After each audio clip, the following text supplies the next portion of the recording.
Yeah, Martin, I want to see what happens. And once again, guys, if the power just goes out randomly, there's not really much I can do about it. Like, so we'll take this as far as we can go and roll from there. We also talk about coaches for our team. I don't think coaching is the problem, Zizep. I don't think it ever, well, it's a team sport, man. It's not just one facet. Anybody that thinks it's just the coach right now is stupid.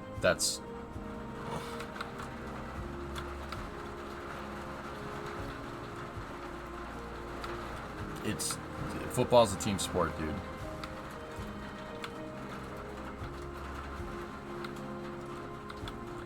The rumors that Kraft is fired, but I don't know, man. They're rumors, dude. I don't believe it. Why would you fire the guy that's given you 2 decades of success after 1 or 2 bad seasons? That's stupid. That's stupid. There's a lot of things that are stupid to me today.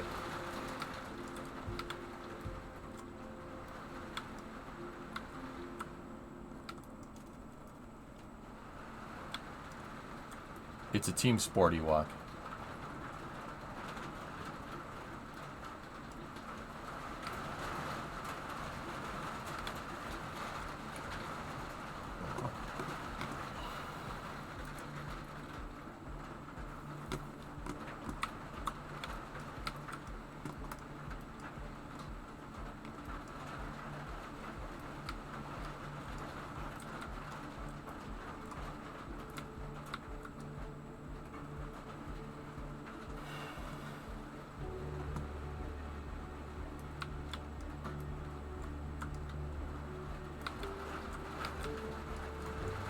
I'm sorry, I'm having trouble focusing, dude. I'm just waiting for a tree to come through the frickin' roof.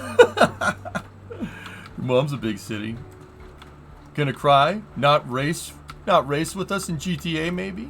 Discovery, go at throttle up. Buh! Moment.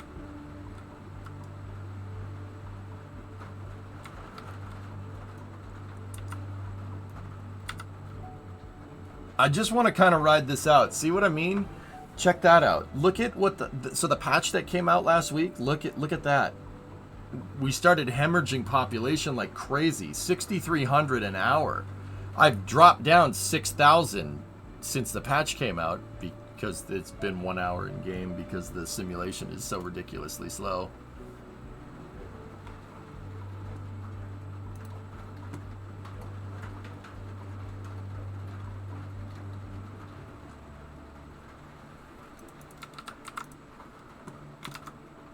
What is this?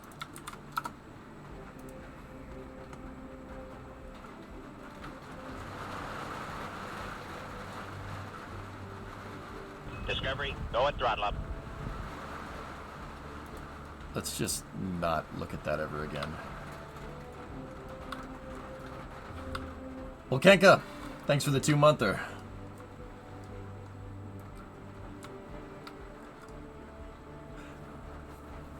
Well, Jen, I want to, you know, I thought that, I mean, it is going down. Maybe it's just some modifications. I thought that I would go need to mess with Weaksville, the other city, just to understand what's going on. But, you know, I'll try to fix this. We'll see what happens.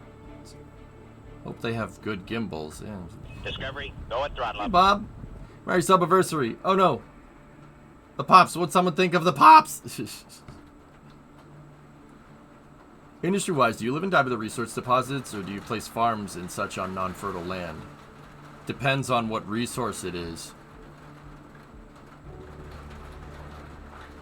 Here, I'm gonna move myself back over in the corner.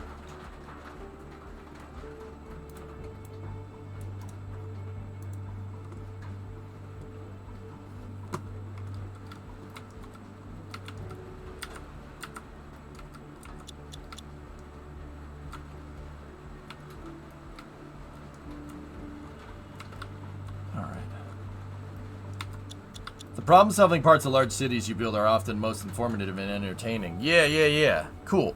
So, a lot of the problems that's springing up is a high resource cost for cars. There's a high cost for cars. I also still have this labor problem where if people aren't living, like, across the street from from their job, they won't work there. Which is weird to me because, you know, it's a city and generally that you commute to a city, which is strange. I do have public transport too. We have a subway terminal and subway lines that do go into the city, and it's still... People still don't want to work in certain areas. Like, and maybe that's because of the cars. I'm wondering if the high costs of cars have something to do with it because people have to commute. But then again, a lot of the commuting can be done by train. See, this is what I mean. This is some hard simulation problems to solve. They need cargo lines. Cargo lines? I have 3 of them.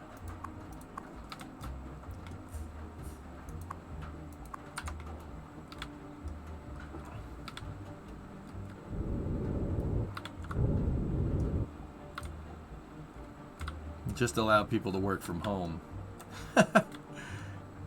If I could, I would.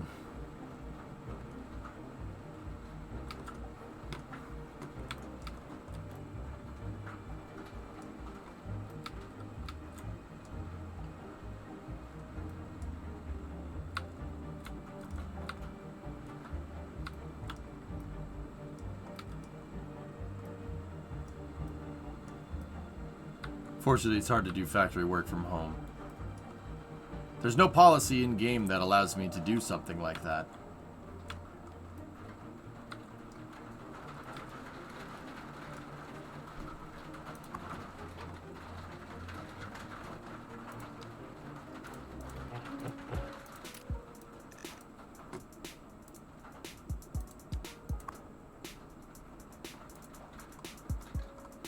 I always include freight lines in between each cargo hub. The trains move a lot of cargo between hubs.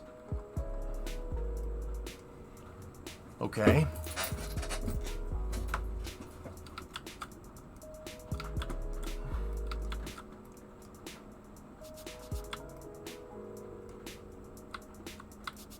I'm not 100% sure where I could put another cargo hub.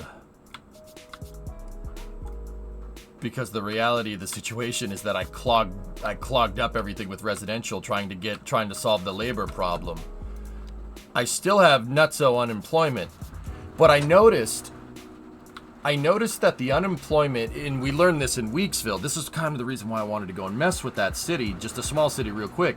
I noticed if people can't find a job that pays them, like say you're a sim in game and you get a software degree. If you can't find a software job, you won't work anywhere else. That seems to be what's going on. Like, software people won't go work in a factory, right? But they'll keep existing and then just complain about high rent, which is... That's too real.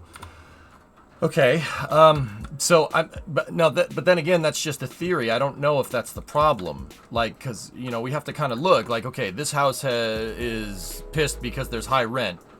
They live in a spacious, good school system area with reliable healthcare coverage, reliable mail service, fair taxes, and abundance of entertainment, but they complain about the rent.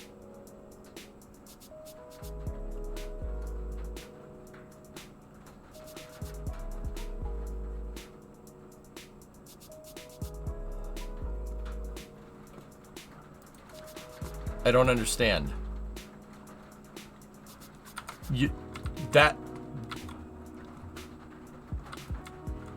What? Okay. I mean, I suppose that's realistic, I guess. I mean, but I don't know, man. Kind of too real. What's my tax brackets? Hold on. Yeah, I gave some benefits to doing industrial, right?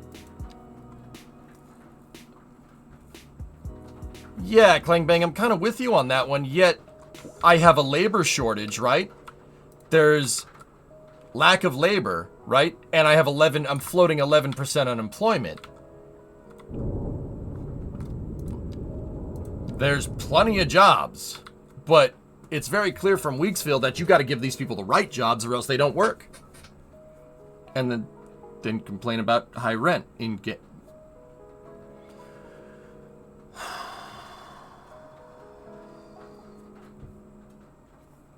So if we go over here into workplace availability, right?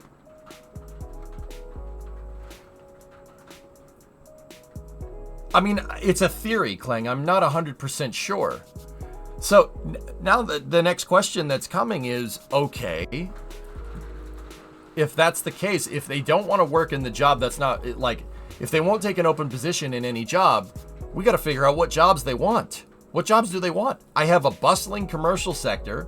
I have a bustling industrial sector. We have offices out the wazoo. In fact, we checked from the breakdown that software is one of my principal exports. I literally made Silicon Valley here, right? Like, office jobs and exports is what we're looking for, but yet my office demand is nothing. I have no office demand. That right there, and what I just told you, is why I was like, oh crap, I don't understand what's going on here. You know?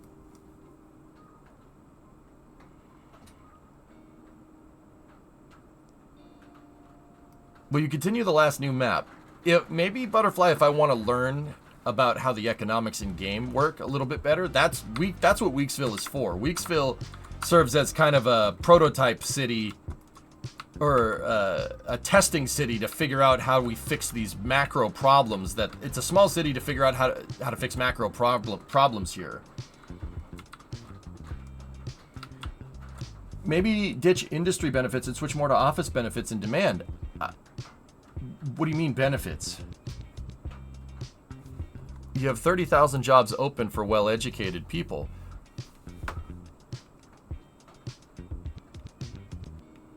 Yeah, I see that. I understand that. What jobs do... What are well-educated jobs? I mean, actually, that's open job positions. That isn't necessarily...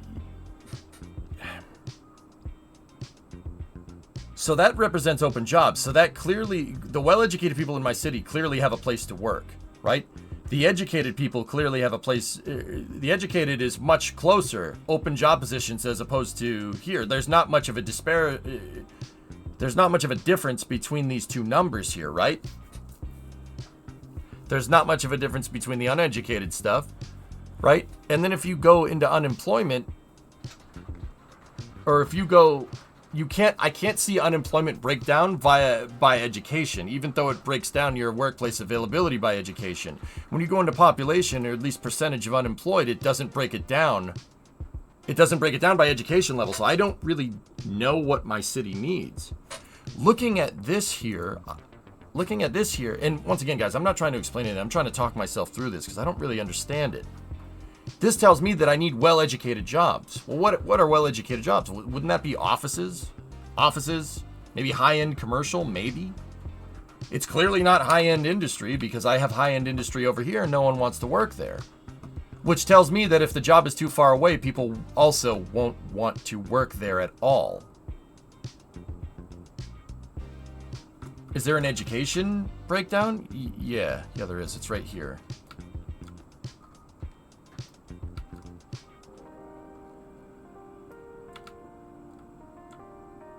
You have too many well-educated jobs, so many are open. Yeah, condition, I get that. I understand that.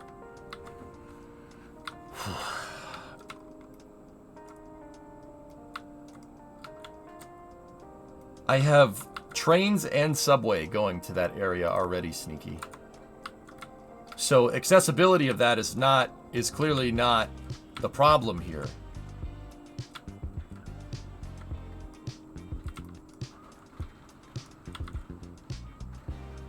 So,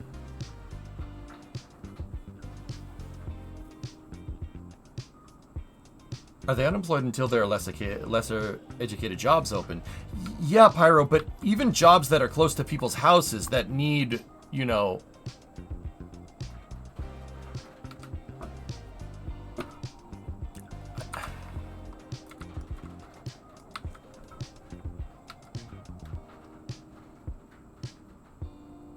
Decrease the amount of jobs and then look if unemployment rises. Your lower education jobs are filled. Well, in that building that I just clicked on, it's not. It's the opposite of that. Poorly educated is 1 out of 5. 10 out of 10 educated. 7 out of 8 well-educated. So that this data point right here does not represent my overall macroeconomic unemployment model, which tells me it's down to location. But if it's down to location,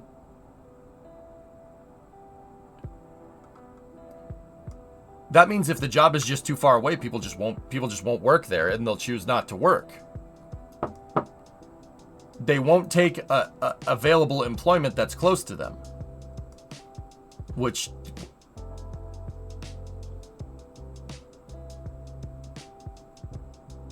so if people choose to be unemployed because they're too far away from the place that they want to work,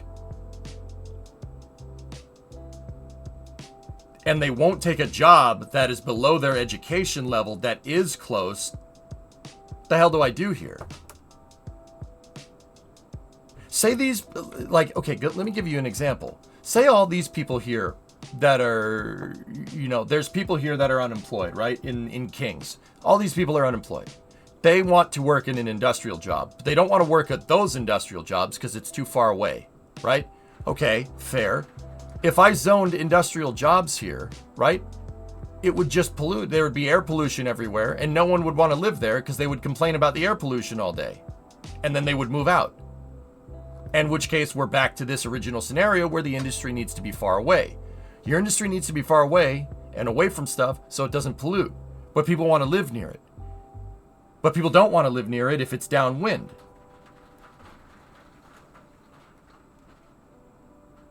So you put industry right in the smack dab in the middle of this neighborhood. Somebody about it complains. It lowers the value of the land. Everyone moves out, and no one wants to live near industry, but nobody wants to work. Everybody wants to work in it. Like, see what I mean? This.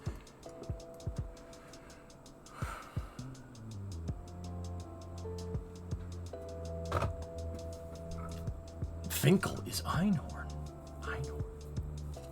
Is part of your testing including distance? I have no real metrics here for this. It's just the stats in the game. We'd have to, and this is kind of what Weaksville is for. Testing distances and stuff. Is this really too far away? It's like 3 or 4 miles away from your house.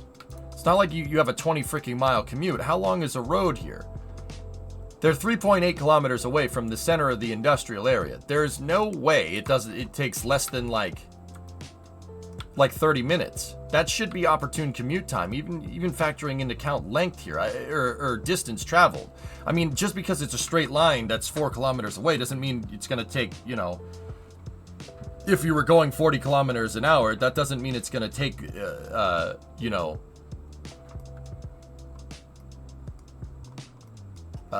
what is it?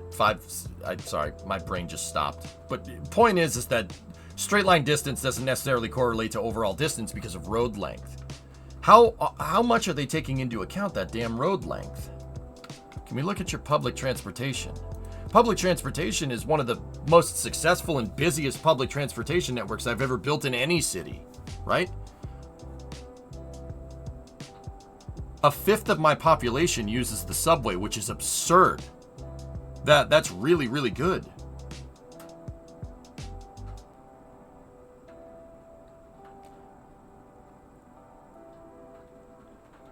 Is public transportation free? No. How much public transportation is in your suburbs? A lot. Bus lines, subway lines, train lines. We got a bunch, dude. We could call for it. I have a subway in here somewhere that we could extend out into Roundbush here if we really wanted to. I even left the spot for it. See it? I left an open area for a subway station by the main roads. Can you pay them to take public transit for science?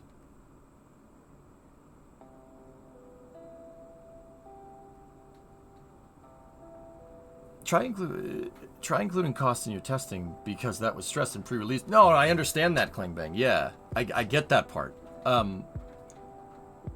The thing is that you live in a big freaking city. You don't... Like, what is our opportune distance here? When we're at this macro scale with almost 500,000 population, my population went up, by the way. But it's still we're still hemorrhaging off people. 4,000, but it's going down.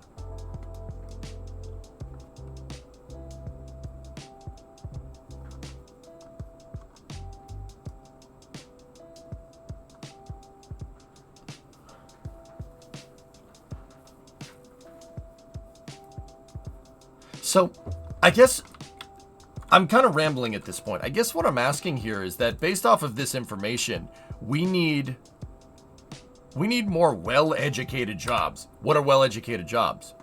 My brain defaults to offices, but I have zip demand for office buildings. Since the patch, I have no demand for it. I don't know. I can't check the gas prices, animal. Even though they factor that into account. Like, I don't know what the gas price is.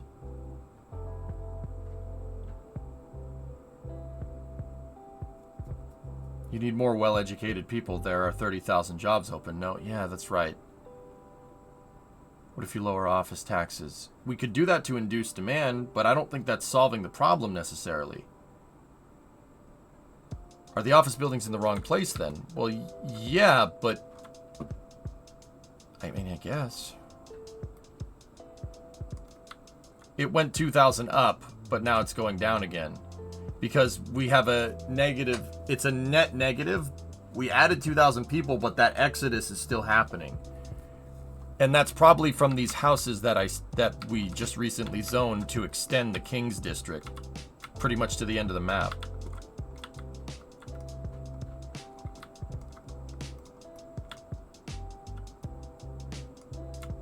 And no, office jobs is not what we want. Commercial supervisor jobs, industrial supervisor jobs fill that need.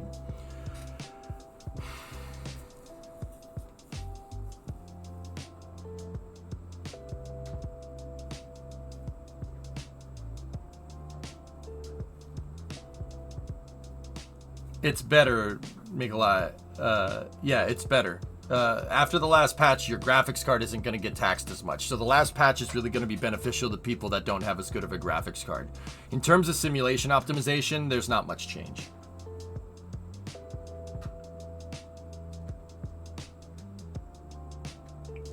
Yeah, Rev, it was working just fine until the patch. My office demand was skyrocketing. And then the patch came out and then zip, and then I started hemorrhaging population. If I had to guess, that is probably people that can't find a job.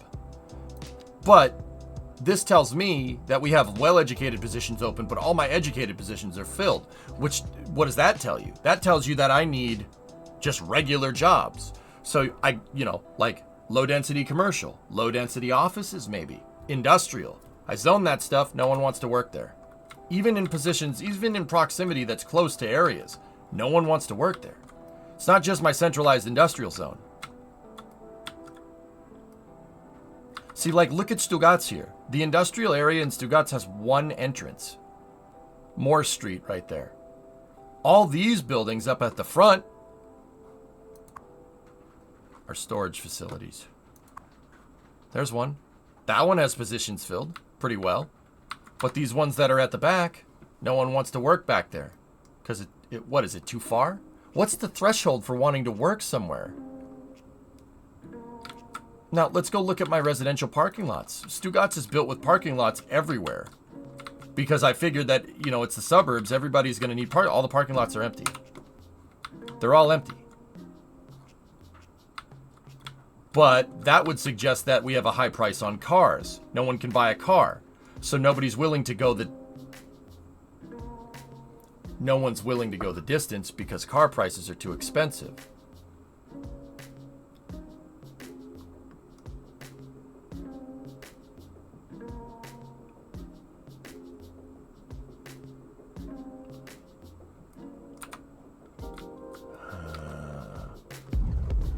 Wow, nice city. Thanks, Jeff. My name is Jeff. Thanks, man.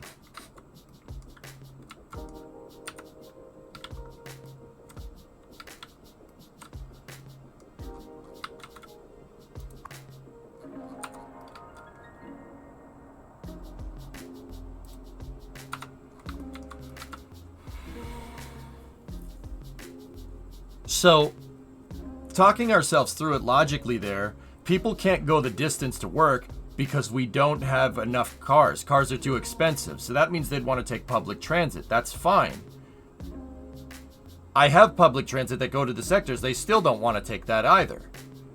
Which tells me that A, my public transit isn't going where people want to try and work, which makes sense.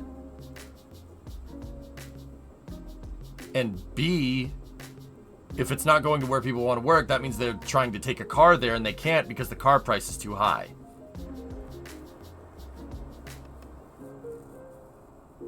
Interesting. Interesting. See, that makes sense.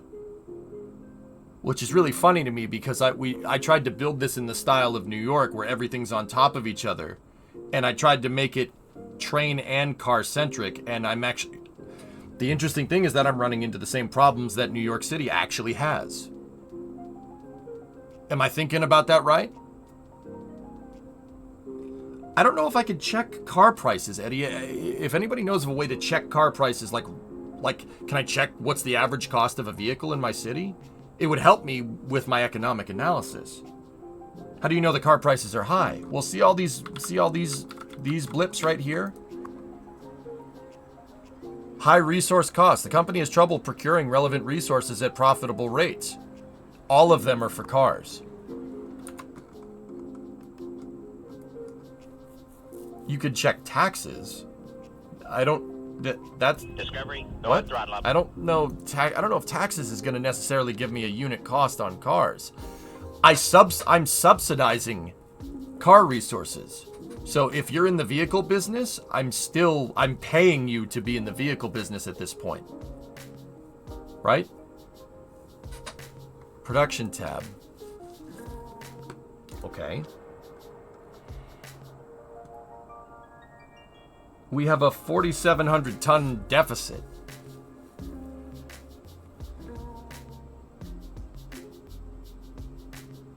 That's a lot of cars. Reduce tax on commercial. Let's go. Commercial.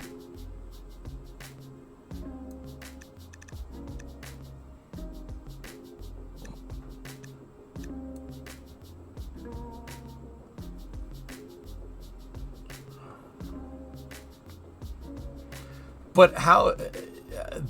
See, here's the thing. Cutting taxes on commercial car dealerships, right? Cutting the taxes on car dealerships it basically makes them economically profitable with a smaller inventory, right?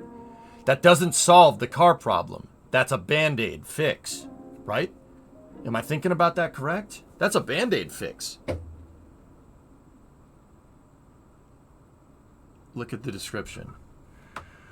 Commercial taxes are collected from companies' monthly profits. Tax rates can be set individually based on the different types of goods. Low taxes increase companies' chances of becoming financially successful. Lower taxes also help commercial buildings level up faster. Higher taxes bring more money into the city's treasury, but can also cause companies problems by cutting into their profit margin. Higher taxes also slow down commercial building level ups as there's less money for improvement after expenses are paid.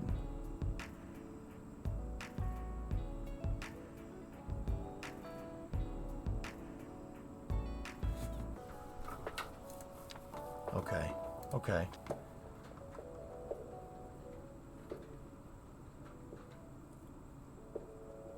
Reduce the material tax needed. So cars need plastics. Reduce fuel taxes too.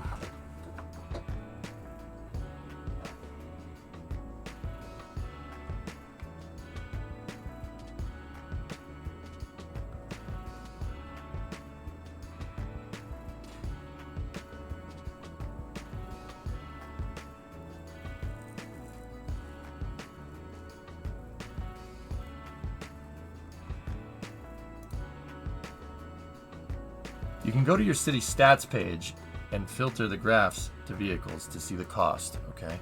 Where's that stats page? How do you get into the stat menu? I forget.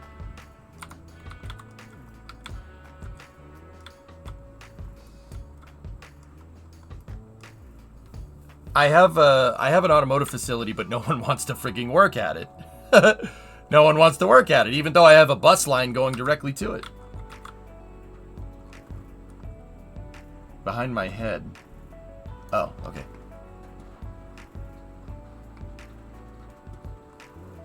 Thank you. Is that parking lot set to 0? No, I gotta set it to 0. I mean, we could build a depot. I could build a railroad depot for this But that still doesn't really fix. I mean, the car problem is one thing. Do we think it's the cars, right? Like, do we think that's the problem? Relocate the factory. You guys are suggesting way too many changes way too quickly. We got to be careful about this because you got to remember the simulation is going slow. It doesn't go as fast as we can think about this. Right?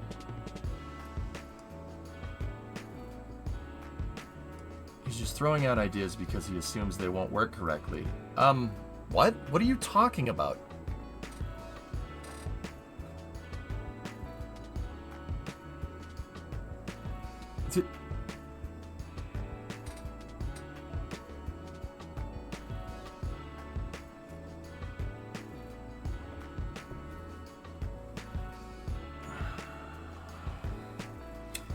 Fix your public transport. The public transport stats are bad.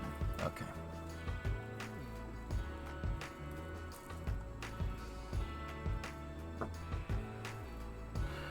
Fix this, fix that, fix this, fix that. All right, I just want to point out that the conversation that we just had is I don't want to change too many things too quickly because it'll be impossible to tell with our slow simulation rates what's working and what's not. Then you go proceed right after that to say that I don't know what I'm doing and say change this, change that, change this, change that. Thanks. Do you see what just played out there? So don't expect anything to...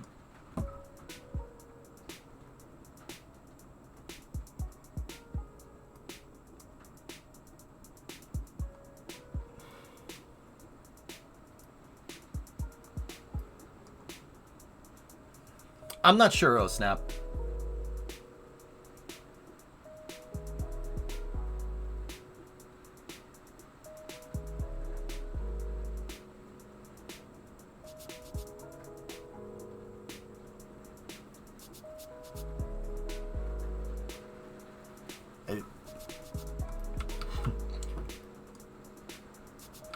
Dude, I don't know. It's Monday.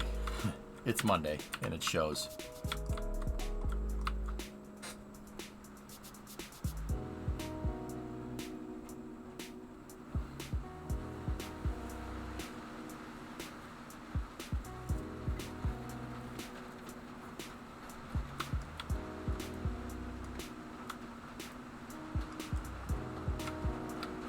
Okay.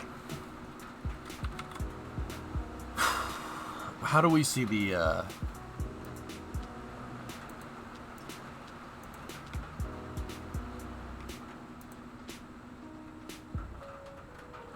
What is this going to do here?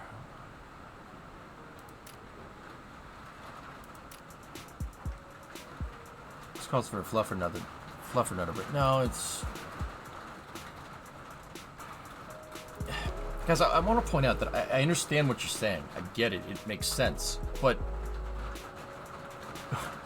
it's going to be hard to see what needs to be fixed because we got to implement one thing at a time. We got to go slow. So saying like, "Oh, you're not doing this, don't expect results." Well, yeah, it's going to take a long time to expect the results anyway. I don't understand how this is hard to grasp. It's going to take a second. The simulation is going at no change. So if we sit here, cut the cost of materials, do this, do that, do this, do that, do that, you can't be conclusively sure what fixed the problem. So I kind of need to be slow and methodical in my implementation. The goal here is for me to understand why, and for people to understand why, so I can explain it to people, because people are no doubt going to run into these same kinds of problems. The goal here is to have a slow and methodical implementation so we can be absolutely sure that our changes actually did fix the problem. With cities and taxes and all this stuff in economics, it seems like the economic model in cities is way higher fidelity than it is in Cities 1. And that's good. That's a good thing. But we need to sit here and understand it. Like, I need to sit here and be absolutely sure that the implementation is going to change things. And the only way to do that is slow and methodical steps.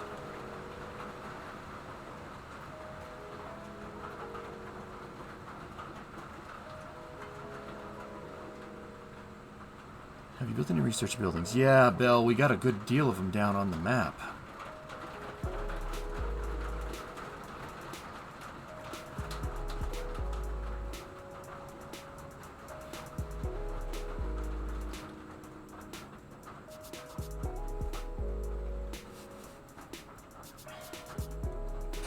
Yeah, Si, that's the reason why I made Weaksville in the first place. But then again, in order to understand this problem, we'd have to have induced vehicle shortage on Weaksville to be able to prototype the model right. That's where I'm kind of running into some, I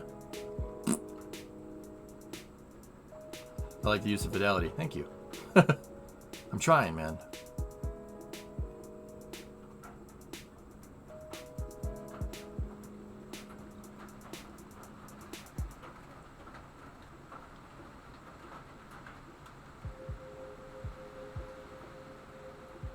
Is there any part of the workforce that's at 100%?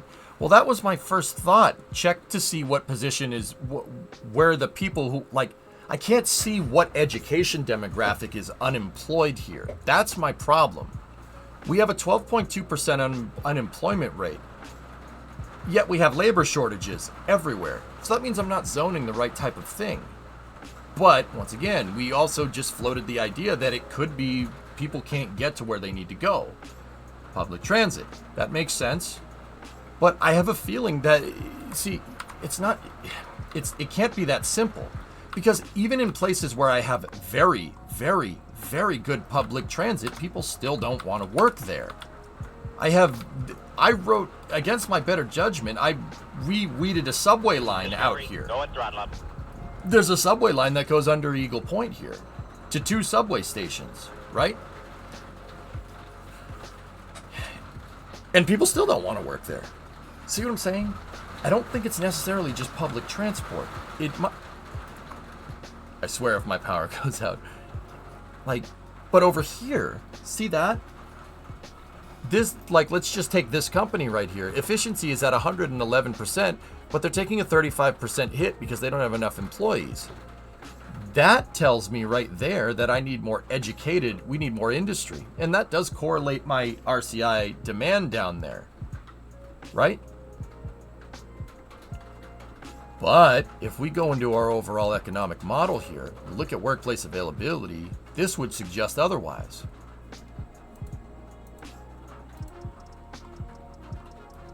Genie, 2-month resub, thank you.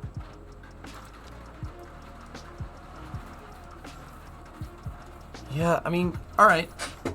I think cars might be, it must be the problem. I mean, that is what it's telling me, right?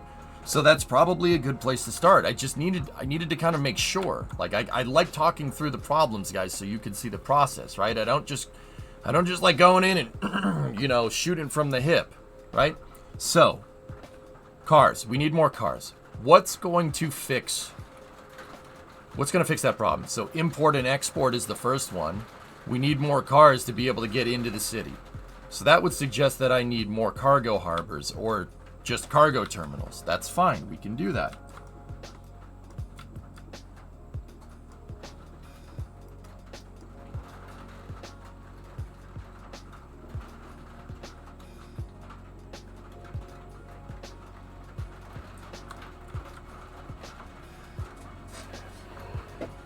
Here's a shooting from the hip question. Parking. Well, Joe, no matter where I go, even parking lots near job sites and parking lots in residential and high density residential areas, they're all empty. I think cars is the problem. I think what I'm trying to get at is that I don't think that this is lying to us, right? Nobody has cars because nobody can afford them. So fixing public transportation not fixing or extending our public transportation systems could definitely help with that problem. But it very much seems like my city is car-centric. So if we just shot from the hip and started building out subways and people could use the subways to get to their jobs, that still doesn't change the fact that my city is very car-centric on top of that as well. Solving that problem will destroy your car industry, which is why you don't see subways in Detroit. See what I'm saying? That's just going to make more problems down the road.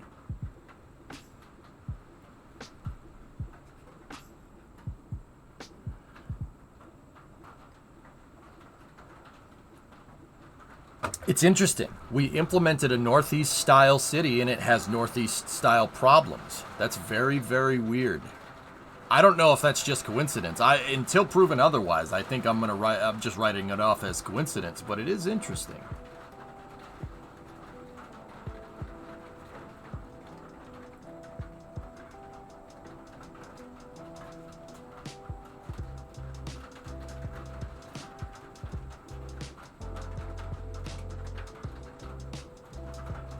Well, Phil, that's what that other guy was saying in chat.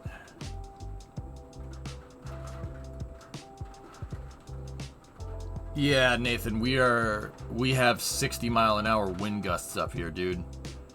I checked the ADSB, dude. I'm amazed anybody's flying today. But if you look around Massachusetts, you look around the entire Northeast, the only things that are flying are passenger jets. No one's out flying a Cessna today. I mean, that's dangerous, right? There is no like general aviation up over the entire Northeast. It's just high altitude, plus 18,000 feet jets. That's it. Someone did comment that you are getting one sim update an hour. I understand that. I know. That's right. That's what I said. Because, once again, we can't just go... Like, even if we implemented all the fixes right now, we're still not going to see the change for a really long time. This is why I'm basically going through a bajillion logic checks to make sure that the problem that we solve isn't just going to make another problem, because we're going to have to sit here and wait to see if it's right. If the simulation was working in real time, I'd implement changes willy-nilly just to see what happens, right? But we can't do that. We can't do iterative. We have to sit here.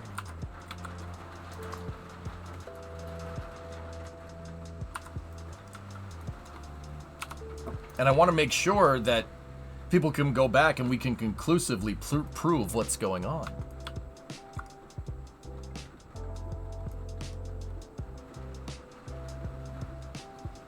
Public transport is necessary to close every gap. I don't necessarily... I mean, CT, you seem very, very sure. You seem very, very sure for Discovery, go at throttle up. A game that's only been out for a month and a half. Like, dude, I've been sitting here playing this game every day since the game came out almost, except on the weekends, right?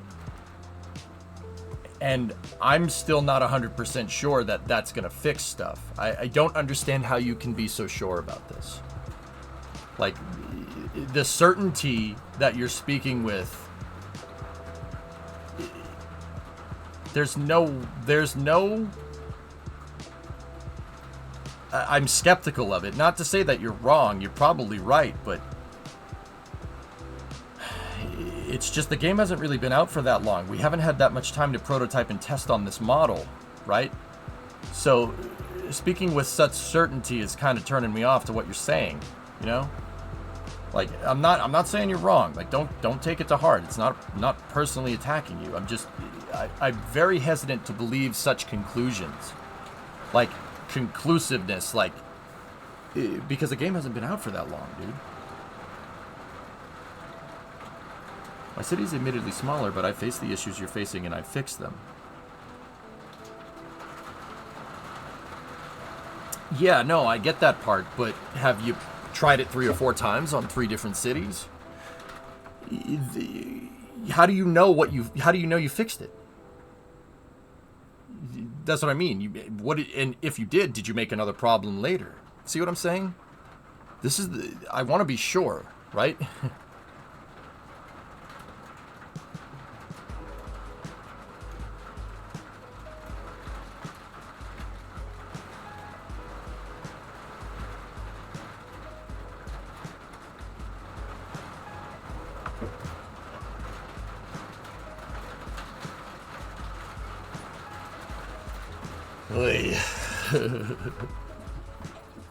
That's not rain, Hillness. It's not really raining that hard outside. That's the wind pushing some light drizzle, dude. It's not like... We're not getting a lot... See how it went away? It's wind. The wind is disgusting, dude.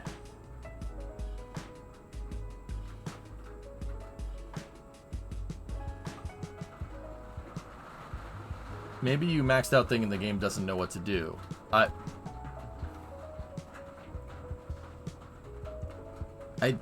That's much too general for the type of... for what we're talking about, dude.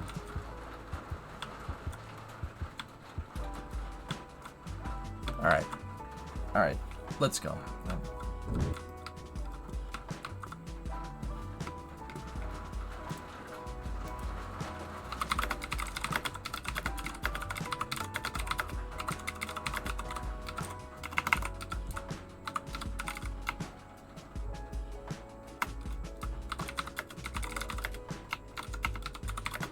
1 second, dudes.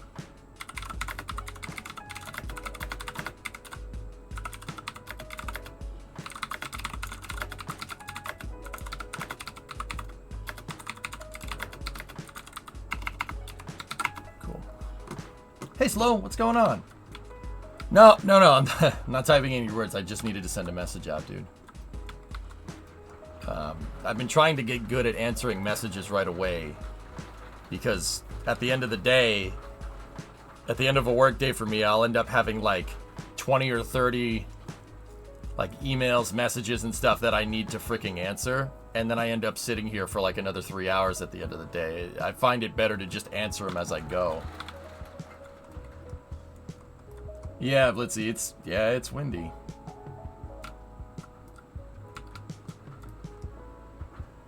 How much would a computer cost to run a simulation this big, much easier to the point we could troubleshoot more immediate results? I'm actually working on that, Ethos. But I needed to make some other purchases first. But yeah, we'll get to it, dude. Anyway.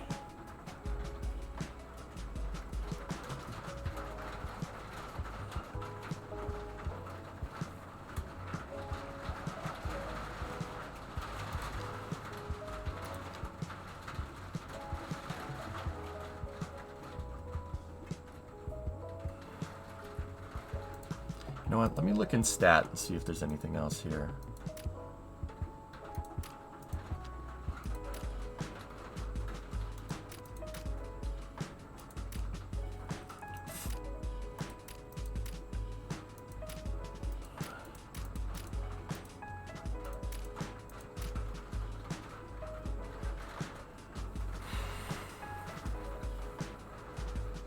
Yeah, see? Patch came out in.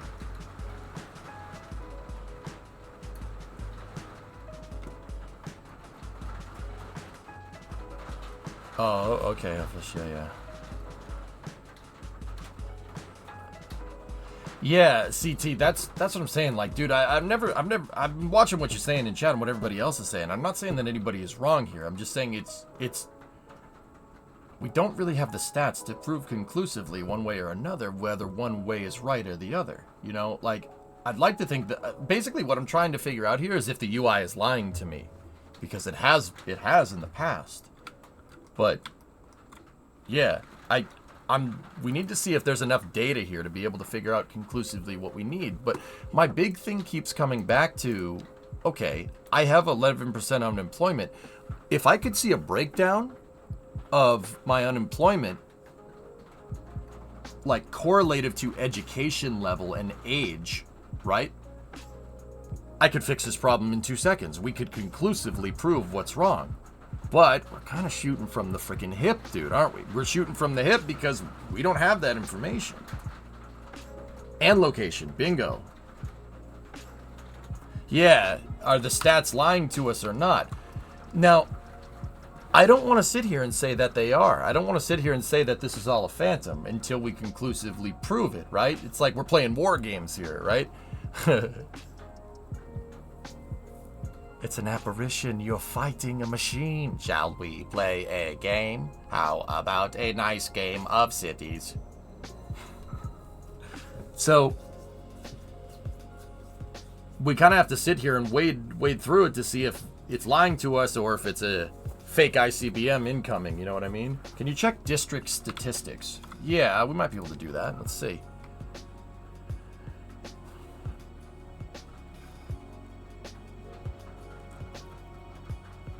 I'm assuming that teens and children don't work here, so that means out of 2,800 adults, yeah, see, that people could be commuting from other districts, so that's hard to say.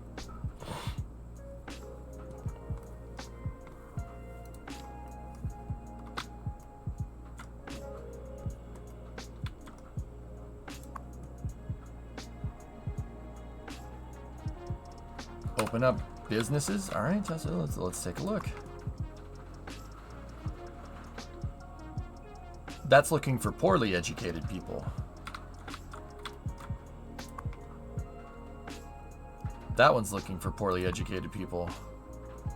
So is that one. So is that one. Let's go over here. Let's just take another sample. What are you looking for? Poorly educated again. Poorly educated again.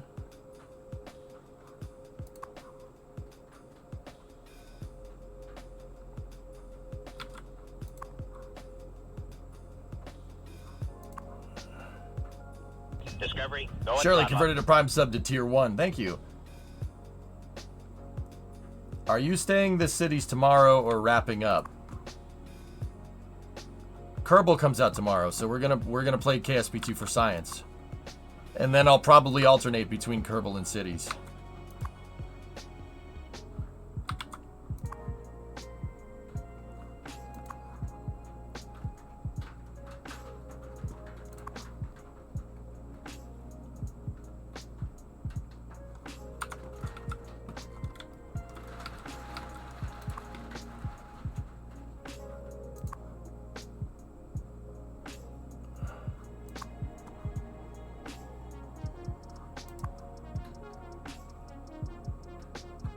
Okay, we need a demand for poorly educated people. Okay, let's go over here in the city. Let's take a look. What about you? What are you looking for? Poorly and well again. Poorly and well educated again.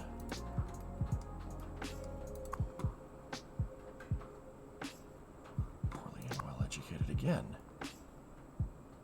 Okay, now, do these statistics correlate to that? They do. Okay. That makes sense.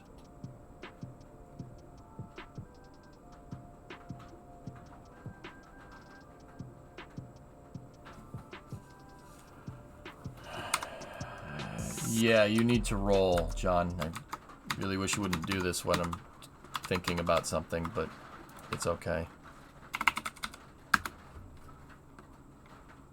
I rolled 19. Let me... D20 is a mod command. You rolled a 1. I win. No ads.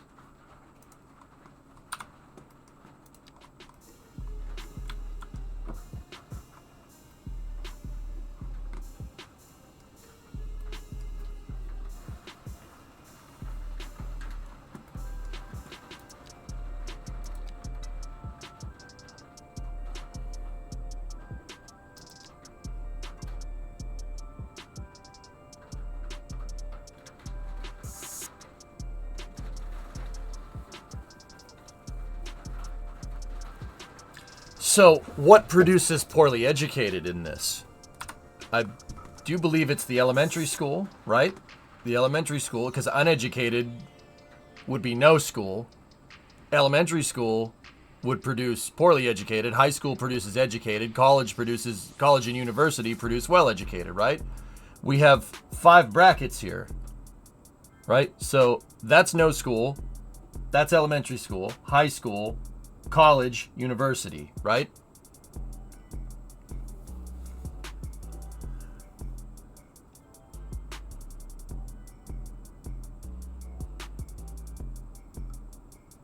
No, we're going to take schools away from them.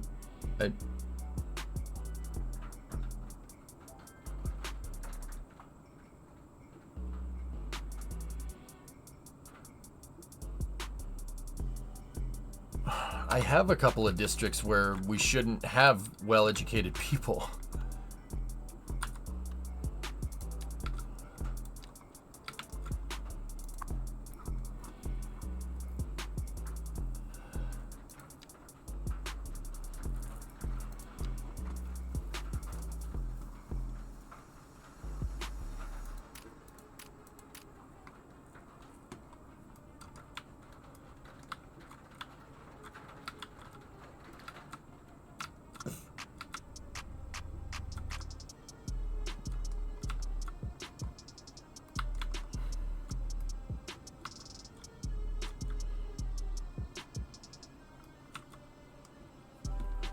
Okay, so this is telling me that we need educated jobs, right? We need more educated jobs.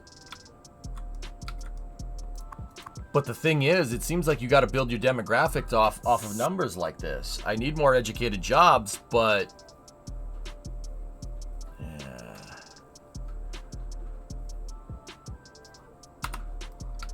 I never built. Coggers never had an elementary school. I actually built one, and it has 36 people in it.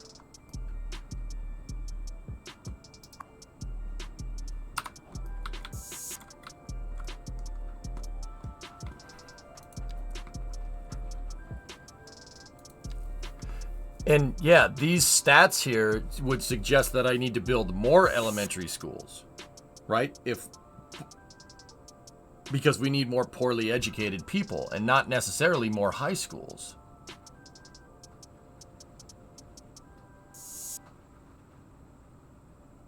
Colleges is right in the nominal gap.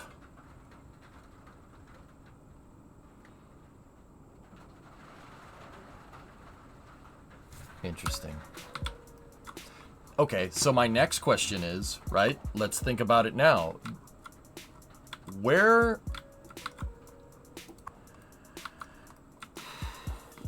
are the people trying to get to school, right? Because these elementary schools, I find that elementary schools that have districts assigned to them, right? That one is for Coggers only, right? That elementary school. Let's find another elementary school. Do I have one that's established with the district? That's Moranis. That has 500 thou, right? That's for that district only. Now let's go over here. What about you? 1,500. That's not assigned to a district. Neither is that. That one is. And those ones are full. The next thing I'm trying to figure out is where do I need to place this elementary school? What about this elementary school? That's 1,500.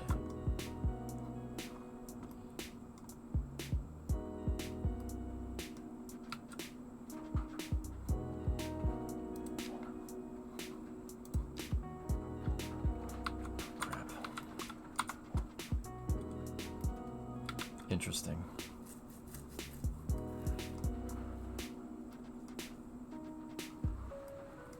If schools are full, you need more schools in that area.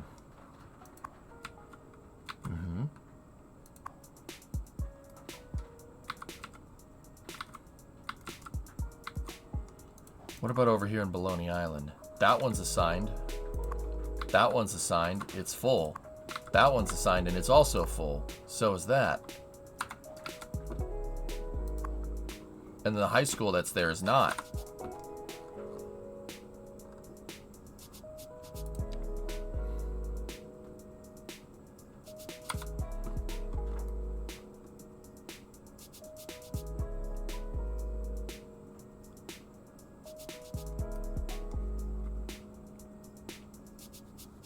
Yeah, consequences. I got you. They must be commuting out of the district for education. Oh boy. See, this one that's designed for Broken Hills, nobody goes there. Is there another one? I have a university, Nuclear Legs instead of Nuclear Arms University. That one's 387. Let's go over here. Let's go over to Kings. That's no district assigned. No district assigned. And we're still... It's maxed. What about you? That one is district assigned, and it's not even close. So where are these students coming from? Interesting. Interesting, interesting, interesting. Where the heck do I need to place these schools?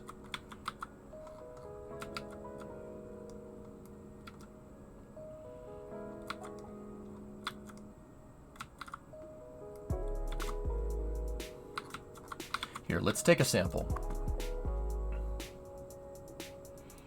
Can we see a list of... We can't see people that go there. It won't show us that.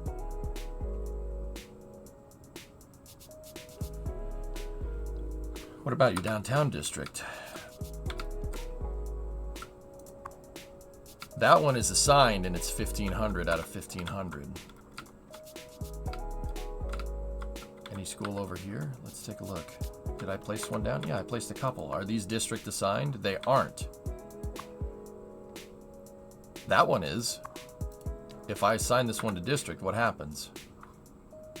How many of the... Let's see. Where do the kids go? Yeah, Lofty, we could do that. We can click on a pedestrian outside of the school, sure.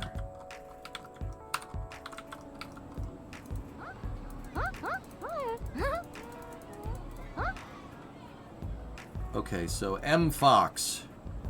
The Fox family, elementary school, uneducated child. So they're 141 45th Street, so that's just south of here.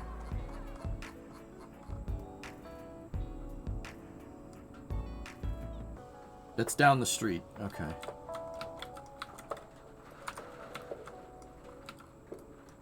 Into the mines. What about you? Cedric Copeland, poorly educated child. 484 Amity Street.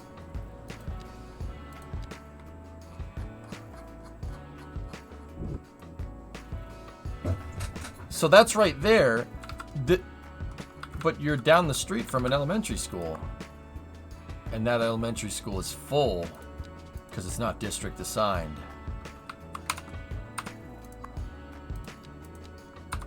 All right. New plan. Let's start assigning everything to districts and see what happens. Let's reorganize the school districts, which is something that does happen in real life all the time.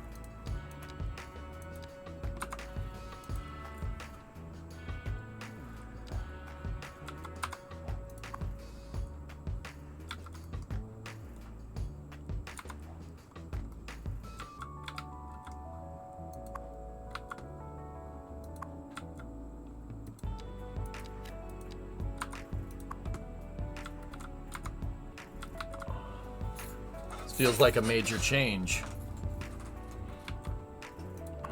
I don't, dude. I mean, CT. Honestly, like, I don't think you may have been right, dude. Maybe there's really no way we can start picking away at this problem without doing this. But let's reassign this. Let's see what happens.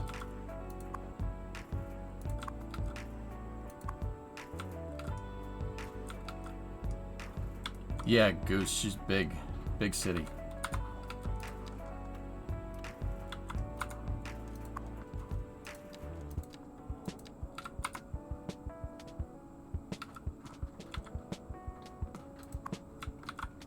Is that all the city? Is that all the schools in this district? 1, 2, 3, 4, 5, 6.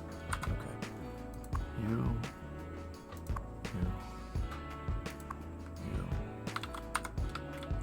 What about Roundbush? I think if we're gonna send it with something, dude, we should send it with this and see what happens. Are there any schools in this district?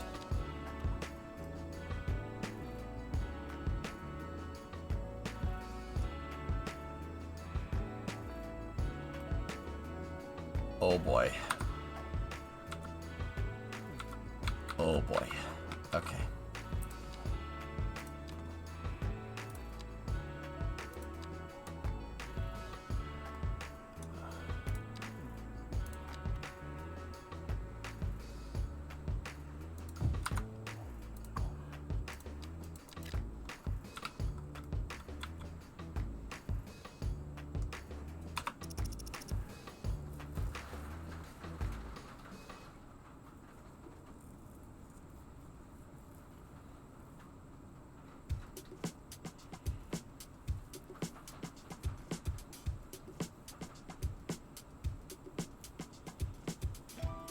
Guys, I'm gonna take a piss. You tell me if that populates. In that time, I also gotta check on my roof to make sure a stick didn't go through it.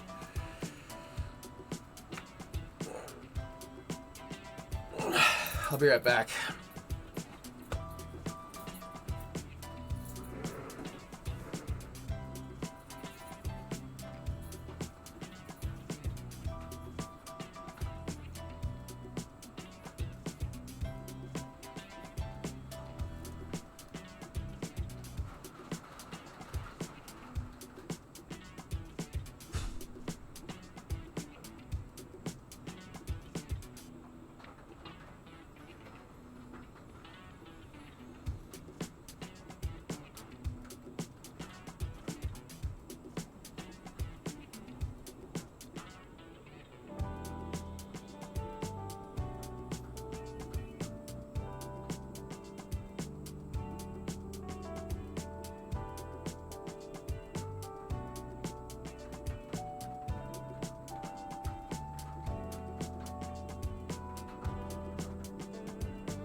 No change.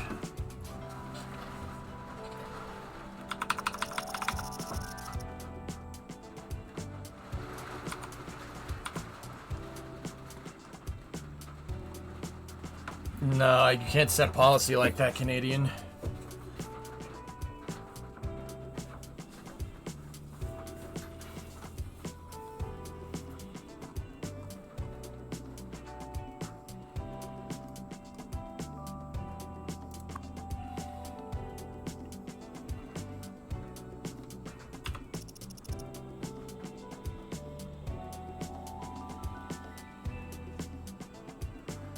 Kinda Moonbug, hey, how are you? I hope you don't mind me asking. I'm looking forward to buy this game over Xmas. Do you have any good first-time player tips for this game, please? Hope you and your family having a great Christmas. Thank you, you as well. Go slow. Go slow. Really think about what you're implementing. You have to be careful because you never know if you're gonna run into something crazy, dude. Rapid influx. So I call it gold rushing your town. Rapid influx of people is going to create a lot of problems, just like it creates a lot of problems in real life. Now, don't get me wrong, I am talking about within the confines of the game, but there are some real life kind of parallels, but yeah. So my best advice is to go slow. Think about it. You want to build a big city, especially in cities too. This makes a big difference. A city of 100,000 people is no joke. It's a lot of people, a lot of things to keep track of, right? If you're the mayor of a city that big, there's a lot of things to keep track of, right? So police, fire, medical, emergency services, transport systems, roads. There's a lot of stuff to keep track of. So think about when you're playing the early parts of the game, you want to provide insane influx into your city because you want to build a big city. Everybody wants to build a big city, right? If you do that, if you do that without upgrading every single system and make sure that every single system, police, fire, medical, etc., right, will be able to take that rapid influx of people, right? If you don't upgrade everything, you're gonna make tons of problems for your city. And oftentimes, and this is what me and the other viewers are talking about, oftentimes it's not going to happen right away. So for instance, say you have a school that takes 1,000 kids, and then you move 50,000 families into your city. 50,000 people used to live here. Say you do that. Now your school that's designed to take 1,000 students is going to need to take, I don't know, let's say every one of those 50,000 families that move in have 2 kids. That's 100,000 kids. See what I mean? But you won't know that until after everybody's moved in and you have a nasty education problem. And then you have an entire generation of kids that didn't go to school. See what I mean? The best advice that I can give is go slow. Think about what you're implementing. This is why I've been sitting here for like an hour and be like, no, I don't want to do that. I gotta be careful. I don't want to do that. Because I'm worried that I'm just going to make the problems that I've already seemingly created worse.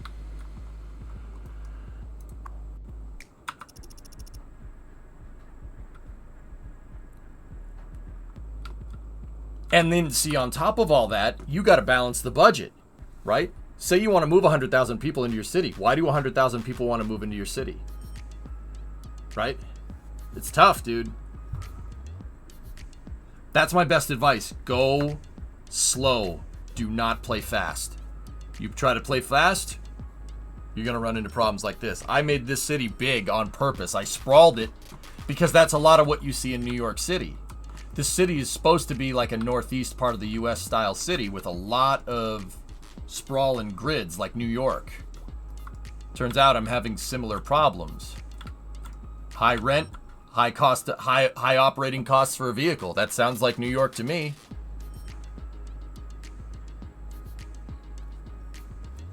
Tax is the easy fix and can be reversed to limit damage. All right, you've convinced me. That seems right. I don't think we need to reorganize our entire school system either, but it's very hard to see the immediate difference. We have to wait for a tick to go through. But it seems like people have populated the schools, so why aren't people aren't people working here? Let's check the other schools. Or why don't people want to work? See? Interesting. They're just all of them are maxed out. Thank you so much. It makes a lot of sense. Very helpful. What I say all the time, Moonbug, is that Rome wasn't built in a day. There's no game that's more applicable to than a city building game. So make sure you have the infrastructure available for what you're trying to do. Simultaneously, you got to balance that against your budget. You know, just because your people want a police station, does it mean you should make one? Just because the game you level up and you unlock the police station, does that mean you make one? Maybe not. What if crime rate in your city is 0 when you unlock the police station? Do you need a police station? No. Should you put a police station? Well, I mean, you'd have to go and do a study to see if crime rate is correlative to population, right? Who's committing crimes? Why? What type of neighborhood do they live in? Why is crime happening in your city? Is crime happening in your city because unemployment sucks? Because in that case, building a police station isn't your solution. Zoning more jobs is, so people have a place to work instead of resorting to petty crime. See what I'm saying? This is complicated stuff, man. In cities, the simulation in cities we know is pretty intense. It's pretty hardcore. Like, you really have to know what you're doing. Dude, even me, I got the city up until 450,000 people. And then I started sprawling the city to try and push to 500K, and I ended up making a freaking plethora of problems. All right. Well, CT, let's try your idea. I'm convinced that is a good enough solution that will work in the interim. You know, we needed to get there. I needed to be sure. So, we're giving the tax on vehicle production. What do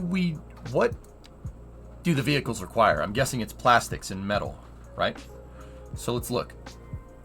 Vehicles require, I can't hover over the damn resource. They're looking for plastics, which are petroleum and beaker.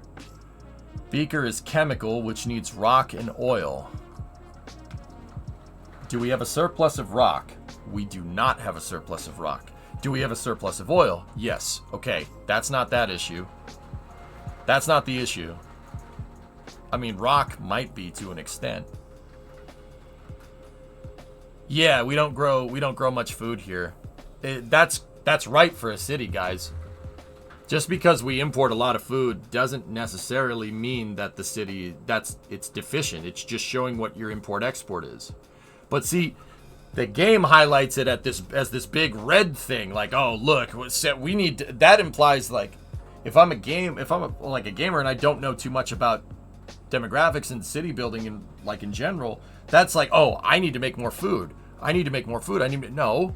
New York City, there's no farms on Manhattan. There might be a city farm, like an urban farm, but there's no farms that are going to sustain the entire population. Most urban centers, long story short, most urban centers import their food. That's normal. That's right. Unless I wanted to build all farmland here and make the center, heartland of America type stuff, you're generally going to import your food. Net food export is not for high population density urban centers. That's not what happens. That's just all that tells me is that we made a city. Okay.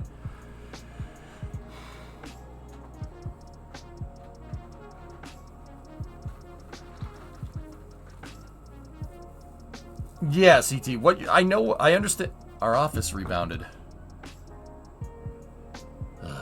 Which means there's been a tick. Hold on, let me check that Roundbush Elementary School.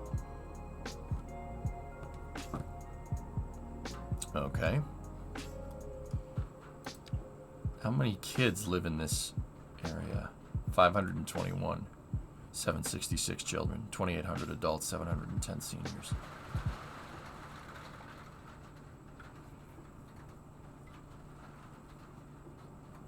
Okay. Hey, Boxy. How long is a tick supposed to be? Way shorter.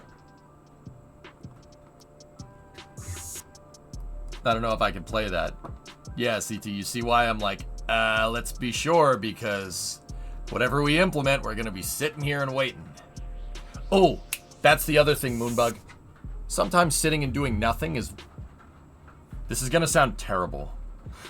Because you're a mayor. You're a politician, right? You're the mayor of your city, right? This is going to sound terrible. But sometimes sitting and doing nothing is the right move. Sometimes you don't need to do anything. Now, I know someone's going to make a joke out of that. That's fine. And that probably is going to get taken out of context. What I mean by that is that you're think about it like you're the referee. Like a mayor is the ref for your city. You want to grow your city. If you're too invasive, right? If the referee is just calling penalties, or like let's just use soccer or football, right? You're yellow carding everybody left and right. You're gonna ruin the game, right? Or let's take American hand egg, right? We'll take American football. Throwing a flag every friggin' play, right? Every freaking play. It's so annoying. It ruins the game, right? Same idea here. Sometimes you just need to back off a little bit. You don't need to be invasive with your policies and stuff, right? You want to grow a city, it's like growing a plant. Most of the time, tending to a plant is like watering it and make sure it gets enough sunlight and then buggering off and going doing something else. That's what I mean. Use that downtime to build roads and whatnot. Sometimes your city doesn't need anything. Just like a plant might not need water. A plant might have too much sunlight. You don't need to water your plant every waking hour all the freaking time every day for like 6 hours straight. I mean, some plants maybe, but every city is like a different plant. Every city's different. There's holding on every play, and how freaking annoying is it? The only thing that you can be sure of in American hand egg hellfish is that the umpires are going to make bad calls. That's the only thing you can be 100% certain of in a football game. Can't be certain if you're going to win. Can't be certain if you're going to lose. You can prepare. You can do good at it. That's the one thing you can be certain of, that you're going to get hosed on a call. Happens every game nowadays. Don't micromanage it. Exactly, KG. Yeah, that's why that phrase, like, sometimes you do nothing, sounds so right. Like, it's right, but it sounds so wrong, right? That's what I'm trying to say. Yeah, you digress. Sometimes it's just sitting there and watching, right? That's the best thing that you can do, is just not do anything. All right, so CT, tell me what we need here. What do we want to... So, it's not taxation, right? Or is it? Do we have import and export taxes here? Traffic is okay, Tobek, but I seem to have a... Well, here, let me show you. Take a look. Population changes. Citizens move away. The patch came out basically... In this, the patch came out right here.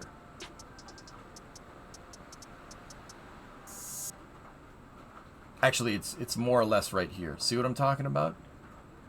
I started having an exodus, and I'm not 100% sure why. So they changed something. If you want to fix your resource costs, lower the metal and plastic tax. I think it'll fix your other problems? No, not really. So let's focus on fixing one problem at a time. Let's see if... I needed to consider everything, dude, which is why, I'm saying it's good now, and I didn't say it was good a second ago. We needed to be sure, right? What's that tick doing? 35, okay. All right.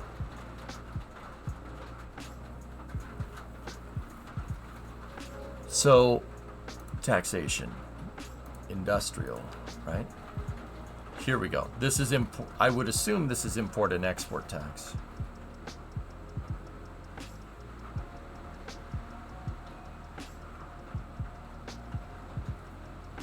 Discovery, go at throttle up. Yeah, Tobek, maybe. Hey, Ty. Been about a month since I've seen the city. Looking good. Thanks, dude.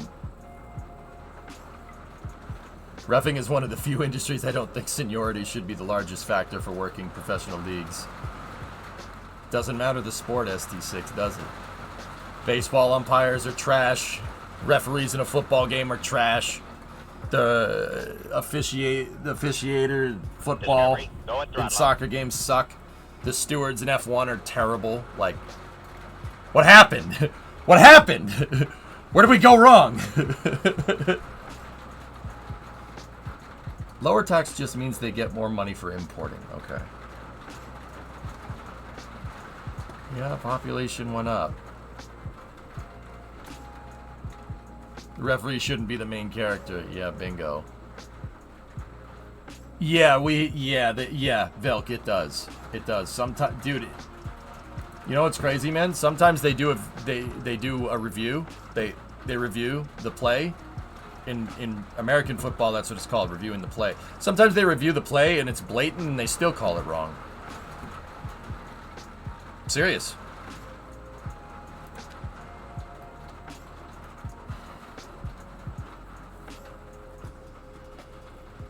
Bell, I'm not 100% sure. That's what we're trying to figure out. But let's get at those material costs. So let's go to taxation, industrial taxation. We need to go no tax on metal, no tax on plastics, and let's go no tax on fuel. Let's see what happens there. And no tax on vehicles.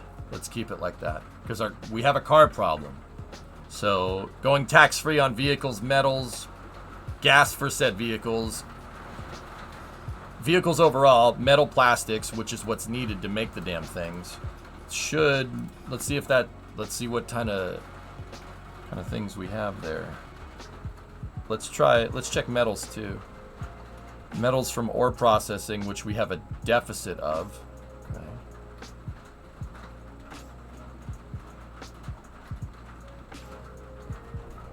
Once again, there's a nasty storm going through right now. So if it's the rain in the background going off a tin roof. I'm in a metal building. Yeah, Bell, it was big.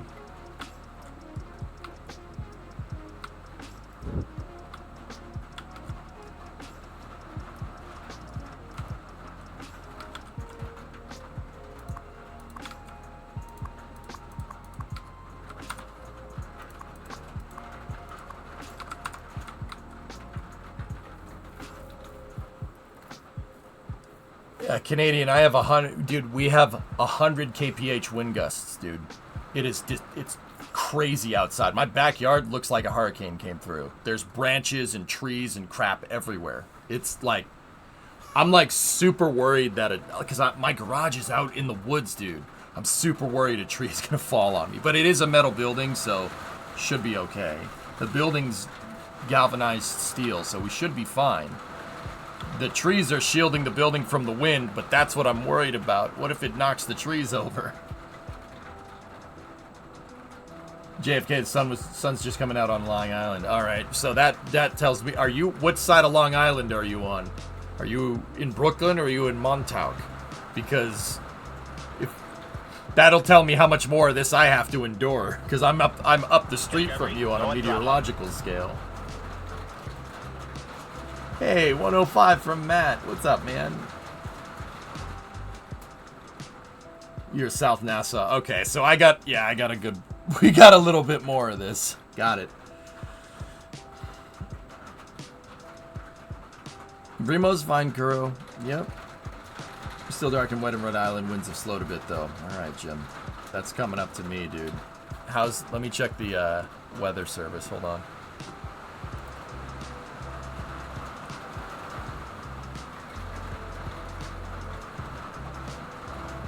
Dude, you know how loud that has to be for the mic to pick it up?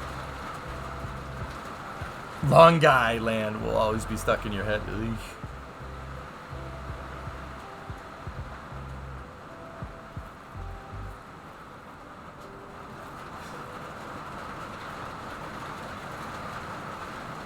I don't know what you're talking about, Orion. Yeah, Matt, we got 60-mile-an-hour wind gusts, dude. And rain.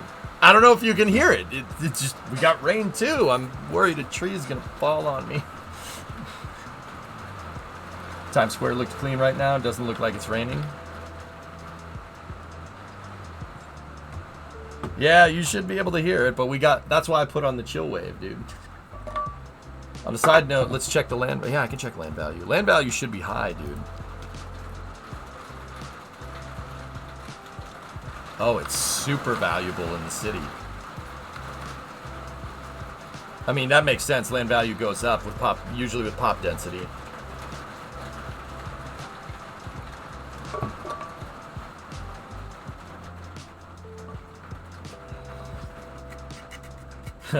Jokey, sound like J. Thomas Hornbuckle.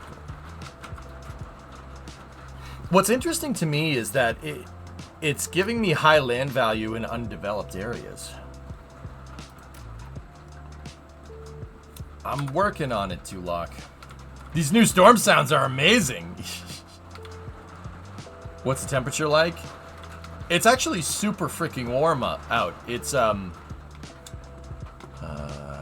60 degrees Fahrenheit.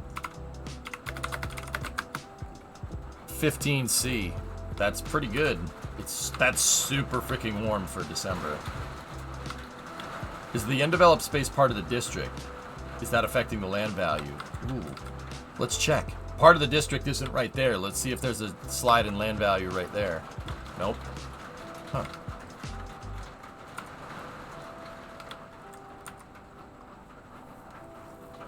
Yeah, I don't know, CT. See, that's what I mean. We can't be sure. That's why I have the back end, the dev tools open, so we can figure this stuff out, you know?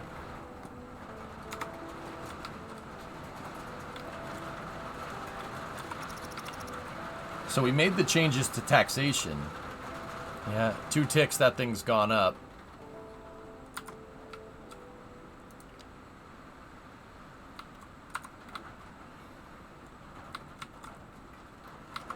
How about you?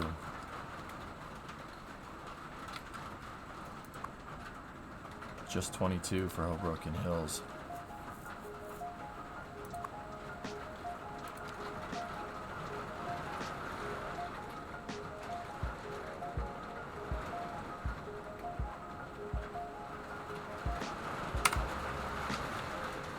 Pop is going back up.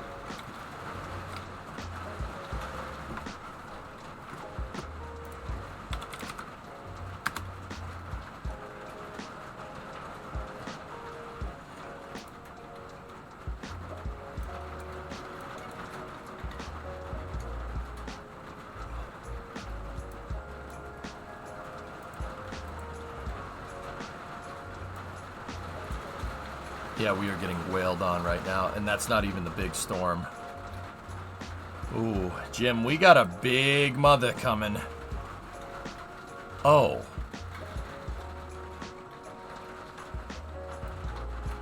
Oh, balls.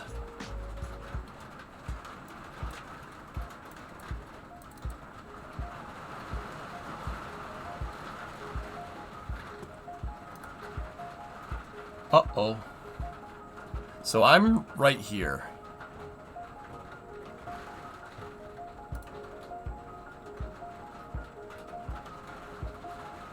Oh, it's going north. All right, that might, yeah, we might be through the thick of it, right? I thought that storm was going this way. But the winds are coming, the winds are going south to north, so yeah. All right. Okay, not too bad. No, TRP, that's that storm that I just showed you. Boy, aren't you glad it isn't rotating? Yeah. Yeah. The rotation is south of us. It's out over the Atlantic.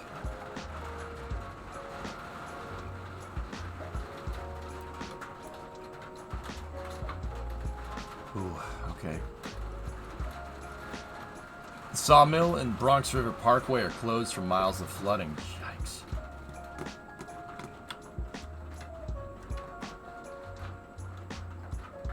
Yeah, Poison. I don't think I have the room to do that, but yeah. Yeah, no, I'm happy at 60 degrees because if this was snow, we'd be screwed. Like screwed.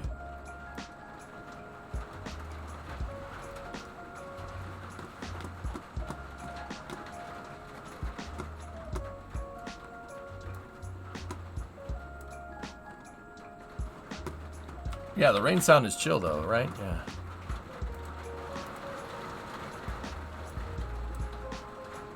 All right.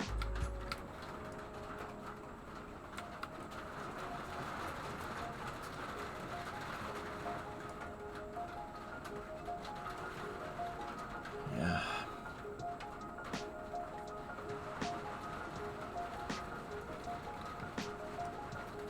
Oh yeah, Fozzie? Yeah.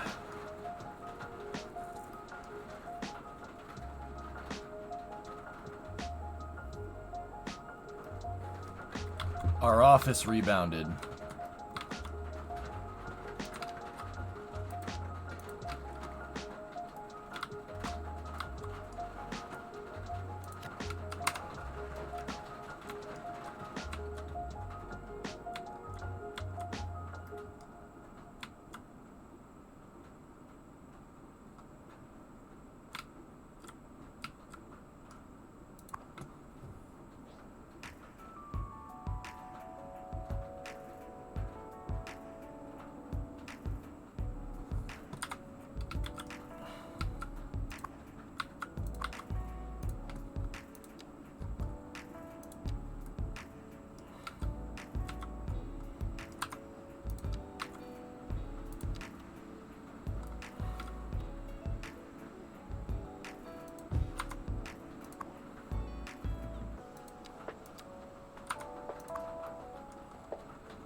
I'm gonna put another school down. I have a feeling all this high density is what's the problem. Let's see if that ticks instantly.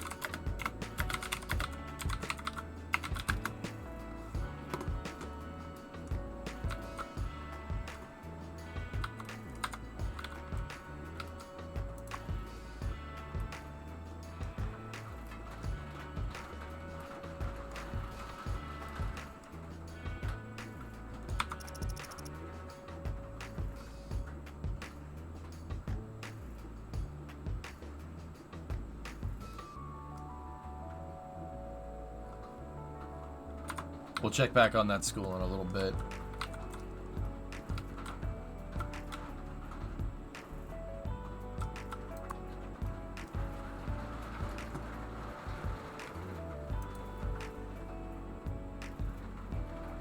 Could you make it all public transport but create a copy of the same before so we can compare? We'd have to do that. That's what I mean about comparing.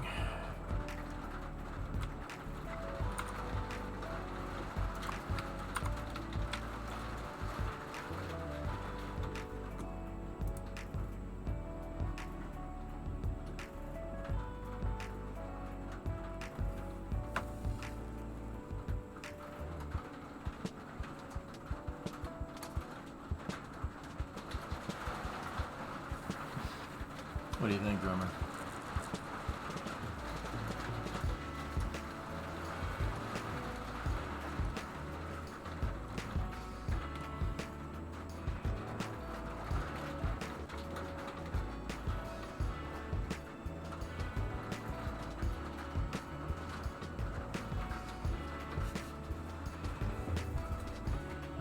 What does Marcellus Wallace look like?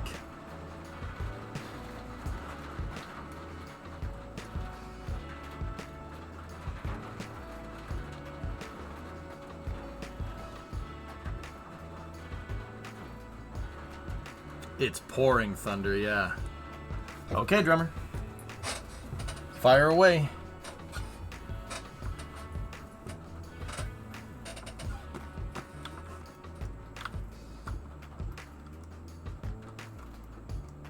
Does he look like a fool? Then why are you trying to play him like one, Brett? Yes, you did, Brett. Yes, you did.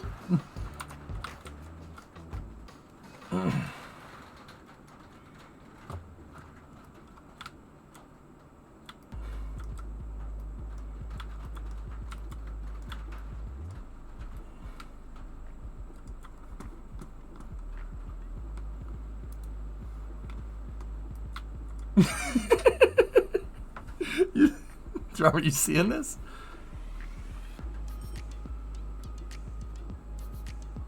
Wait. Hold on. Lucky Jokey. Parrots. Say something about parrots.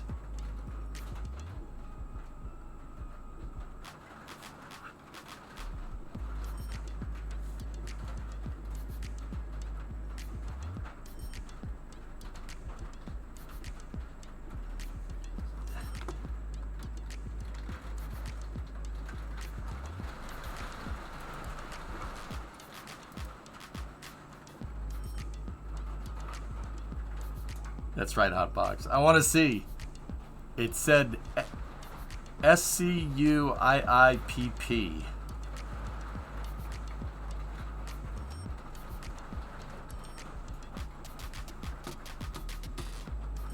Sorry, we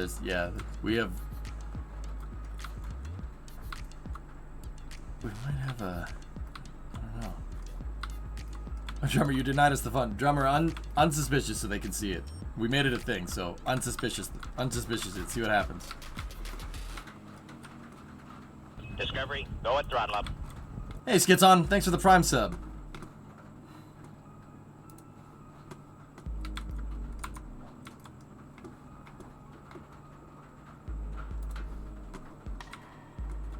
Yeah, it's there to look nice, CT. It's not there for anything else. The cul-de-sacs are there to look nice. They do not serve a purpose. I mean, vehicles do turn around in them, which is nice, but I can't zone any houses around the dang thing. I don't know, Canadian. That's what I'm trying to... that's what we're trying to figure out.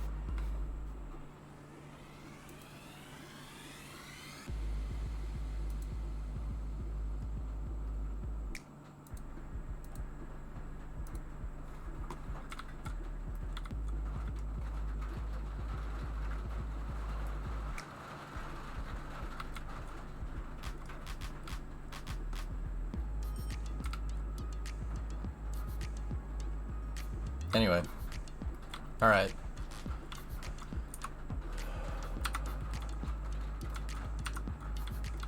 So we zoned out that office and now we have spiked office demand again. These ones though, what's educated, well educated, highly educated. Alright, let's do it again.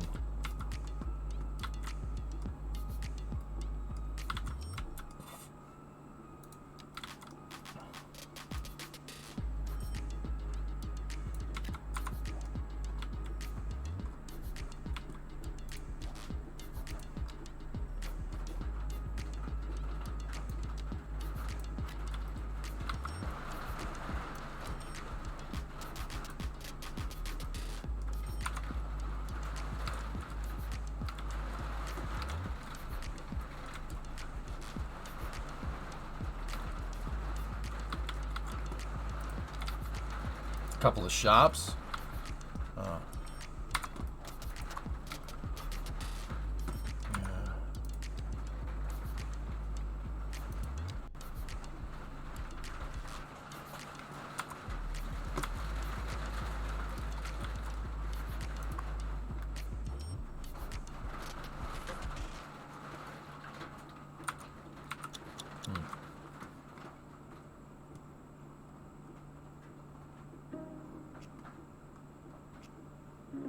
I am. Yeah, I am, drummer.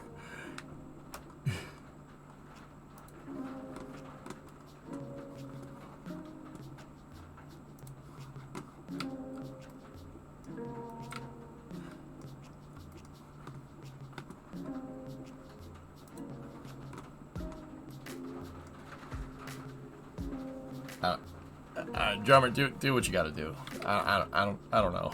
I don't know anymore, man. This has been a weird day, man. I don't know anymore.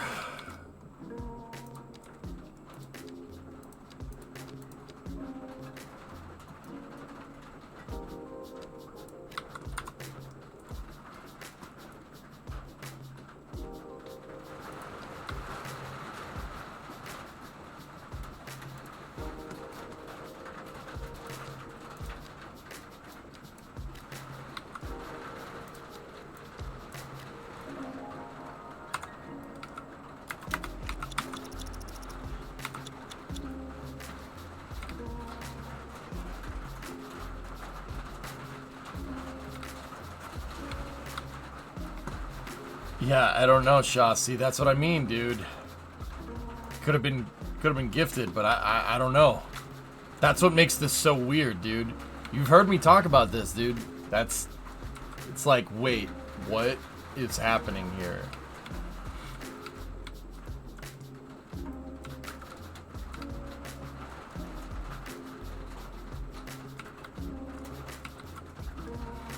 It's hard, dude. That one's tough to figure out.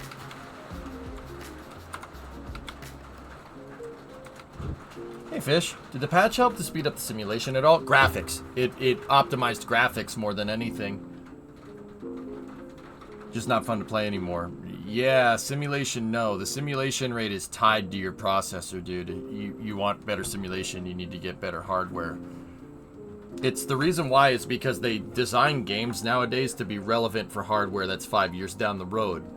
It's not I know that sounds kind of stupid, right? But you design it for what you think the hardware is going to be good enough for down the road, because that basically makes it so the game is sustainable over a longer period of time.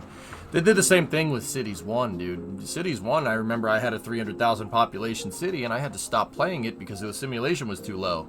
Then I got a better computer a little bit later down the road, and now that city was playable again. With that being said, though, that doesn't mean that they won't introduce more performance upgrades down the road, I don't think. Yeah, they did some serious graphics card optimization. So if you don't have a good graphics card, right, and you were forced to run the game at like really low settings, you should be able to play it at higher settings now. Yeah, the pop did start to go back up. See, now I'm not even 100% sure if that dip in population was the patch or if it was just the city. Oh yeah, Flip Up, it's pouring.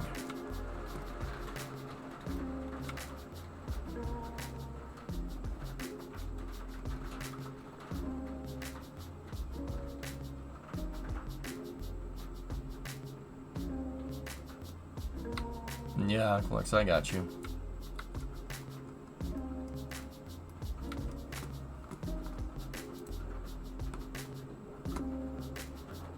What's that, Shogun?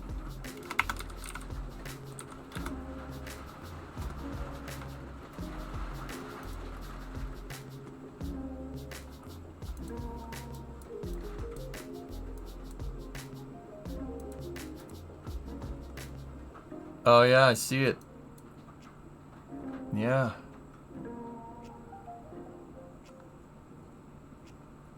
Yeah, there's a Dassault. There's a Dassault, an 81 Dassault Mirage F1. Interesting. Discovery, go at throttle up. Metroid, 74 month resub. Thanks, man.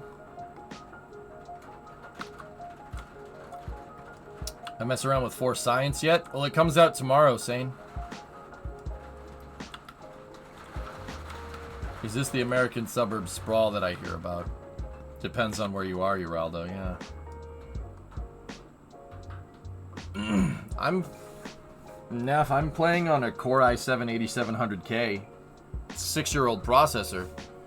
I pushed the game up to almost 500,000 people, and it is slow, but it's handling it. It's just slow. In terms of graphics card, I have a 3080 Ti. It's working all right. It's just slow. Everything is in slow motion.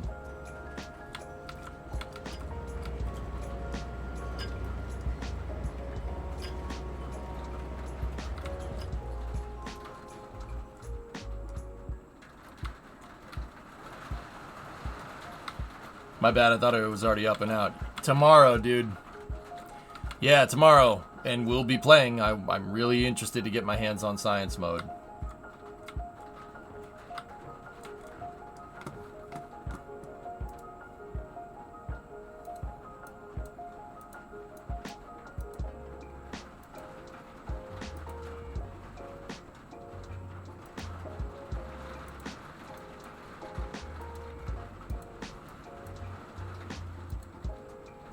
That's gotta be Op 4 stuff. Shogun. That's Op 4 stuff all day. Aggressors.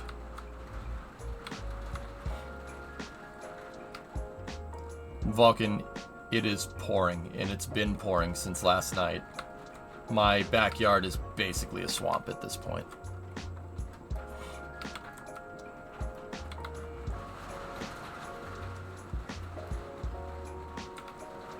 It's fun. Yeah, 60-mile-an-hour winds aren't fun, dude. I'm worried it's gonna knock a tree over on my, because I'm out in the woods. I'm worried it's gonna knock a tree over. I already had some pretty big branches fall.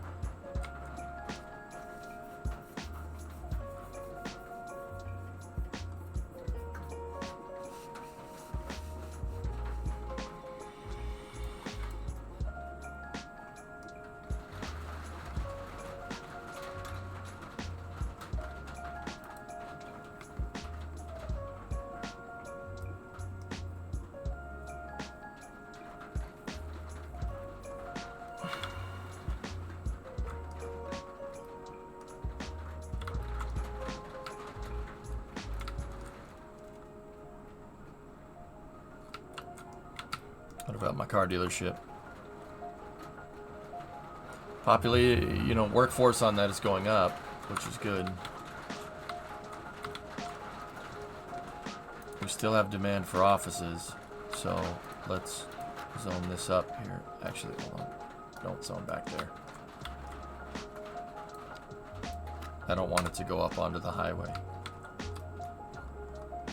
Is somebody maintaining those trees? No, slow. The back of my house is to the woods. Like a lot of woods. So no. So yeah, that's why I'm like, You finally got a place in Titusville, Vulcan. Oh, that's cool, man. Dude, I actually have accommodation down there now. I can go down to Florida whenever. My uncle lives down there. I'm not going to say where, but it's near the Space Coast. And, yeah, I can he's like, yeah, just come down whenever. I don't care. I'm like, all right. Fun fact, guy's an engineer. Yeah, didn't see that one coming. Can you do it yourself, or do you need some permit? I don't know. I'm not sure. I haven't lived here for very long, Slow.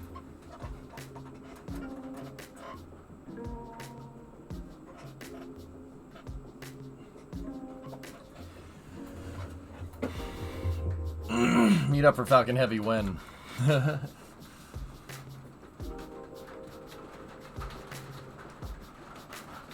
Nice. Well, if you do come back down, you'll have to drop by. Yeah, Vulcan. Of course, that's a given, dude. I was thinking about going to the Rolex 24. Because turns out having accommodation down there makes things a lot easier, especially when it doesn't cost you any money. I mean, I was thinking it might not be the worst thing.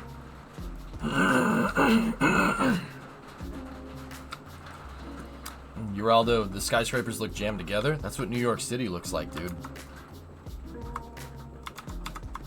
Yeah, we don't need Starbase Live up here. I have it already up on the other monitor. I'm watching Booster 10. It's a blast, Fluffy? Yeah, well, a buddy of mine that watches the stream is racing in it, dude. So I was kind of thinking, it'd be cool to go down there and cheer him on.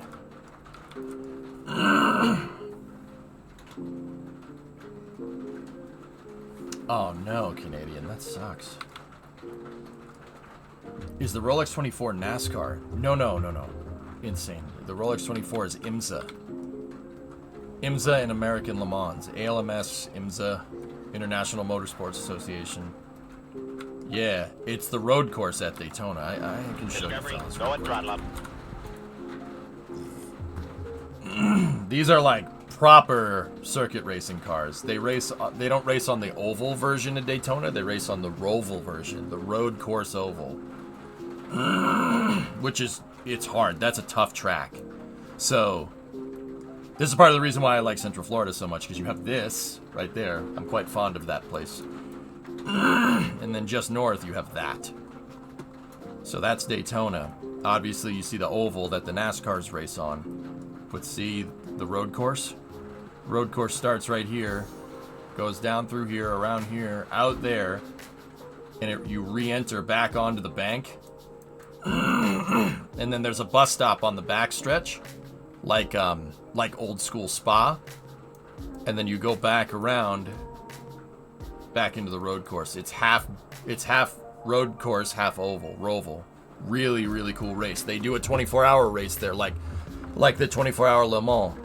It's basically the Rolex 24 basically is the start of the racing season. The Rolex 24 always happens in January. It's basically, that's the first race of the year every year, like first big race every year.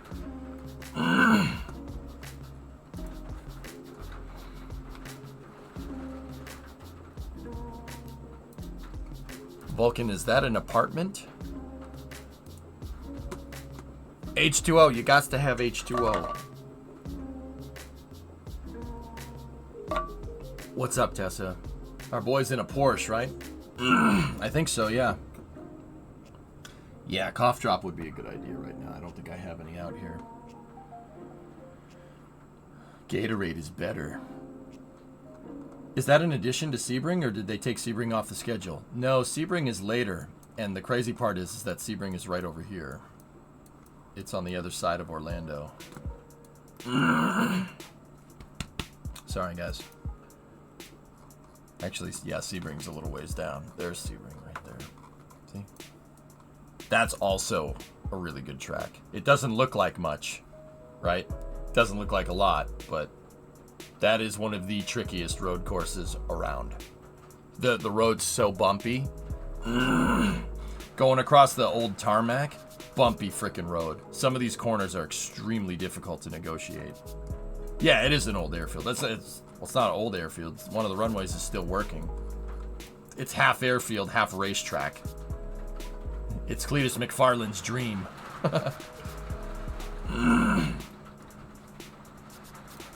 Hit up Bradenton and the Freedom Factory. That's actually not far from Sebring, dude. It's over here.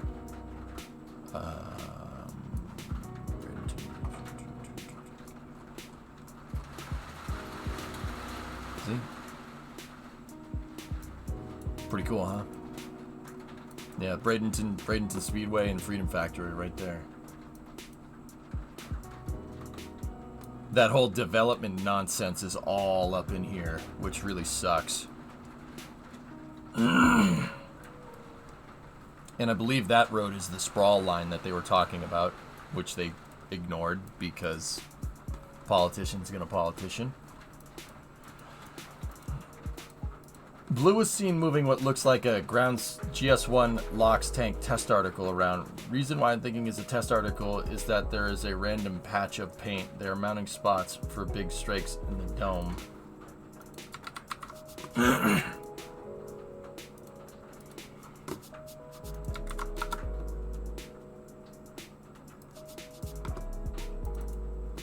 Oh yeah. Yeah, I saw this morning. Oh, Graybill, that Sebring would destroy a Formula One car. Huh. That's too long to be a second stage. Anyway. Made you tired. How long until Cletus buys Bristol? Yeah, I don't know, man. But yeah, Uraldo, what I wanted to show you on Google Earth was this. New York City looks like that. Especially uptown New York. They jam in the skyscrapers.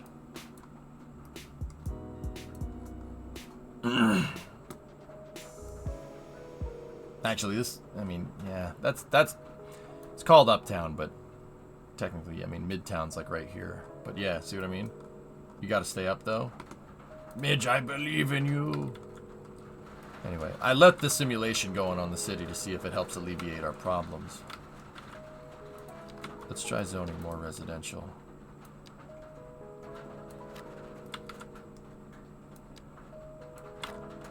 See, a lot of people were saying like, oh, the residential, the low density residential is just never going to go away. It's never going to go away.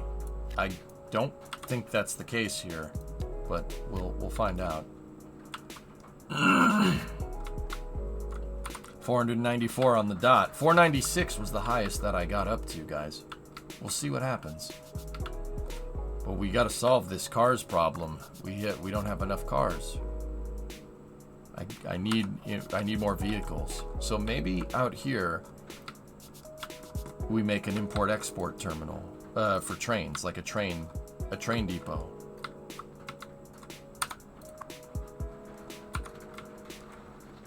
Drove my car again drove your car around to get used to driving in the U.S. again. Yep.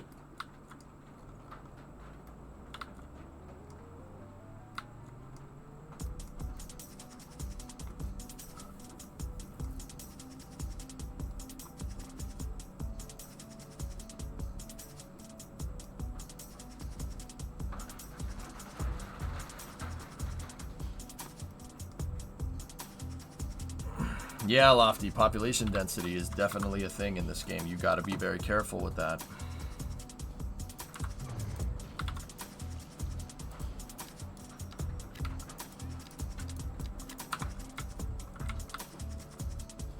Hey, Builder, what's going on, buddy?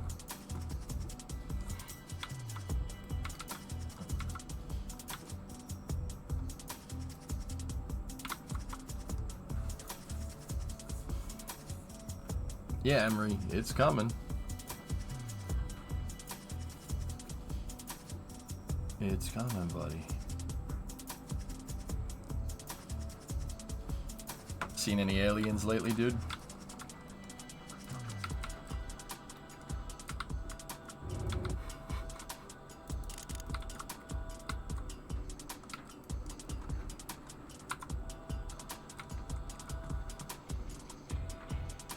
He's been talking. I haven't been keeping up, to be honest with you. I haven't been keeping up, but I guess that's neat. That's not where I was expecting you to go with that conversation, and now we know. Oh boy. Oh.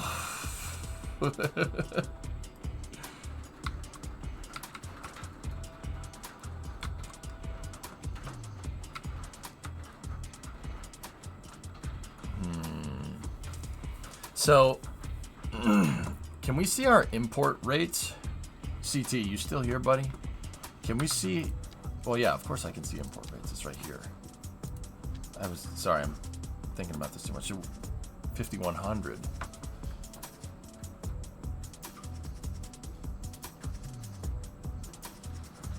See, I'm wondering if that's a throughput problem. Do I need more cargo terminals? Right? Do these facilities, do my docks, do they have cars in them as a stored resource? I don't think they do.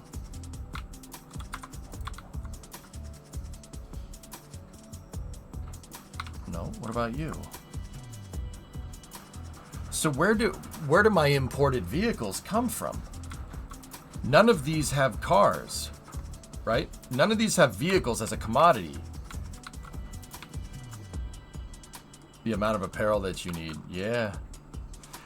I think, see, Kraken, I think that's what I want to do. I want to make a industry-driven city. That's what I want to do with Weaksville. I want to see if I can subsidize, like, the car industry and make Detroit. Like, I want to see if I can make a city that's entirely dependent on, like, exporting cars or something.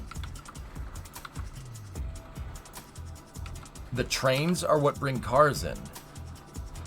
Trains are... Are you sure, Slow? Where's a cargo train? What time in Detroit? A strong car industry time? Alright, what about you? What do you have on board? That train has cotton on it, and that's it. Yeah, see, I'm super interested in wondering... I'm super interested in where our trains are getting this stuff. No, I don't. It's a question. Oh, okay.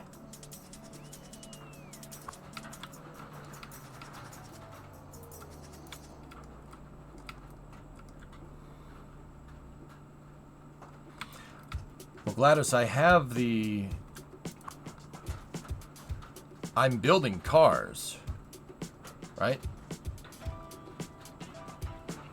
It's just that people aren't really working there. So that's going to be slow with car export, right?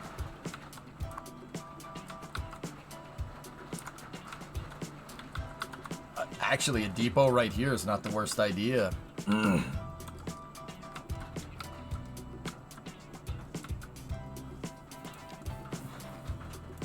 Maybe that's my problem.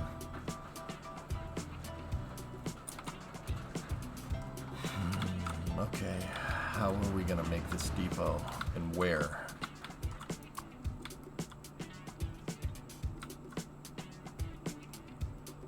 Nobody ever, that oil refinery doesn't do anything. No company ever moves into it. Can you do a combined passenger cargo station? No, it's one or the other. Here, let me place this down on some open land so I can see what it looks like.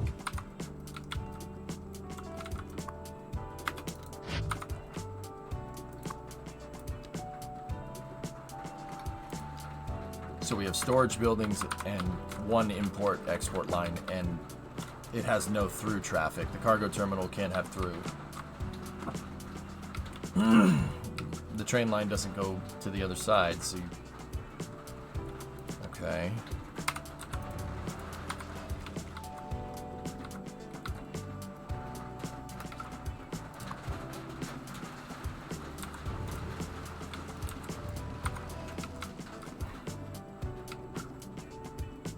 You can upgrade it to 2 lines. The homing pigeon does one of those lines go through. It didn't look like it did.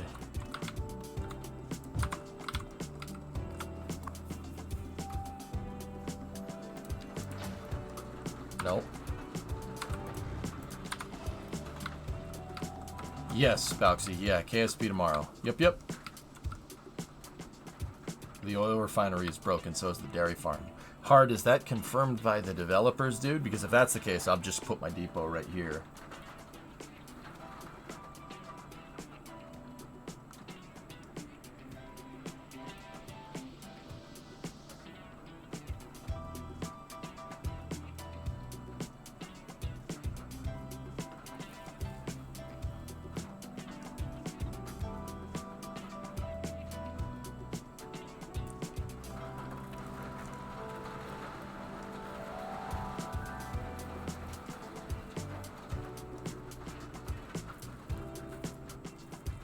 Hard. UHF comm check.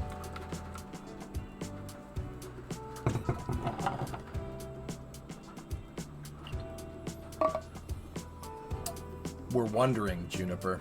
I'm wondering if there was just that was a knee-jerk reaction from me.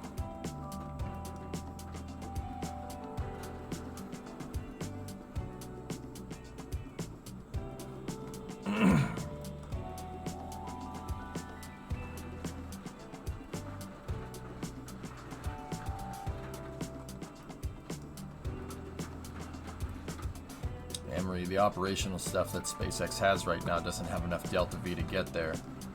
The new hotness that they're working on will. Absolutely.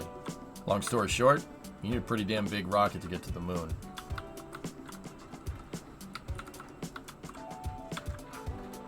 It needs to be a big mother. Double checking the Paradox forums. Dev said it's broken, George. Alright, cool. Alright, so if that's the case, bye-bye. It's just wasting space.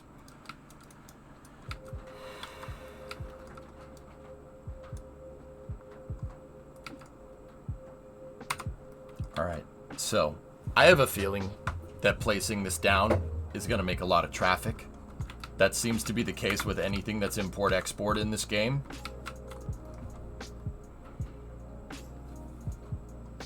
So, see how my docks are just constantly swamped? I mean, that's kind of the case in real life, but we're going to need some highway access here. Fortunately, the highway is right there. Unfortunately, it's on the other side of the damn train tracks. So we need to go and design something out over here. We basically need to connect a high-capacity interchange in right here before that interchange, you know? I need to do another one of these guys. See this? The Guguts High. It just got really cold in here. Oh That may have just been a wind gust going through the garage, though. See the Gugut's Highway here? The Gugut's Highway started as an extension to get into this industrial area.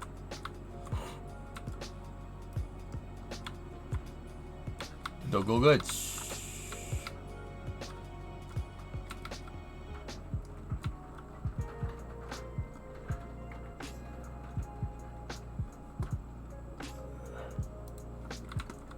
Aliens. No, it's ghosts.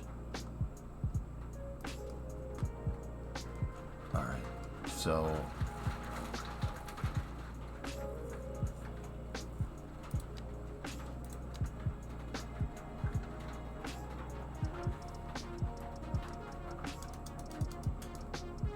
if we have our cargo terminal like this, so it's in an opportune position to be able to...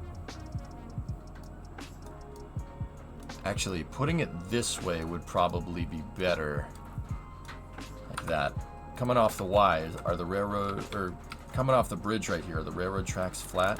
Yeah, they are. So we could put a siding that goes right here, cuts through that little hill, goes over here, and puts the cargo terminal there. The reason why I think that might be a good idea is because, well, it's obviously going to be used for import and export, so the outside connections, right? That's what we want. We want outside connections. Do you have a Jimmy Hoffa Memorial Football Stadium? No, I don't.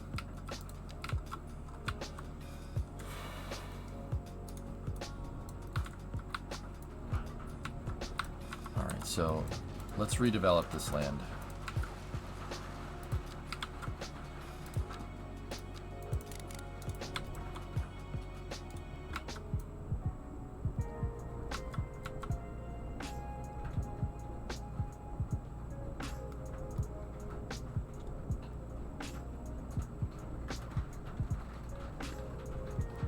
It seems like each one is importing from different outside connections, J-Speed, so they all have different resources, so trucks that need said resources go to said depot, right?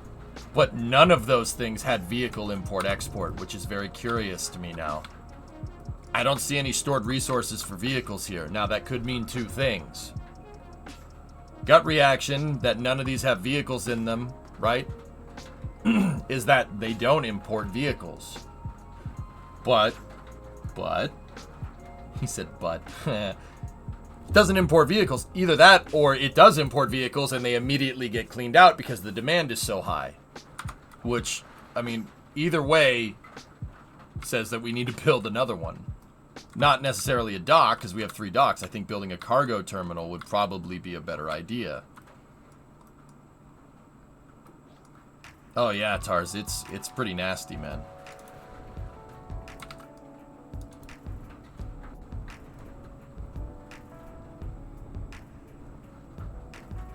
Alright, let's clear the trees off of the area we just graded.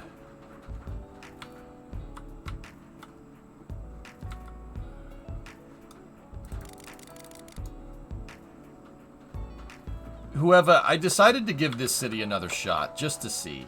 I wanted to give East Rock another chance. Just to see what happens.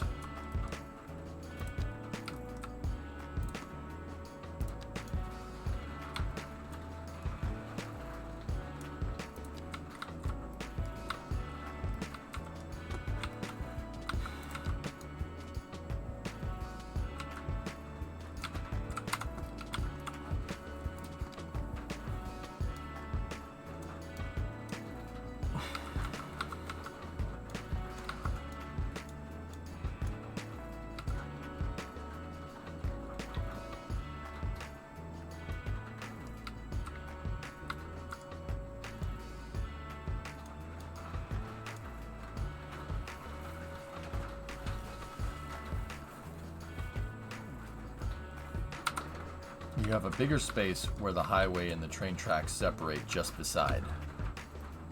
Well, this is my forest. I didn't want to build anything out here, Philip.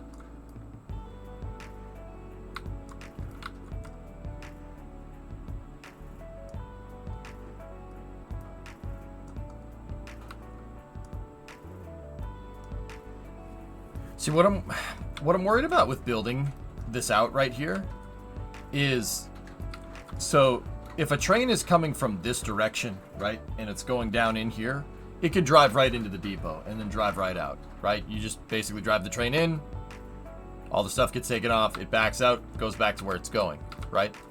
But if I make a line that's connected to another outside connection, like over here, or over here, or over there, right?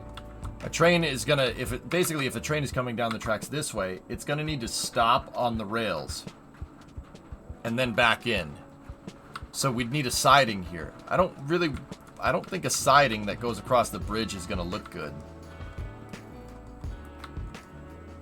That was Chevy Supercraft with the Vertipack cars. So what we could do is wide the train tracks and put the facility like this and make a Y. In railroading, it's called a Y. Why? Because it looks like a Y. It's a three-way intersection for rails.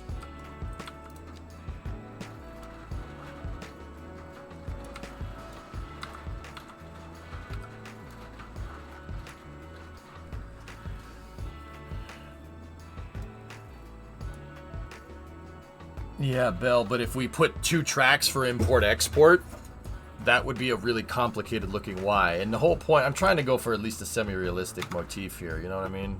I don't want it to look ridiculous. I want it to look real.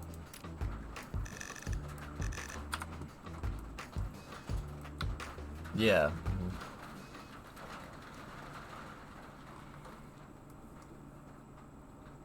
Yeah, Rothran, I got you.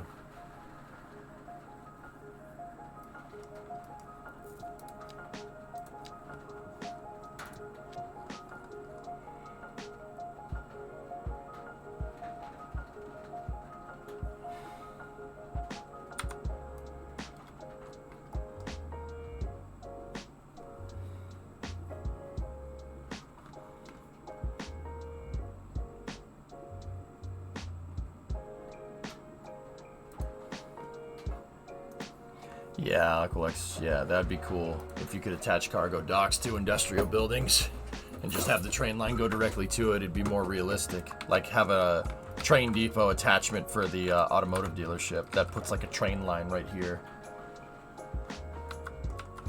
Or if it's the auto dealership, an attachment that has like a rail line that's connected to the parking lot. That's just more real. That's how the real stuff does it.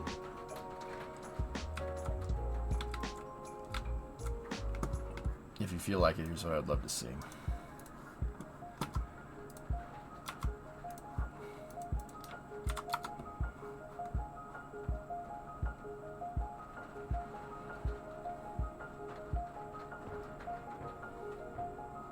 Yeah, you see a lot of this on the West Coast.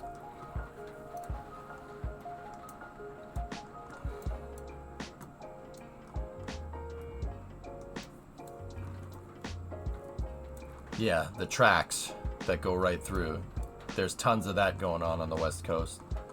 I don't know if you guys can see it. It doesn't come through too well on this, but see how there's a rail line in between these industrial buildings. And there seems to be 2 Bud RDCs just chilling on them. Hold on one second. Those are RDCs. Oh, they're RDCs painted in MBTA livery. What the hell are those doing there? That's MBTA. That's Boston Commuter Rail. Purple with the yellow stripes. What's that doing in Portland? No. Here. Look. That's the commuter rail. What are those doing out there?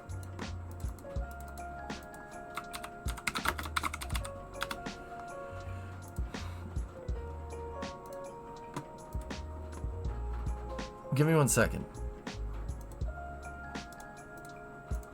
Look. See? That's the commuter rail. Decommissioned? Yeah, Tessa, but Portland is not near, or Tigard, Oregon is not near Boston. Yeah, those aren't near each other.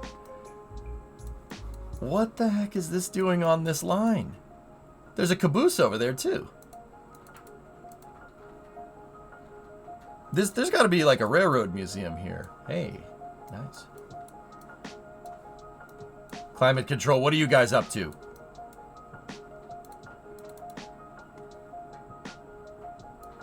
Those are Bud RDCs.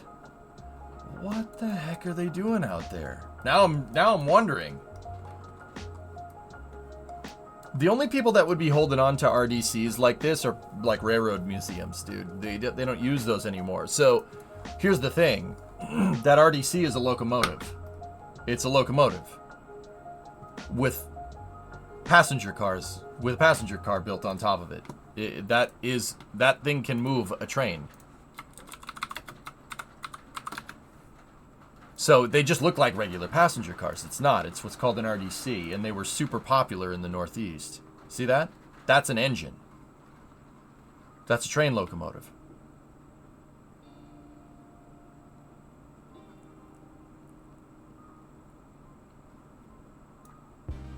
See?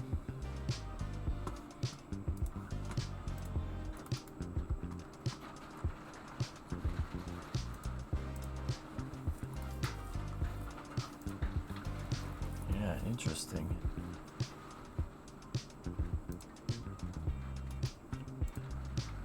I'm looking around here real quick.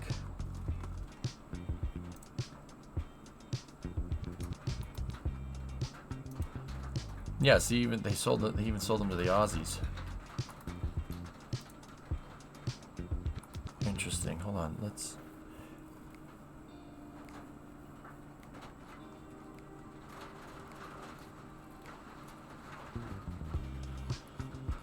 Actually, can we see the numbers on those bad boys? If I could see the number on the locomotive, I could figure out. Nope. We're looking at the back end, so we can't see the number on the locomotive. This is a little bit of a tangent. It's okay, though. Aqualex, you did this on purpose, you smelly butthole.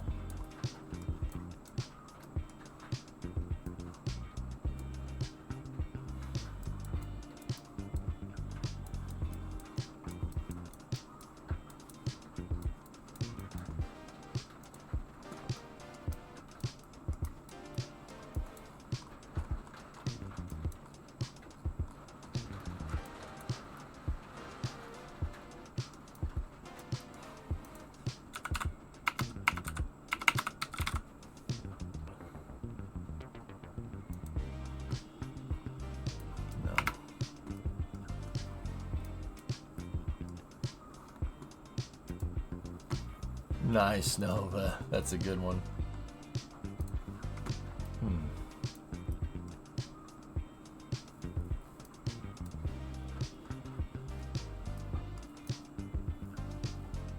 Yeah, there's just two Bud RDCs in MBTA livery just chilling there.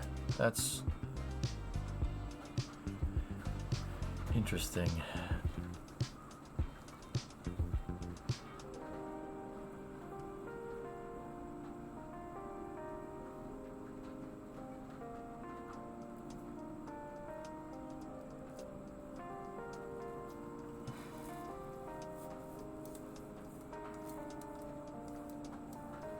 Yeah, it's alright.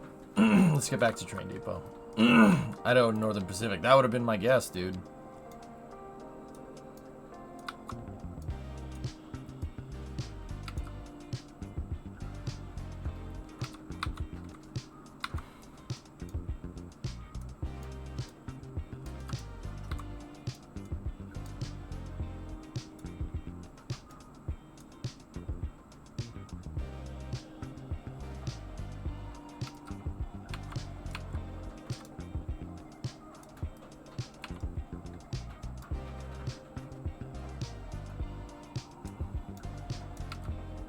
I'm just thinking about how we're going to place this. You know what? I think I'm going to flip it. I'll tell you why in a second. We'll flip this thing. Just like that. Place it down. Alright, we want 2 tracks. And then we have an opportunity for storage facility on the back. Cool. let's go down here, flatten that area out in case we want storage there. Get rid of the trees. We'll plant trees back later.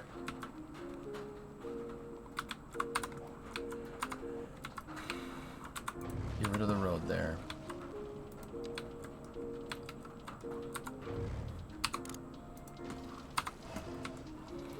We got a substation there that we need to worry about. So what we'll do is take these.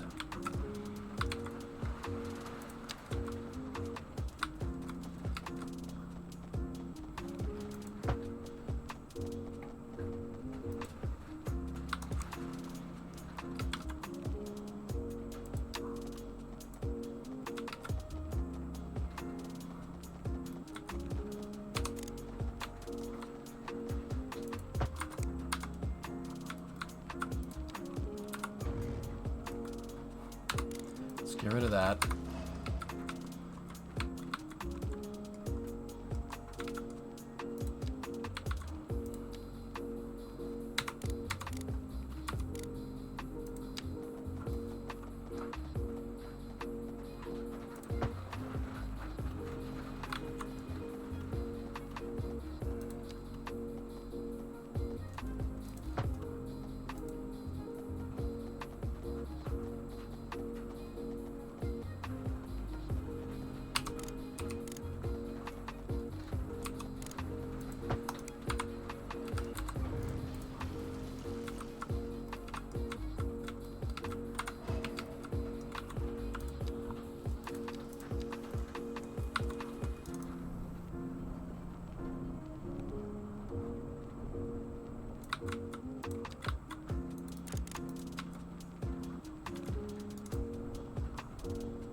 Alright, set that to angle snap only. Just like that.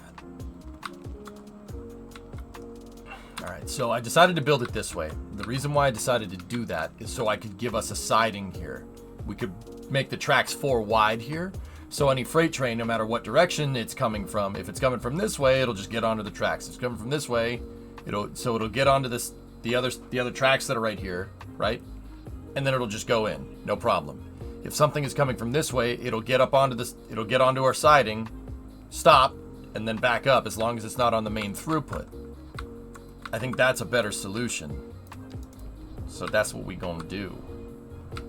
Now we just need the space to widen out the tracks, which we have over here. We have plenty of that. Ah yes, Nubian. We got lots of that.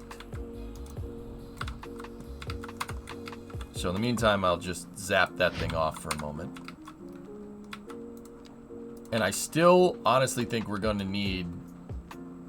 probably gonna need a bigger run up than this, but we'll start with this, and if we need to build out some other facilities here, we'll do that.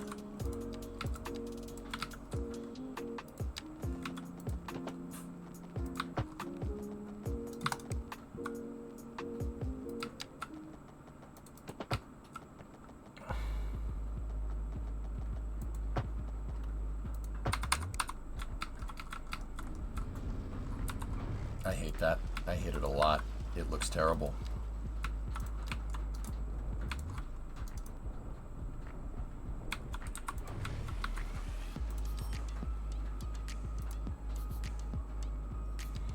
We're turning it 90 degrees and make a Y fork. I'm good.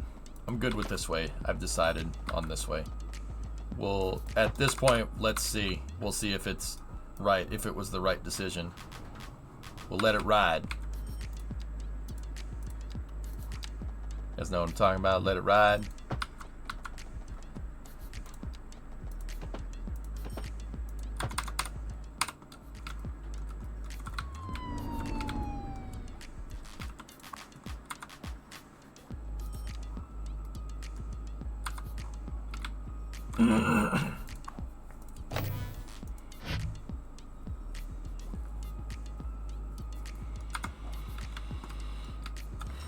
You're the designer, I'm just asking. Got it.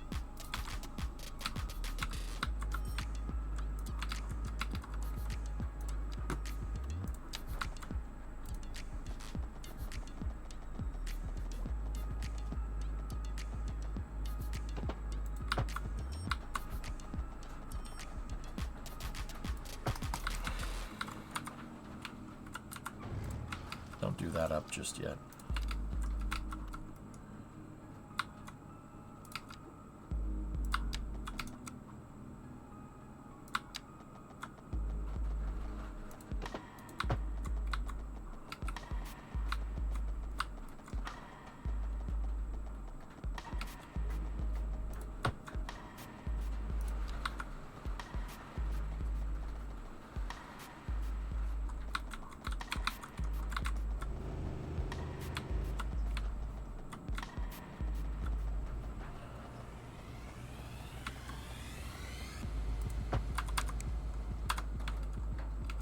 Okay.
Oh yeah, very nice.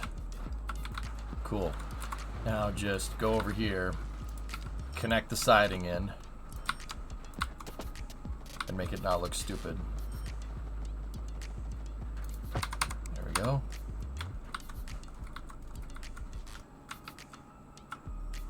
I'm worried that that might be a little too close to that junction, but that's okay.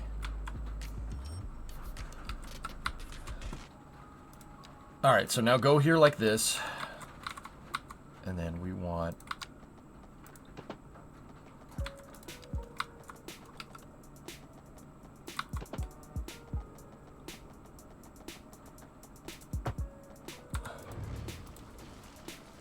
it's not what I wanted to get rid of.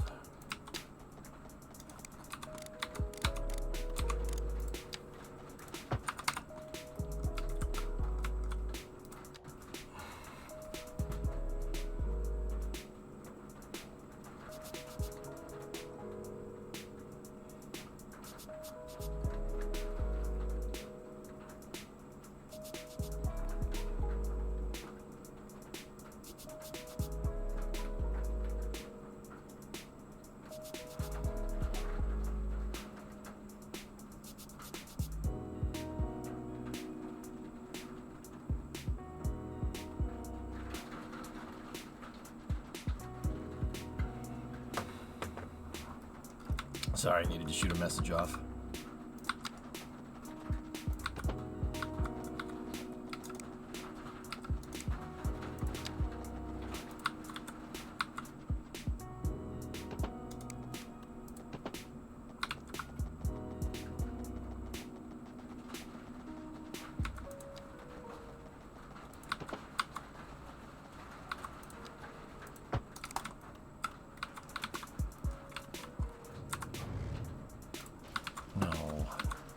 Why did it make the switch like that? Come on, game.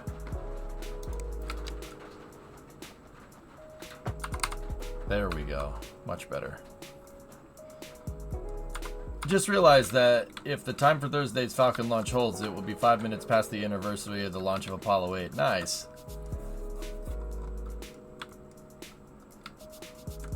come along and ride on a fantastic voyage. Good song.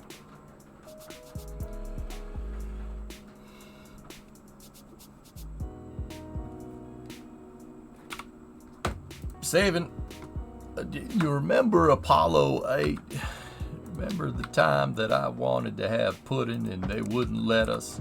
We're gonna have our pudding, and the proof is in the bowl of pudding that's in the fridge for pudding time later.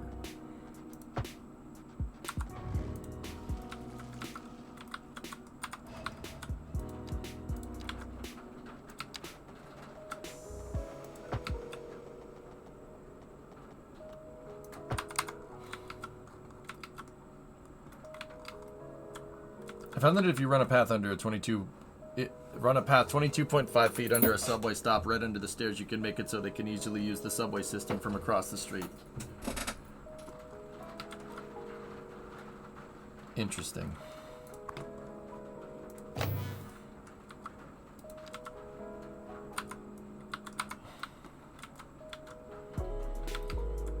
Yeah, Sun Temple, I wouldn't go that far. I need to see what this thing does first. So let me go in here and let me get into Cargo Railway.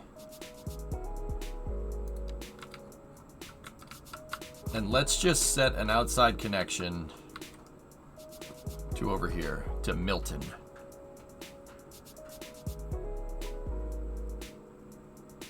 Wait till it paths.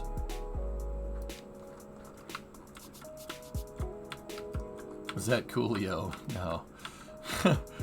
No.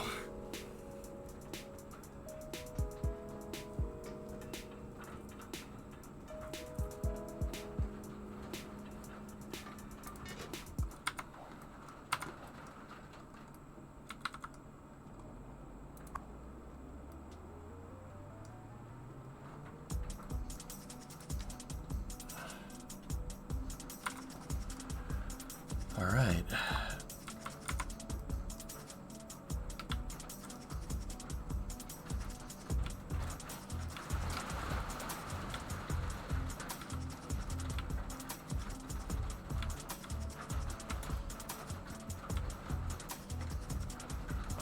Rain harder.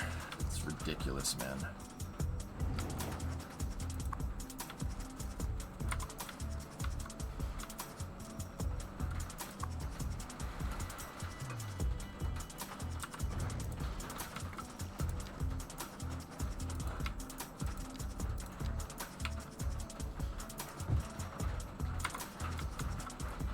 Did it stop bleeding population? It seems to be the case, Kinder.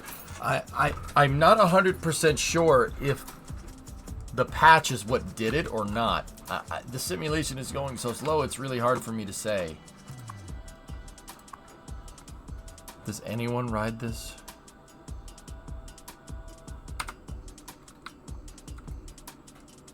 Enjoy that. I got to dabble in it all weekend. Yeah, we had it yesterday, dude.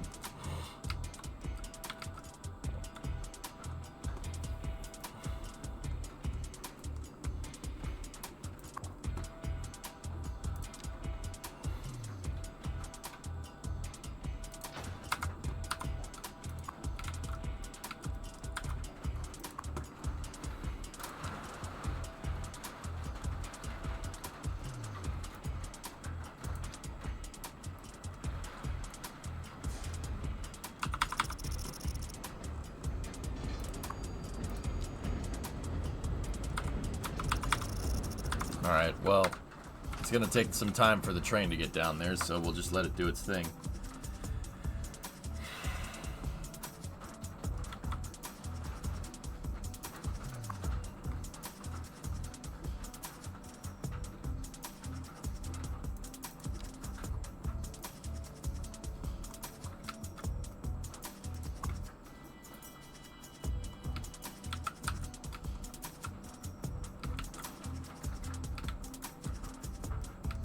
Discovery, go at throttle Hey, up. SimSim, 33 is almost as many months as lanes added to the highway.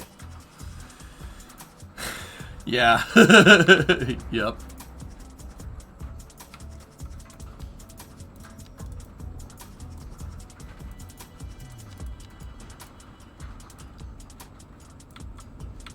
Yup.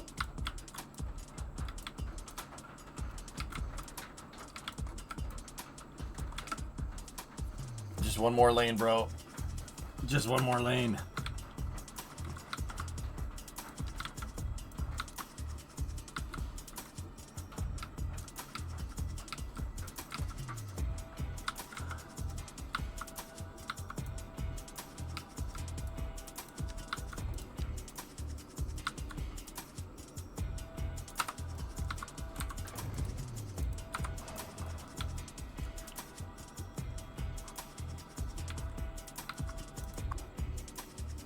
It's gonna take forever to get that figured out.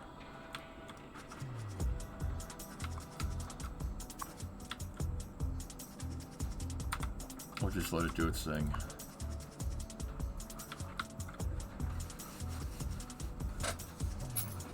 Weren't you doing a one more lane shirt? No. I said maybe, but I never did it. I got a lot on my plate right now, dude.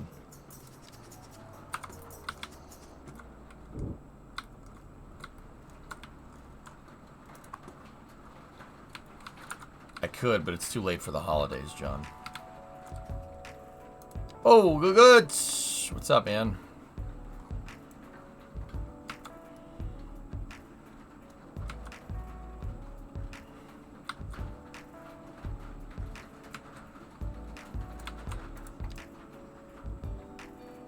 Antares, what's going on? Serge, how you doing? What's going on, everybody? It is a very rainy day where I'm at, so if you hear a lot of rainy noises, well, you know why. It is raining and windy. 100-kilometer winds. 100-kilometer-an-hour winds. Forgot that hour part. It is very rainy. 60-mile-an-hour winds in Rhode Island and Massachusetts. Not good. Not great, Bob. When new CPU?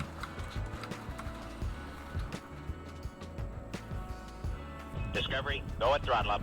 I mean, I actually did look into that over the weekend, and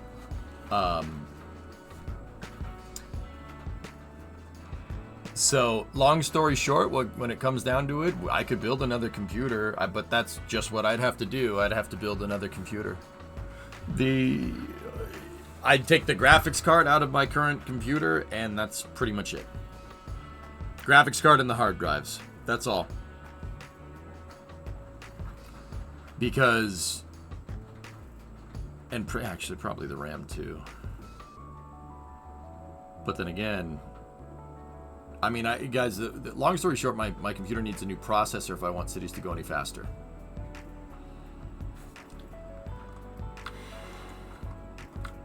Yeah, so the only thing that we'd take out is the graphics card and the hard drives, which basically means I need to replace power supply, case, processor.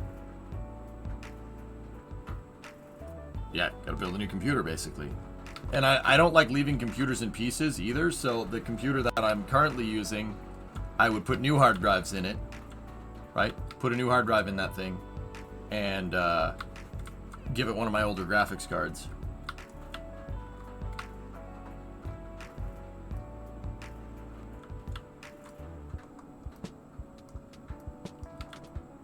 So basically, long story short, I decided to hold off on that until a little bit later in the later next year.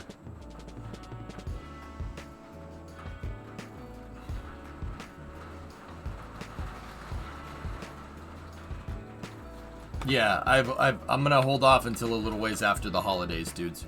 But don't worry, we will upgrade it.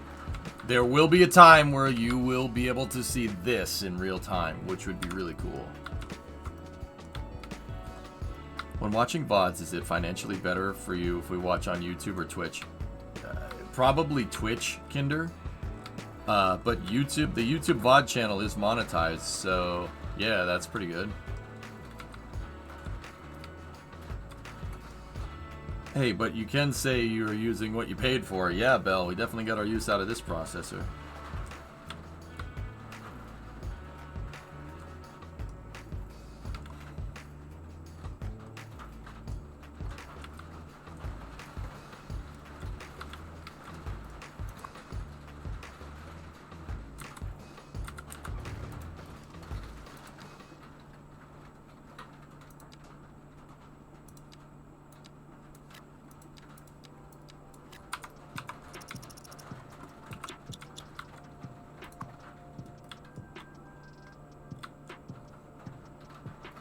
thing is that thing immediately got populated.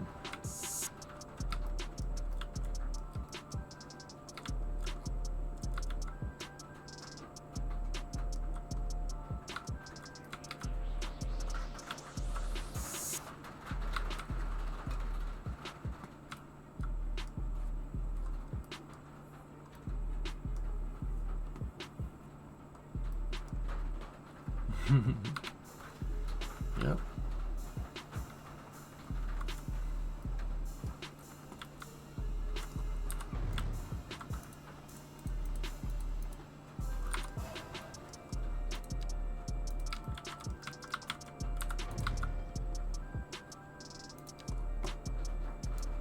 $494.5, dudes. 496 was the highest that we got before.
Could you please do a gated district? No. Well, I mean, not no, but it's just maybe. I don't know, man. Perhaps. I don't want to do a gated just yet.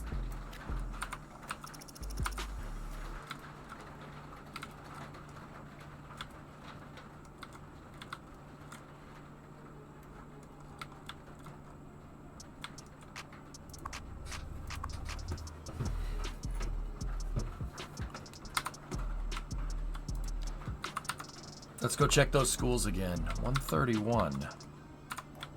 What about the one across the street? Okay.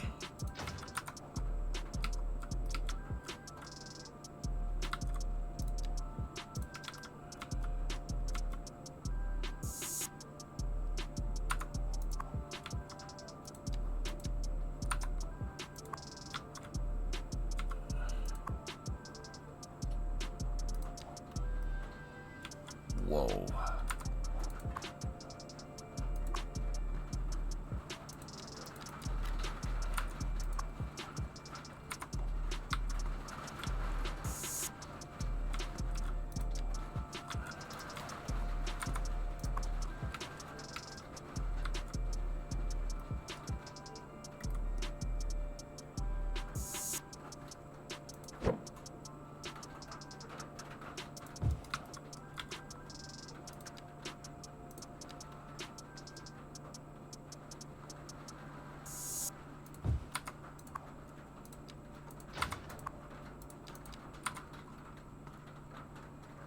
See what that does.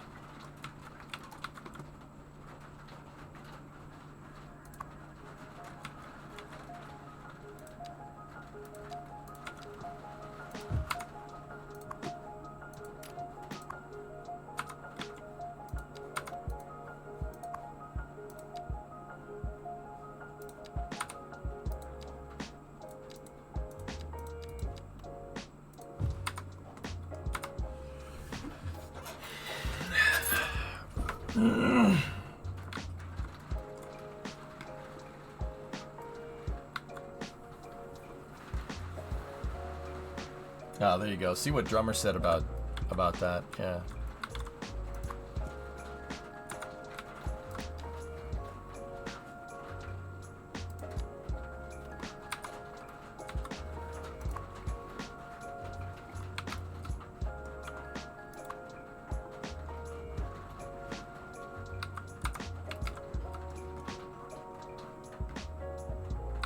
Do I even have schools over here? Oh, yeah. Oh, okay. College, high school, okay, elementary school. Elementary school.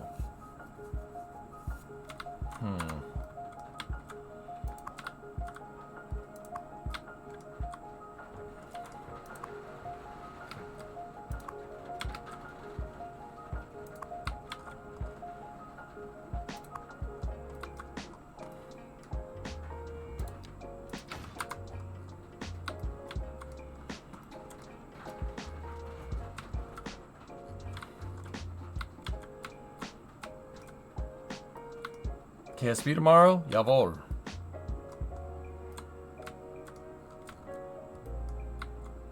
What was the plan for that unfinished highway? This one? Connected in here. I even drew out what I wanted planned there, but yeah. I've never needed it. The traffic problems fixed themselves, which means I built enough highway. Also this, I never finished it. Didn't need to.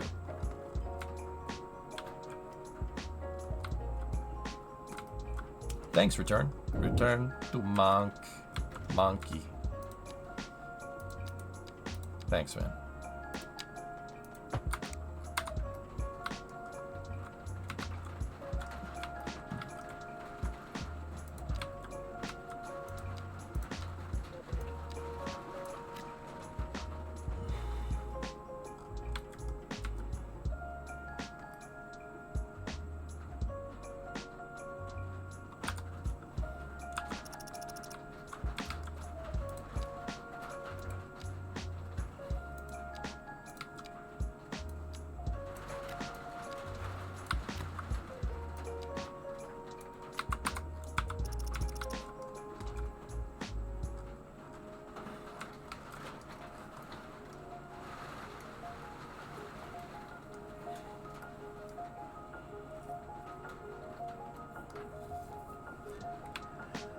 We got an abandoned house over here. What's the problem? Lack of entertainment. Okay, have a basketball court. This is the older one, yeah. This isn't Weaksville, no. I think I decided what I want to go with Weaksville. Industrial. I want to make that an industrial powerhouse, just to see.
Yeah, we gotta solve this freaking problem.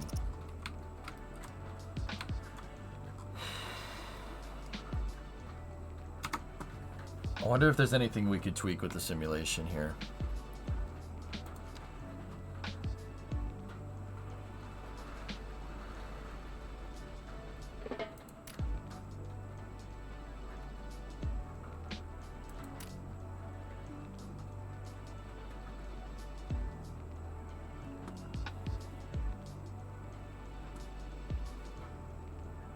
No, I don't think so. Save check. Got it.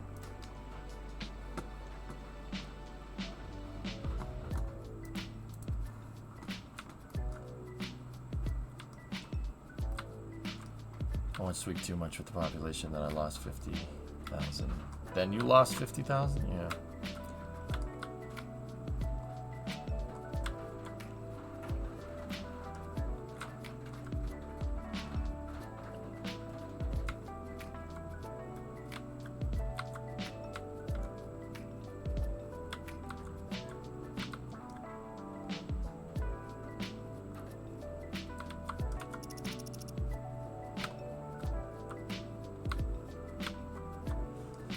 Certain things will lower the land value surge, so to an extent, yeah, but you, at the end of the day, you're the, basically the dictator over your entire city. You could just demolish stuff.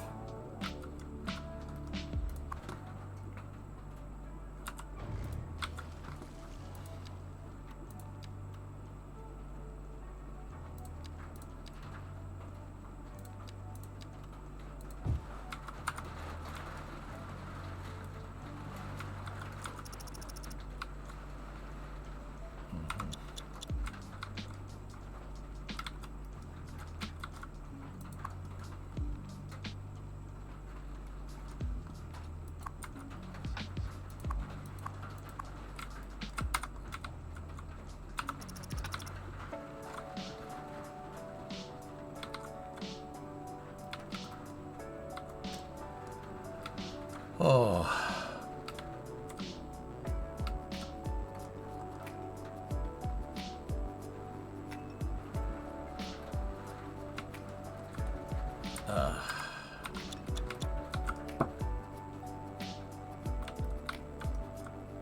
Dude, that's nuts.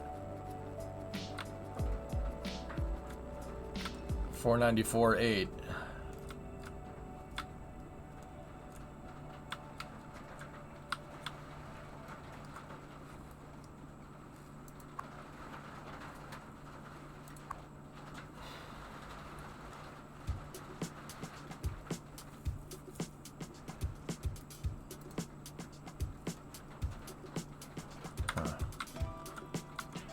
Is the performance thing stopping from going bigger? Yeah, it's just, it's not handling it very well.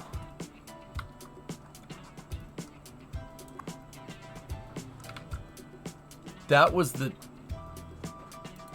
oh.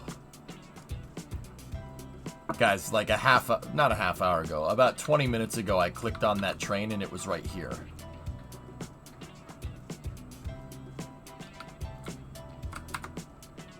Oh no.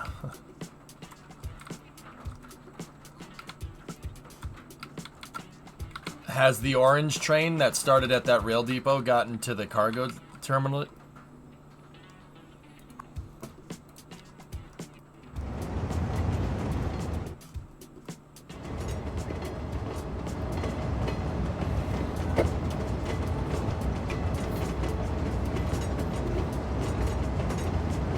Does it help if you increase the game speed?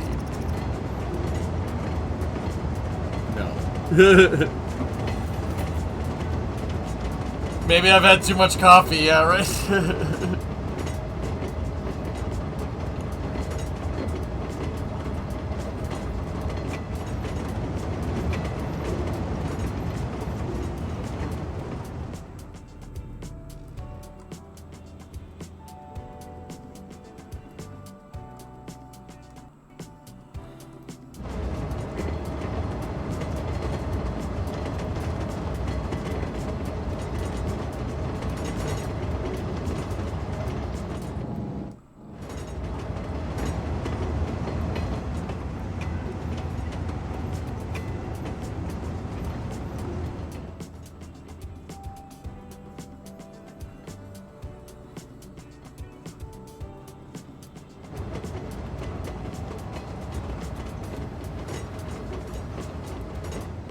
Looks empty. Hasn't even gotten. It hasn't even started to run the route yet.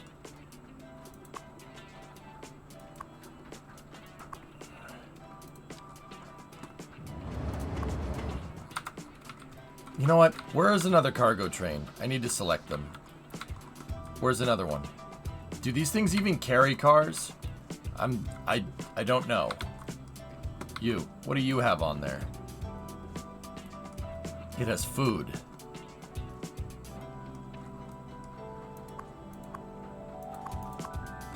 This train's carrying 25 tons of convenience food.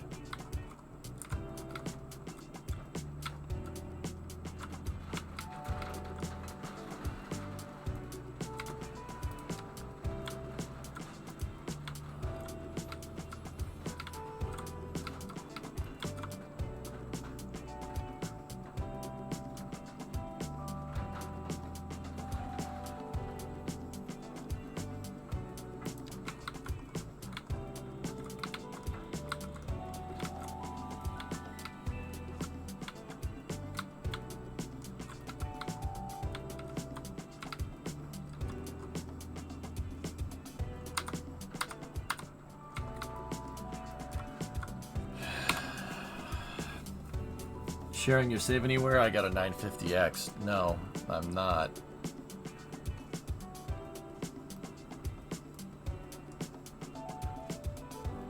Orpheus, I don't...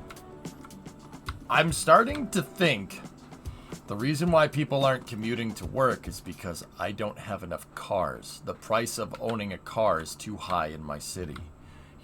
That's what would... If the icons are to be believed, that's what's going on. So what I'm really working on right now is trying to get my import-export for cars down. I'm trying to produce cars domestically and figure out ways to get them in here better, to get them into the city better. But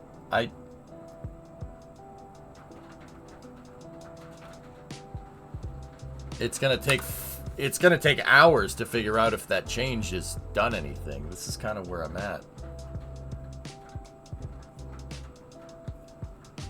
It's gonna take hours.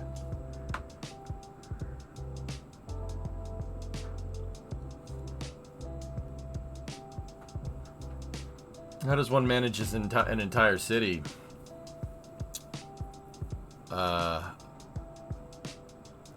Patience is the answer there.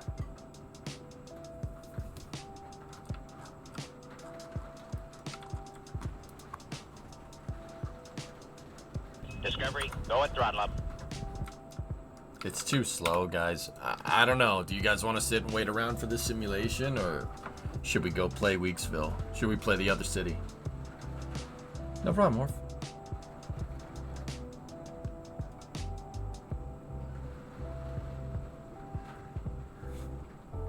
I think the other city might be a good idea.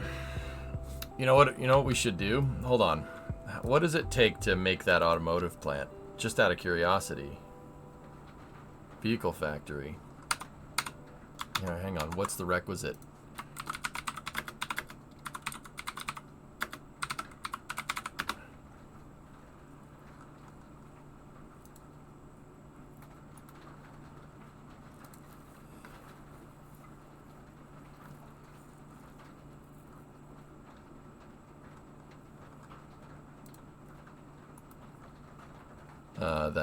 That's cities 1.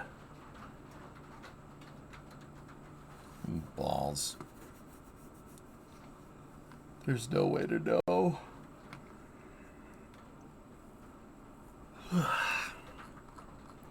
Guys, it's not the game. It's entirely dependent on the hardware, to be honest. Alright, we'll save this where it's at and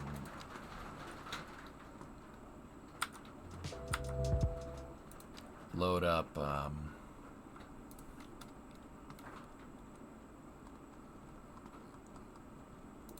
over here.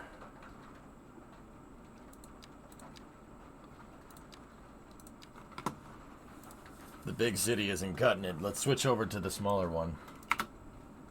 Wow, look at how fast that even loaded. Alright, so I'm going to change up the title.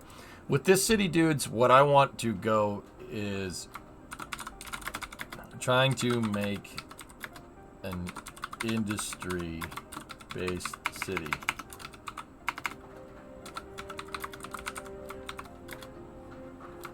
For science.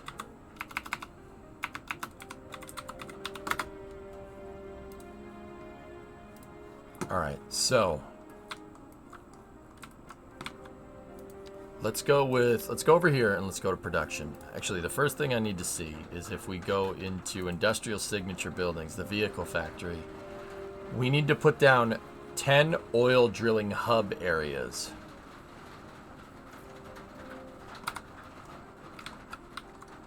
Okay.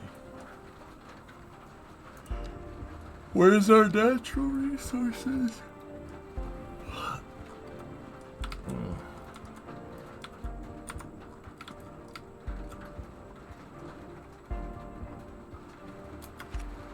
Oh, it's so nice to see traffic actually moving.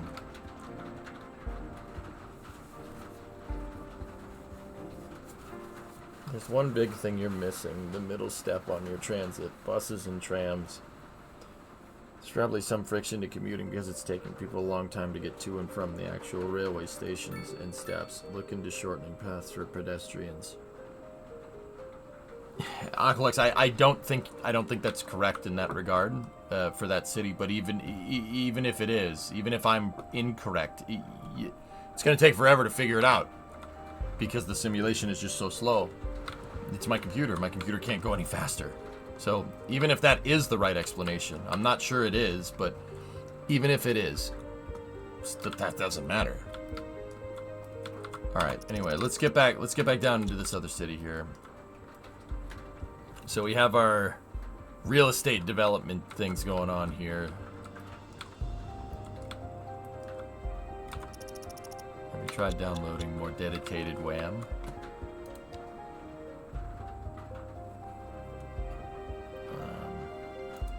Yes.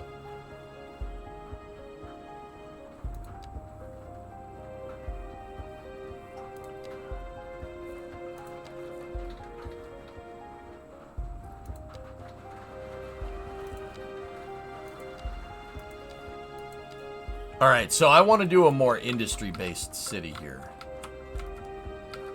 But we got to make sure that we keep our unemployment good. Nice. People are coming here to work, which is very good. Traffic is flowing very well. Just got to make sure we don't mess this up.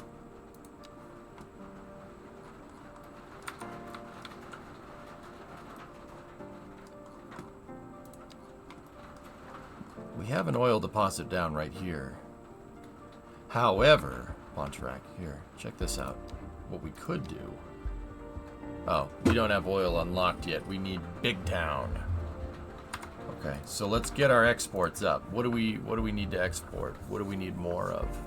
We're importing food. We're importing oil, which I can't make yet. We're exporting rocks.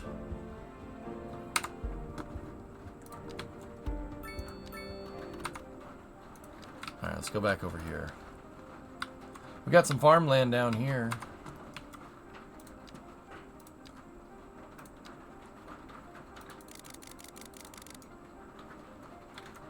Fertiland, I mean.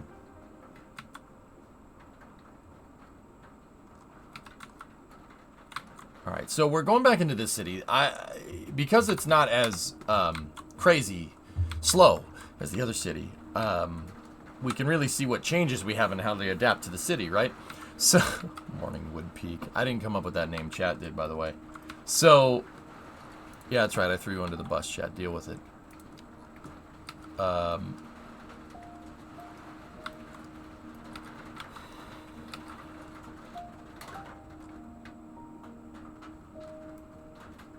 So I'm very careful about what I implement because once again we're trying to understand I really need this city. I want to make it an industrial powerhouse because I really need to figure out. Like I don't want to have a deficit on anything. I want to like self-sufficient industrial based city, right? But in order to do that, we're gonna need certain things, right? Sounds like you're going to be underwater soon or you're going to be okay. I wouldn't be streaming if I was in that position, man. Alright, so grain farming is what we're really looking for.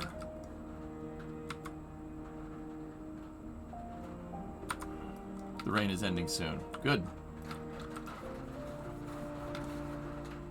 I mean, I think CT, I want to see if we can like make a... Actually, you know what? Let's not do all of them. Let's go centric on one thing. Let's try to make cars. I want to see. Let's see. Let's make this city... I hadn't really come up with a good plan for what I wanted this city to be. I want it to be an industrial powerhouse. Let's have it make cars. Actually, we could make it... We could build electronics, too.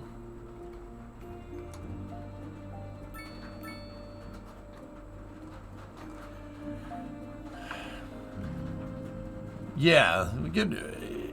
It won't necessarily... I mean, yeah, I'm not trying to aim for it to be look like Detroit. I just want to... This is more not like building an aesthetic style city like East Rock, like my other city, right? But I wanted... This is more about gameplay. This city's about figuring out gameplay. So it's not really... I'll just try to make it look nice and just freehand stuff. Like, we did this instead. Instead of making grids, I did housing developments. and just gave them a bunch of funny names because Sudden Valley, you know, if you get it, you get it. How do you specify what gets built in this game? You have to zone certain things, Breakneck. You have different styles of residential, commercial, industrial, and different styles of industry. The yellow is fertile land, so you need farming and you need vegetable farming and grain farming for that type of thing. But here's the thing, that's not for cars. That you don't need wheat to make cars, right? We need oil, we need ore, and we need rocks, from what I can tell. So material goods, let's go to a car. It says right there, it needs metal and plastic. Plastic is made from petrochemicals, that one, which actually you can make that from wheat. Ah, crap.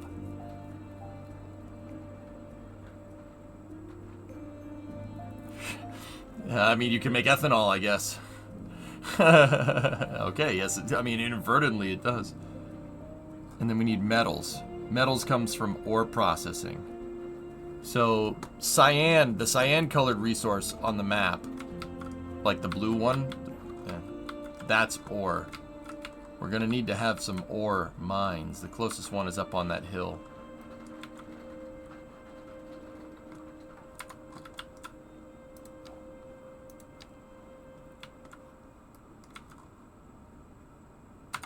Alright. How about propane and propane accessories, boy? Yeah.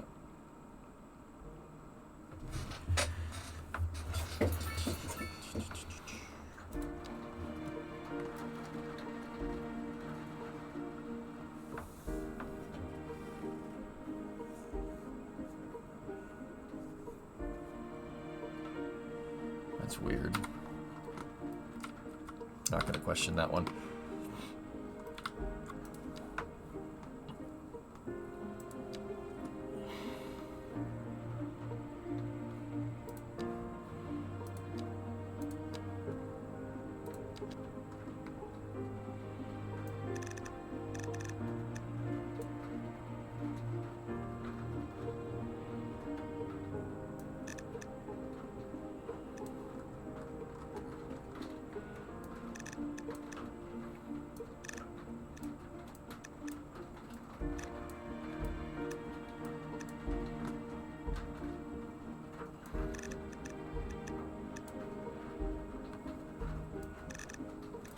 So plastics, petrochemicals, metal ore, metals, and then vehicles. Let's try to tech for that and see what happens. Right? Am I looking at that right? Like going to production over here.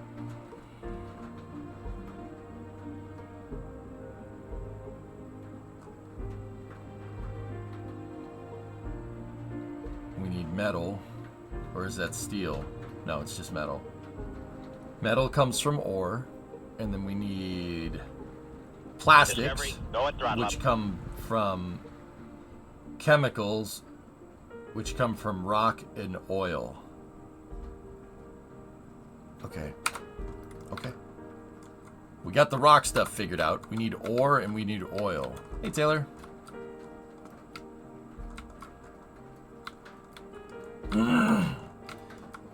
Tax breaks to certain styles of industry, Breakneck, usually give you what you're looking for, yeah. You can't just choose to have a car dealership, right? You have to support that type of industry to get it to grow. Which, believe it or not, even though you had super good control over like how the industry worked in Cities 1, I actually like this way better because it's more realistic. Hey Taylor, 7-month resub, thank you.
Alright, let's... Once again, I'm not really aiming for an aesthetic style here. I'm just trying to build what my city needs. So this really kind of this row housing thing that's going on works pretty well. Before we dive into our next selection, I'd like to take a few memento moris to elaborate on the formal structure of the symphonic work. I'm just zoning in 3x3 so everything looks the same. First, we will be dancing through the al dente section before entering the slower largo movement, finally, then savoring the vivacious anti-pasto movement. So, without further ado, let's raise the curtain and begin. He said Italian music. I got you.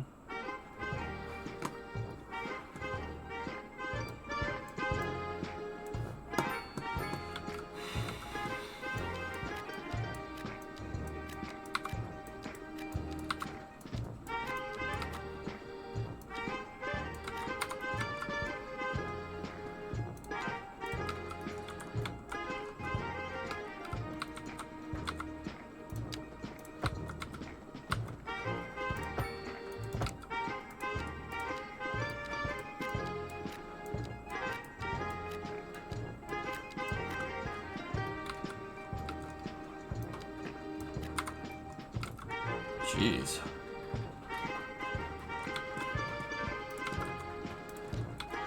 I've been diving into this game now too. And now you have a lot of row housing.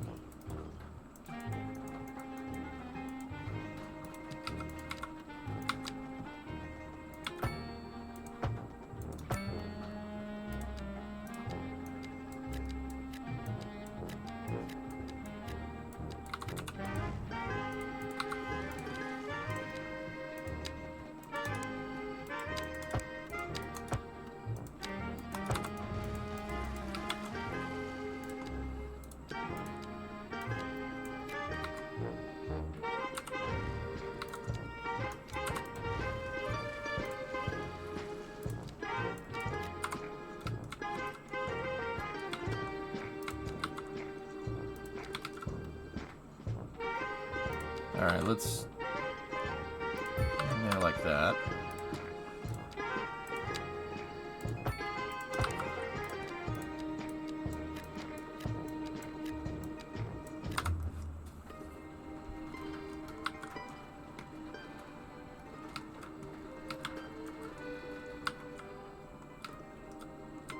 Alright, let's see.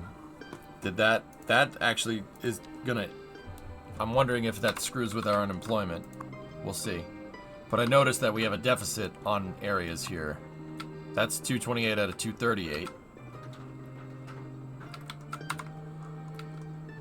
Well, the guy on the radio said we're gonna go through our vivacious anti-pasto movement, so I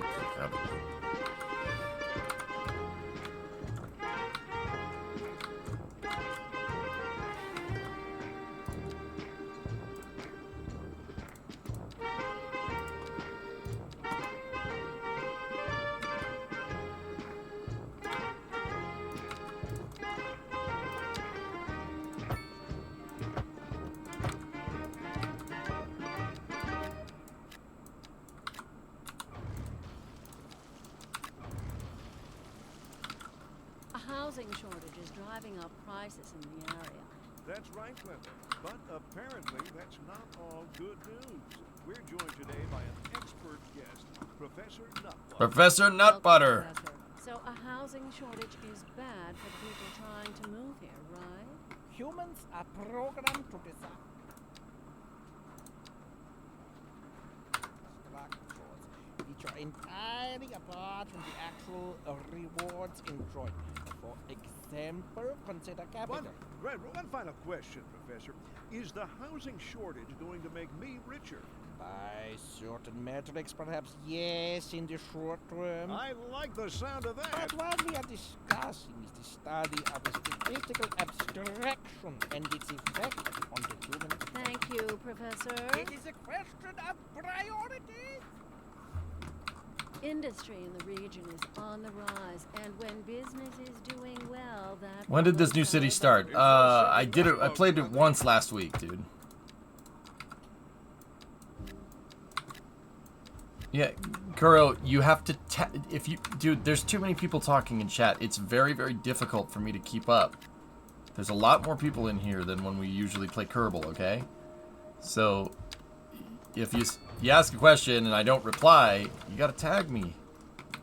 There's a train station coming at some point. Whenever I can afford it. Yeah, it'll probably be a cargo train station though, robot. What is that accent supposed to be? I don't know. A caricature of a Germanic person. But yeah, don't just be like, well, I can't get a reply, I'm leaving. That's, thanks. Appreciate it.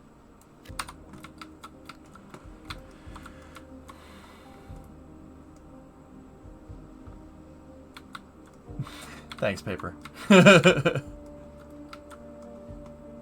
Dude, it's too slow.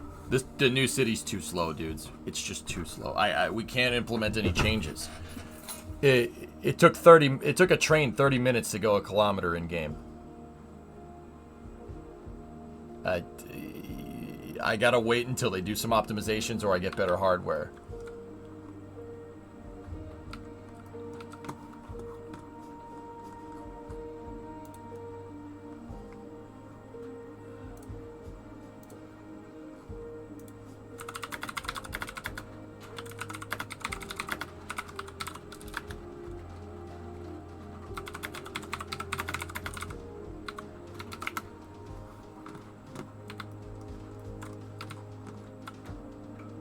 That's a normal speed for trains, right? Oh, yeah, yeah. In the US, maybe. Hey, am I right?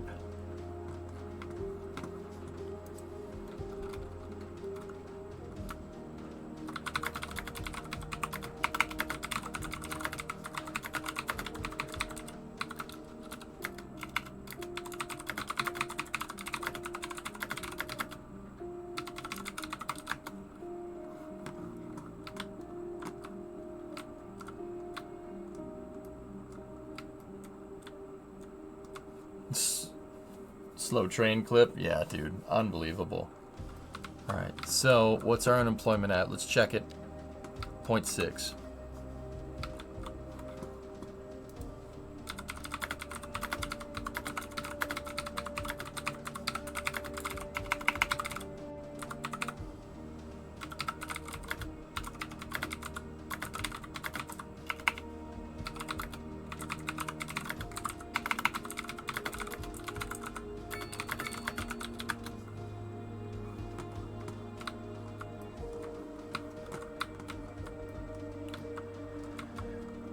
Nice developments for some gates when you unlock them.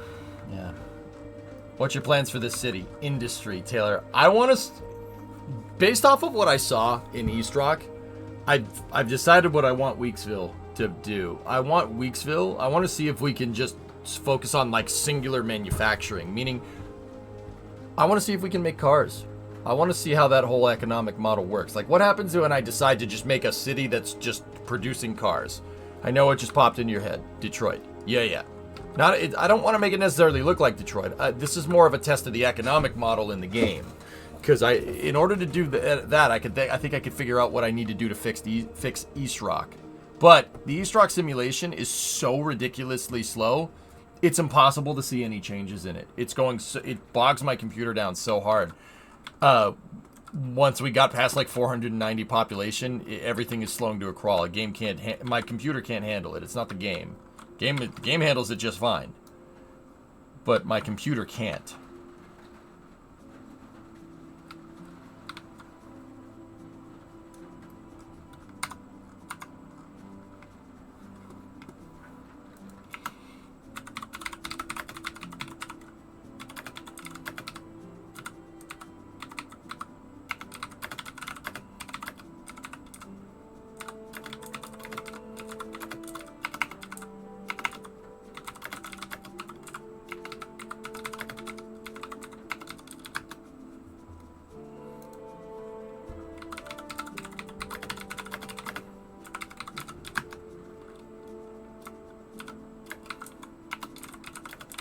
Give me 1 second, guys.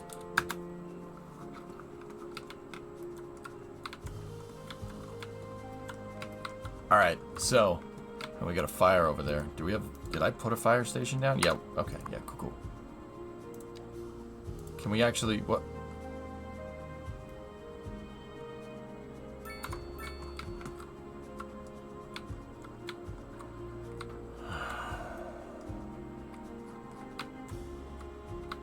Anyway, the tracks are over here, fellas, so...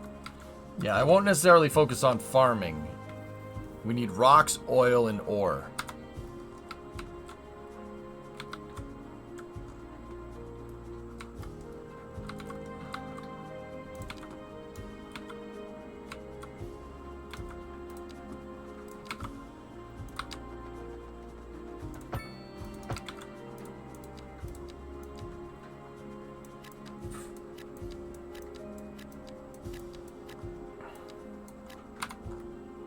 The reason why I'm zoning it like a checkerboard is so it gets the same houses every time.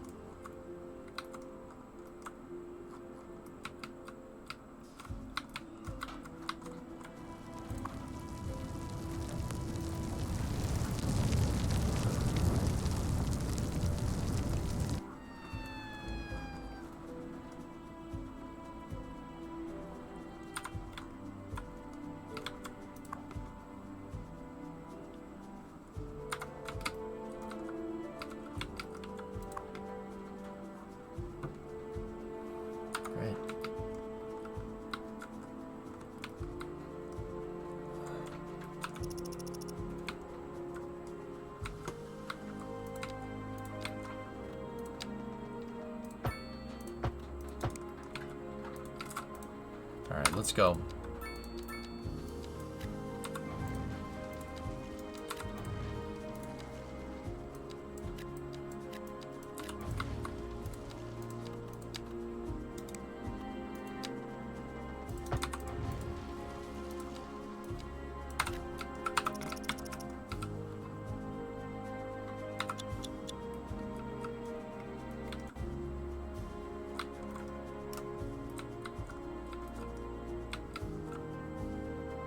Yeah, this city is not going to be as pretty as the other one, but we'll see what happens. These low-cost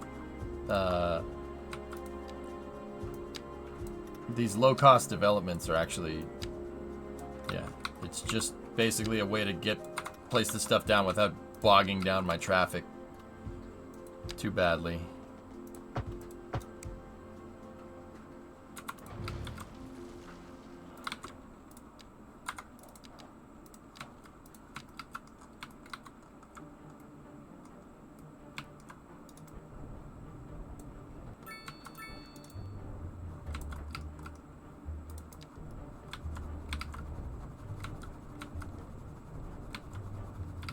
Industrial cities aren't supposed to be pretty anyway. Yep.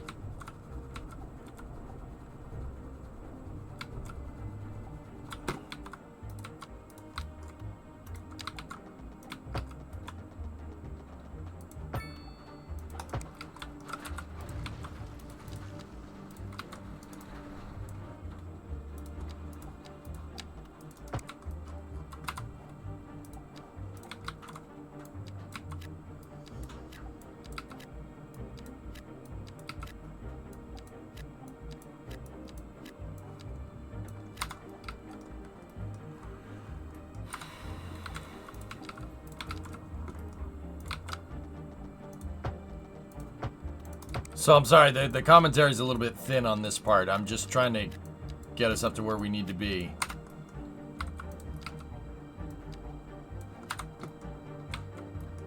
Nuclear bomb tests the city. Oh, no, I'm good. I wonder, can we?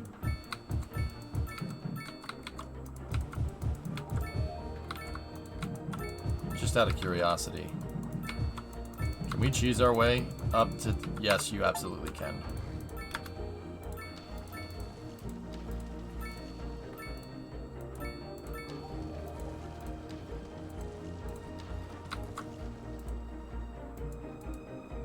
You can choose your way up to getting XP, so you can unlock the next level, because the game gives you exorbitant amounts of money, and as long as you're not too crazy with spending it, You could just cheese it by building wind turbines and stuff like this, and just look at the 5 down there in the bottom left corner. All I got to do is like place down 1 or 2 more wind turbines, and boom, boom. See? Boom town. Boomhauer town, boy.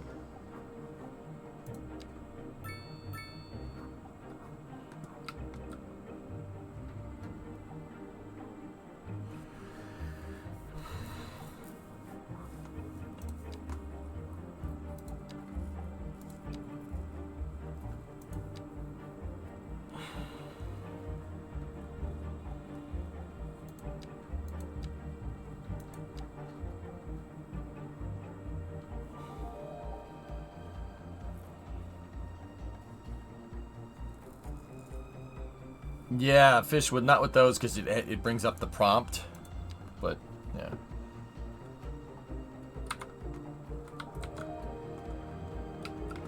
All right, let's get our natural resources up. Where do we want to move towards? We have 8 squares to unlock.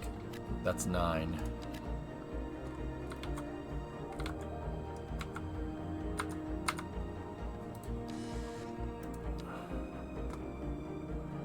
Textile fiber farming, loan limit, heavy traffic ban, advanced pollution management. Ore mining, we get ore mining first, so that's the closest ore that we can, maybe not.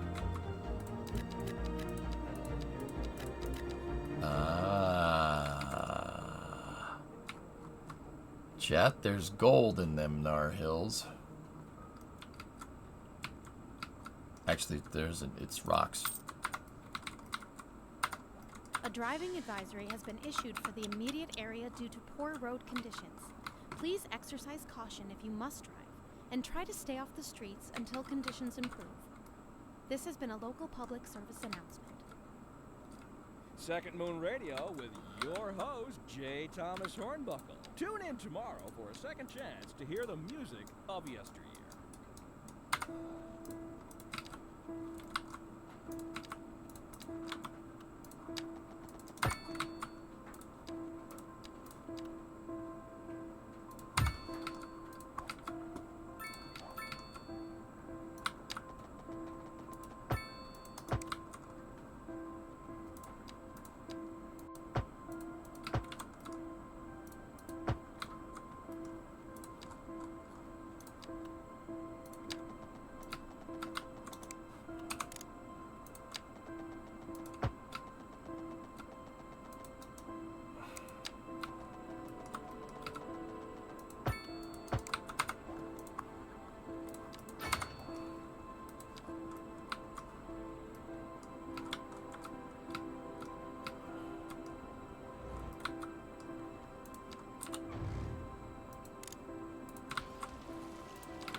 No, this is the in-game music, dudes. Yeah, super useful. Watch them change the XP so it's based on what you have active. Yeah, maybe. That would suck, dude. But yeah, I wouldn't throw it past him.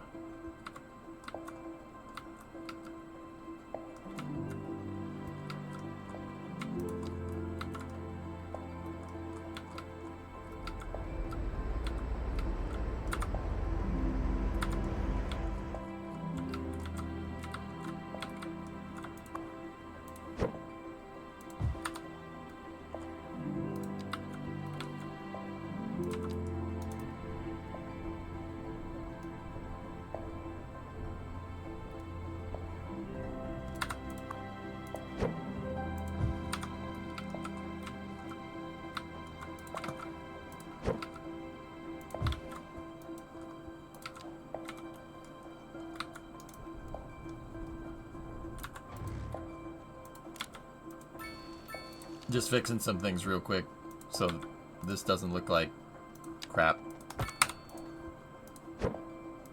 There we go.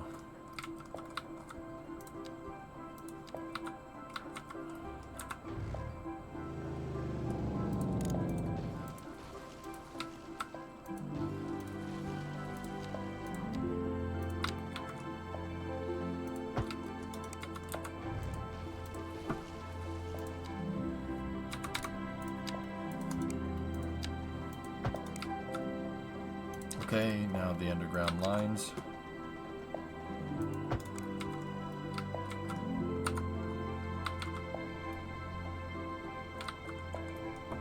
Why is the sewer backed up? There's no reason it should be backed up.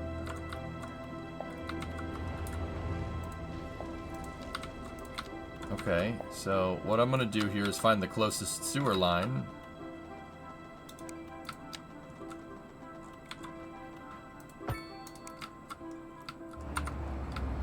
Let's see if that works.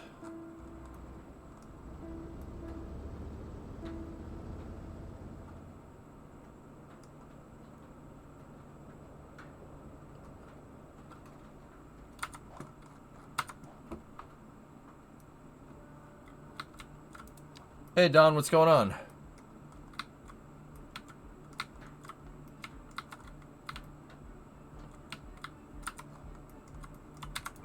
Yeah, it's gotta be Lofty, so here's what we'll do. Bye-bye.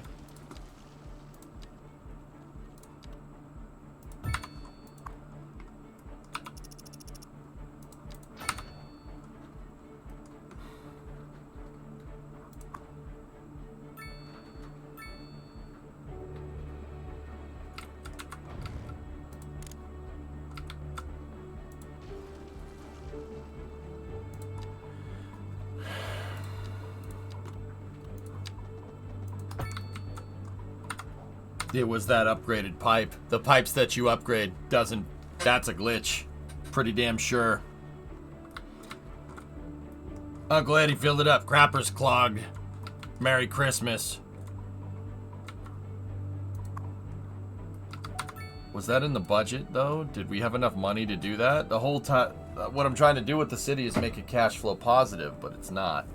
That road maintenance depot is killing me. In terms of cost.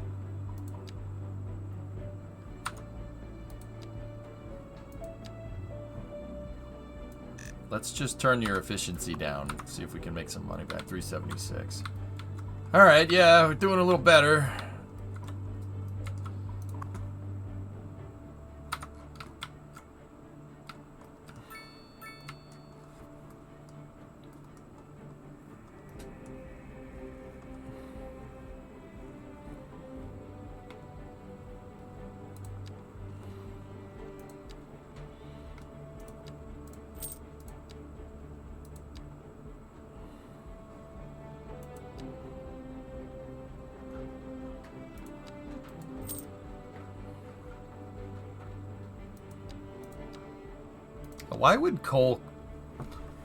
Why would coal come after gas? Anyone?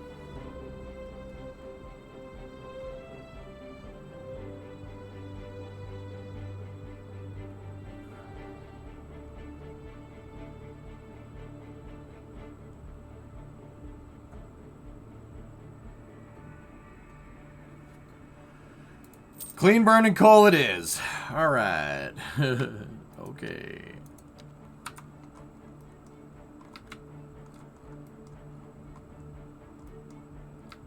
Did we have this conversation about burning coal the other day? Yeah, you're probably right.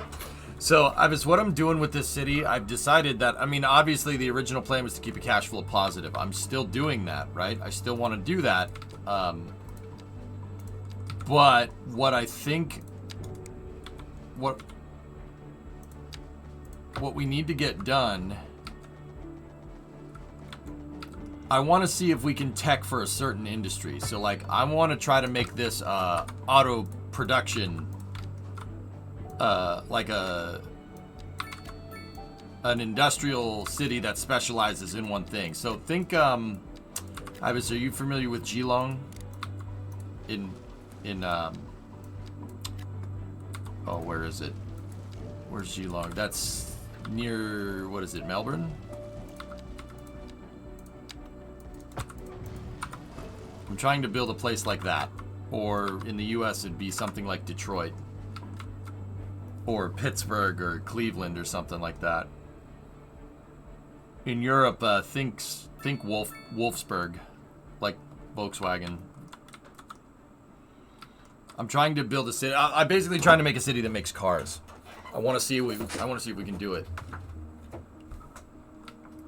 Yeah, builds Fords and Haldens. Haldens, yeah, exactly. Mm-hmm.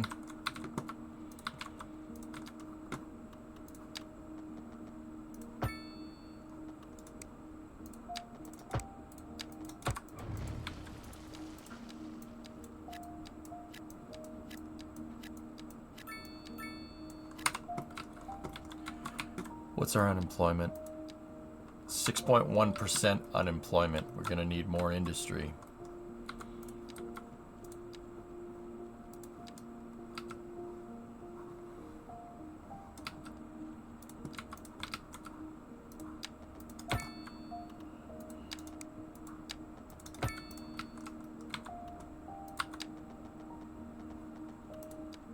So yeah, this is, I want to try to make an industrial style city here.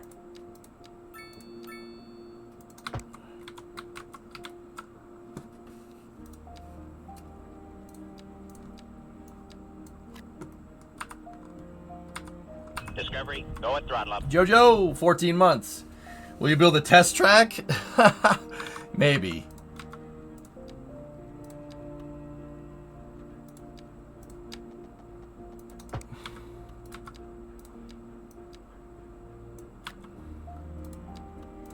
But it's like I was saying to a couple of viewers a little while ago. You gotta go slow here. We gotta be careful. I'm playing a little bit on the fast side, but 4 industry right there should be good. Hey, I was gifted us up to low star. Alright, so let's go over here. We got textile fiber unlocked, but we don't have anything else unlocked. We're plus 893. Not bad. We are cash flow positive. Oh, blah. What's causing this problem? Double block.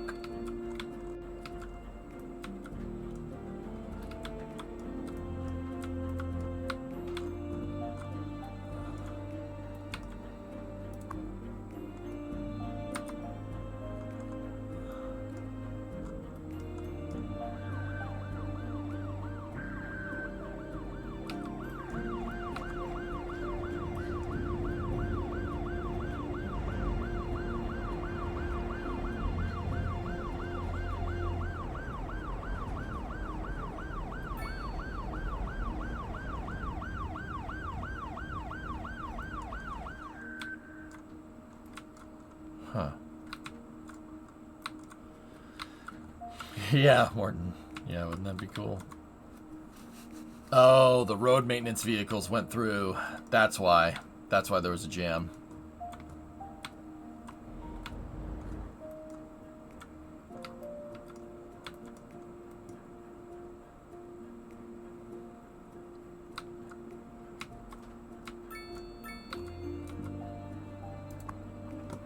What's our unemployment at now? 0.4. Excellent. Probably get away with making one more industrial area. Note that I'm not making the industrial areas directly on the road. Trucks clog up roads, like over there. So I put everything with an access way.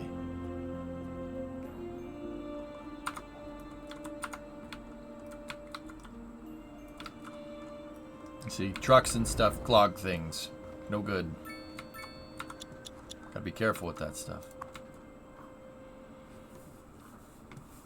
Okay, we're at 1600 pop and going up. Pending updates to our power grid, the city will be experiencing rolling blackouts. We urge the public to remain calm during these breaks in service and to follow the guidelines on the city's website on how to plan for these temporary events. This has been a local public service announcement. What? Local authorities are urging the public to conserve water and reduce the burden on the city during this water shortage. What? Consider installing a low flush toilet, cut back on watering the lawn, and shower with a friend whenever possible. This has been a Am I missing? service announcement. You're listening to Am Second I missing Move, something? epitome of classical listening at home or wherever you roam. Industry in the region. The hell is that? Rise, and when business is doing well, that floats our boat. There's no sinking this boat, Glenda. And on to our main feature story. The commercial district is booming as the area is attracting more high-end stores. How much XP do we need Luxury to our to get to the next You one? can now shop for designer shoes while sipping a fancy local Jarva mate, or so my wife tells 300 me. XP, That's huh? good for business and good for the community. We have money to burn, so we might as well burn We'll it. be back after this. 150 XP.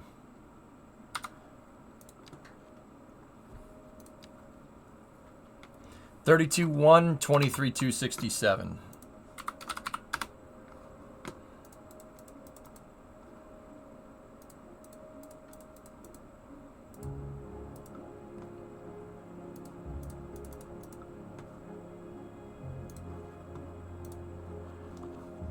We gotta find a building that gives us more XP.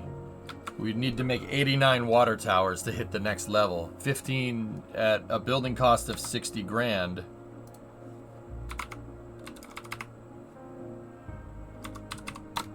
It would be $5.3 million. Sad part is we almost have enough. So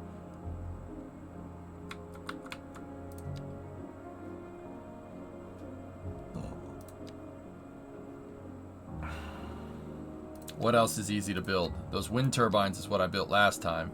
That's 25 G's a pop. What was the water tower? 60. The wind turbine, 25 G's a pop, pays 100 XP. That's actually better XP for the price. Ugh. Parks. 100 XP, 100 XP, 100. 100. That's 2,000 XP for 1.6 million. 2,000 XP for 1.6.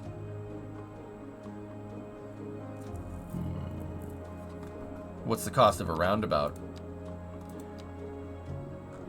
200, but they're $10 a pop. Or 10 XP for 200 bucks.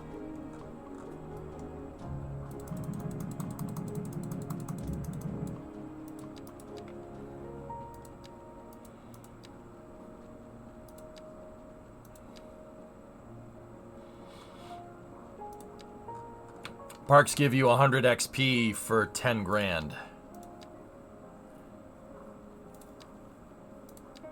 But they only cost 10,000 to make.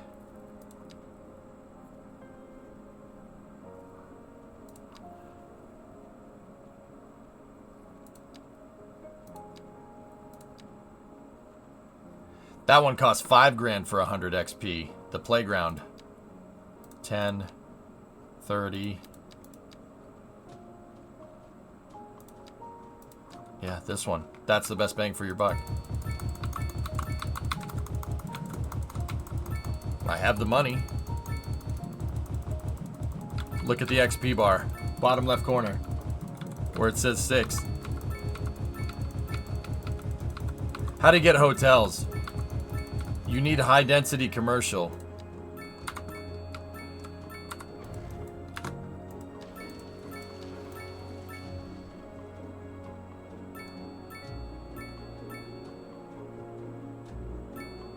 Hey, if the game's gonna give us that much money, I'm just saying.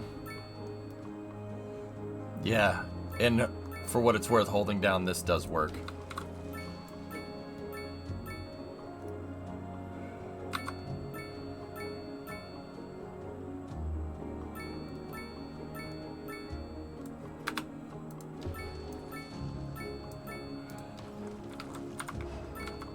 So now it gave us... How much money did we get from that? From getting that milestone? It gave us 60 G's, or 600 G's. Big Town.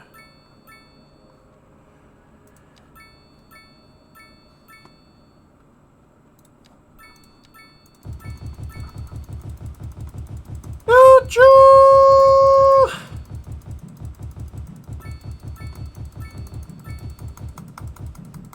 There's no sinking this boat, Glender!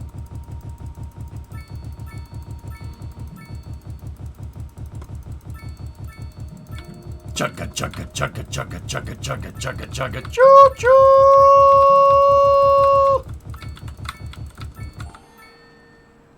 Discovery, go at throttle up.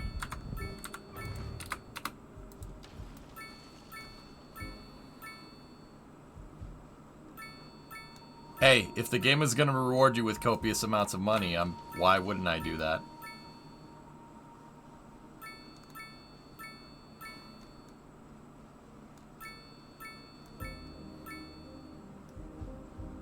Follow this channel for more cities exploit tips. Follow me for more park building content. You're ruining the experience. I don't care. I want oil. My American is showing, isn't it?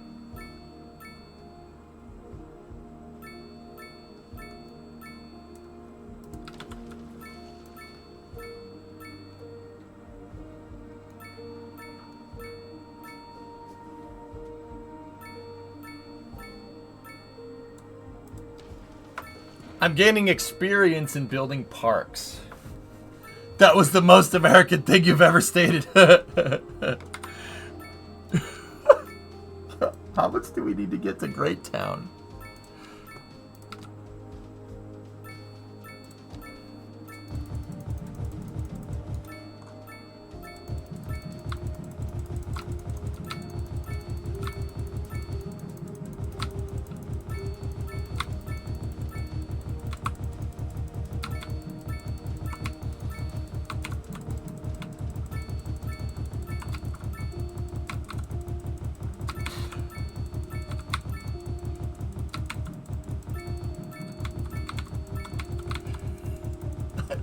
Hey, it works.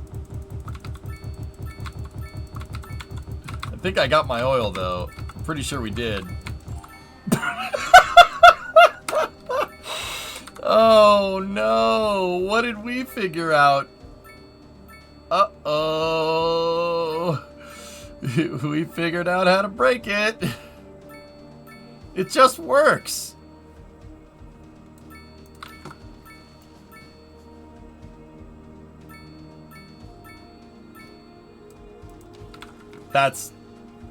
I'm pretty sure they will take that out of the game. Yeah, hey, chat, look, this isn't, you know what, I've decided, this isn't cheesing. You know why? You gotta spend money to make money, okay? After this, we'll be able to build parks that are amazing.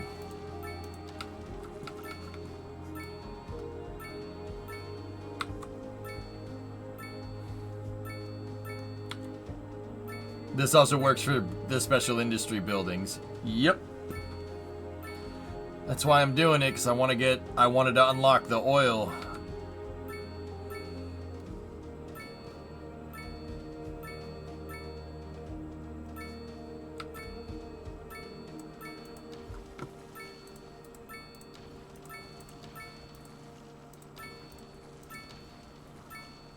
Is that ever gonna stop?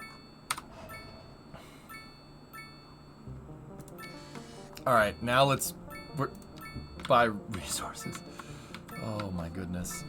Ding, ding, ding, ding, ding. There's not a lot of oil on this map. Lots of ore, though.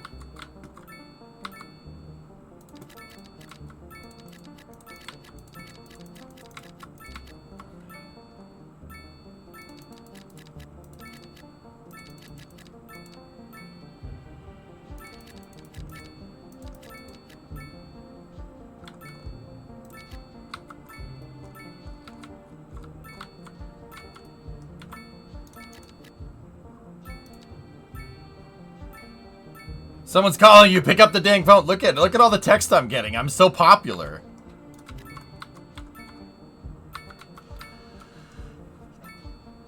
Did I break it? What's high score mean? Did I break it?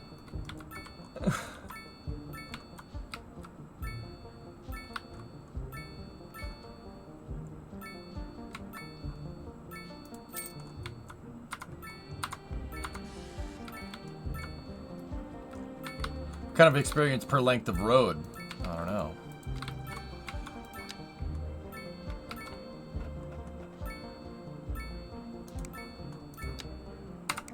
It doesn't say the XP right off the bat.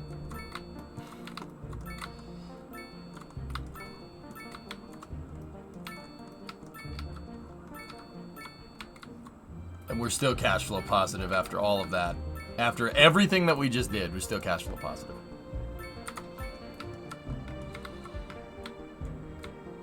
Hey everybody, he's going for the record.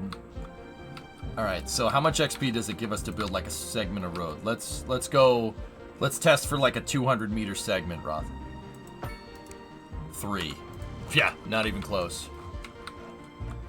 The turrets, they've stopped. Oh. Just use the dev tool. Nah, C2. We have to show them the error of their ways. That's a joke. I'm just kidding. But also, I think free terraforming is ridiculous too. The dev tool's not cheesy enough. That's right. Wait, I can buy one more block? Oh. What can we buy one more block of?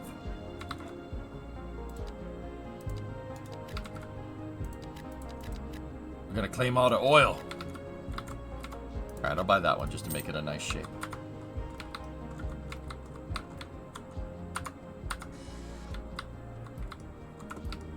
Oh, we have 28 development points.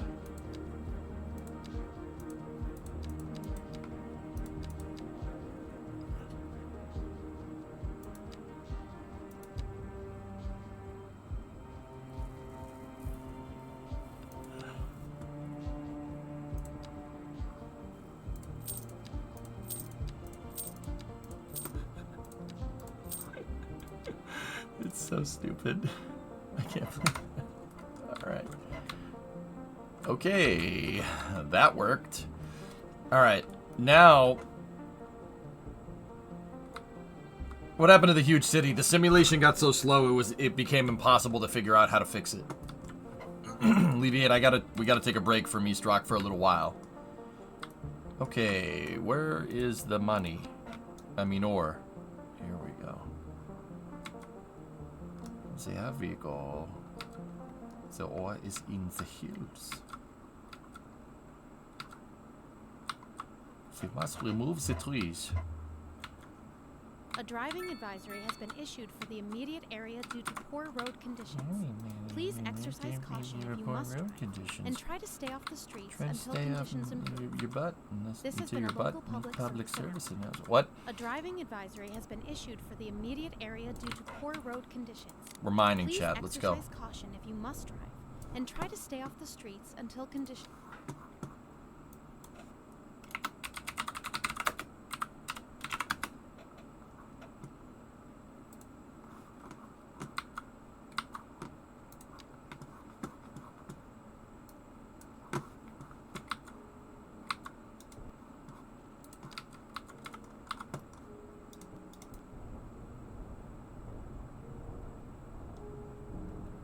We're mining. Do you hear it? This is mining music. No, not miming. Jeez. We look French to you?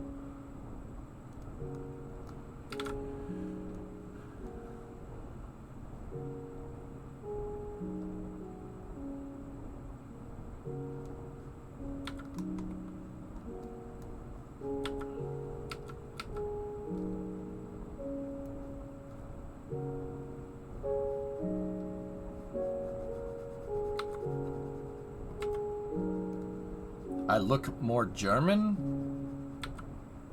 Danke?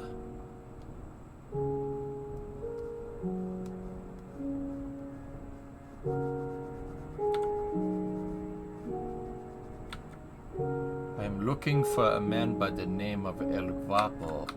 Do you know this man?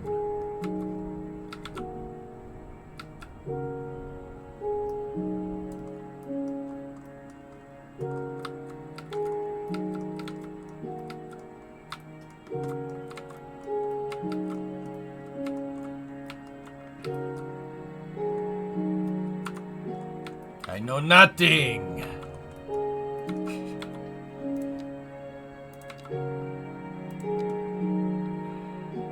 Mine.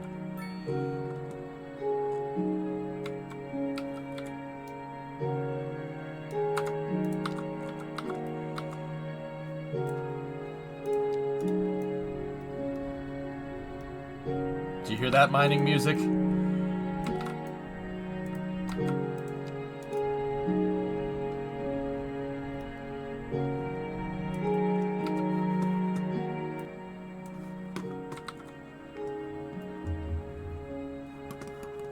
No, that doesn't. No. Here. What about this?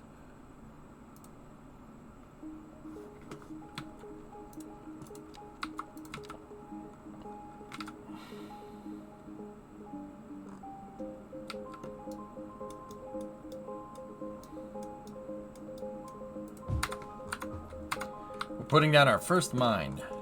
Craft.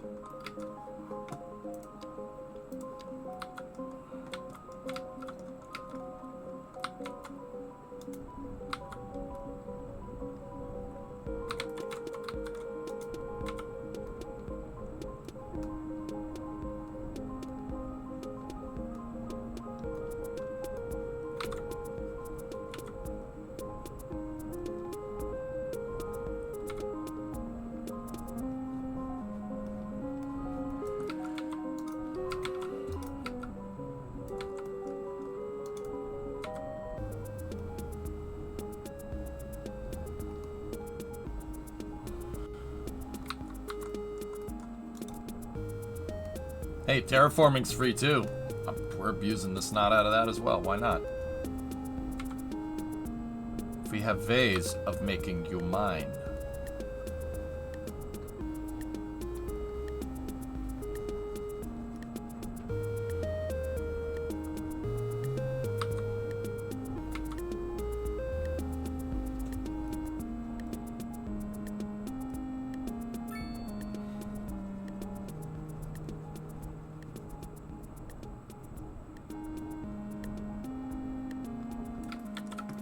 Hey, I'm gonna at least make it look right. Okay?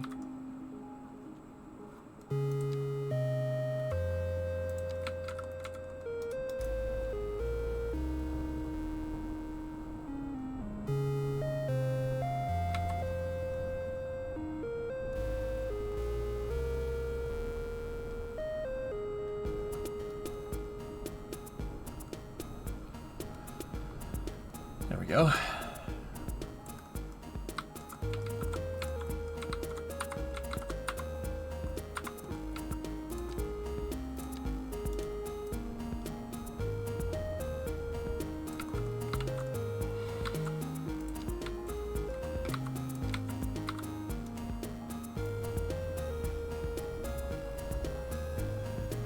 Alright, so here's where we'll do a little bit of aesthetic work.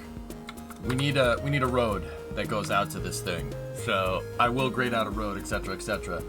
You should check out the Calgary Super Pit for inspiration.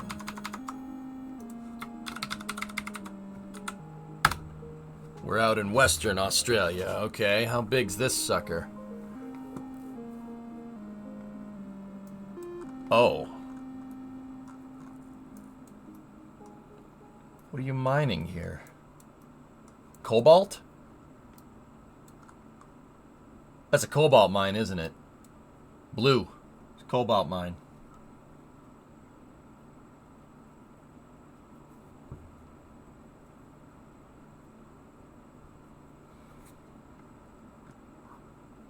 Yeah, that's big. Imagine the power this thing needs. Yeah, look. Oh no, those are refineries. It's a gold mine?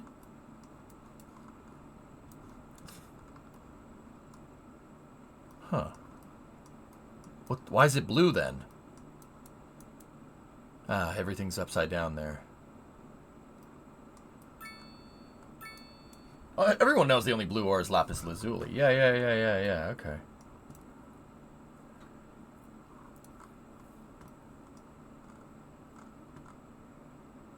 Discovery, go at throttle up. Someone, I haven't though. Hey, Scary. STS-86. We got a fun one today. Atlantis Tamir, September 1997. You wonder if some astronauts pulling up Tamir went, wow, that looks janky. Yeah, probably. Okay. Oh, dude, look. All the... See over here? This is all the remnants. I think. I don't know mining terms. Okay, I can do this. We can make this look right. No, go here like this, like this.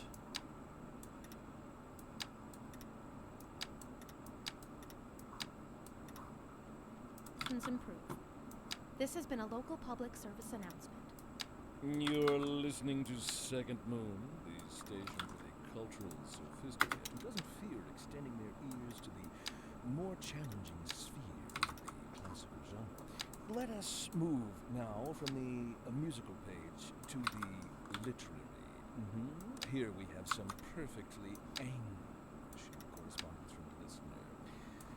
My dear Professor Hornbuckle, whereas I make no apology for my erudite, modesty demands that I prevaricate against the title. I am but a humble devotee of the form, and all my expertise derives Oh, I see the merely from boundaries life there. Devoted to the gentle arts. Hey, not bad for Well, eyeballing I do this. Thank you for the honor. But I digest. To continue. Professor Hornbuckle, as a traveler from my homeland, I long to hear a tune that speaks to the anguish of my road-weary soul. Discovery, go at throttle up. There now, my good fellow. Chin up, as it were. No need to wallow in sediment. Leave that to those poet chaps, eh? Here's a tune just for you, and I do hope it provides your aching spirit some modest desolation. We're live, and we're getting reports about a traffic accident somewhere in the city. Road maintenance services have already been dispatched, and traffic flow should return to normal. But if you're planning a quick trip out, you might want to wait a little while until everything clears up. If you're in it, you already know. I actually kind of like No this. This use is kind of reminding cool. you. Meanwhile, expect delays and drive safe. Industry in the region is on the rise, and when business is doing well, that floats our boat. There is no sinking this boat, Glender. Okay.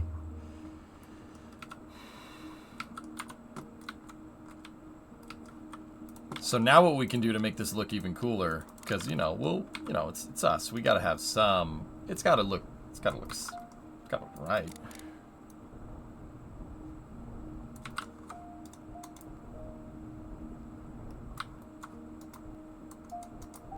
We have to scrub for the customer. It's not sexy. It's not sexy. Got the hamburger meat all hanging out. No good.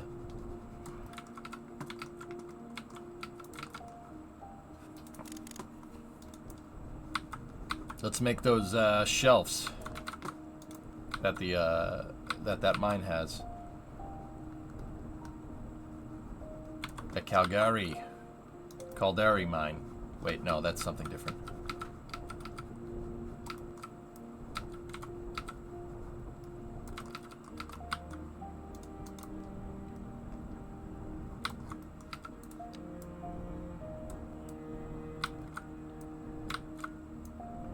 Come on, baby. Yeah. Cool. There's no closing this mine, Glender.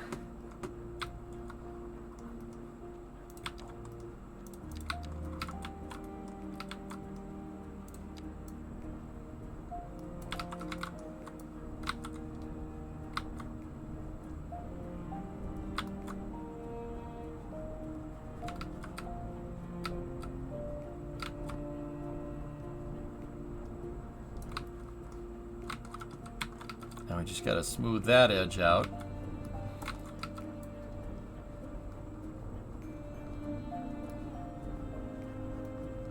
Sweet. Give it a little more smooth action. There we go. Yeah, that looks right. I'm not kind of liking how the fence is riding up the side of that hill, but elf's on this. No, elf's. No elf on the shelf, damn it. Don't do that again.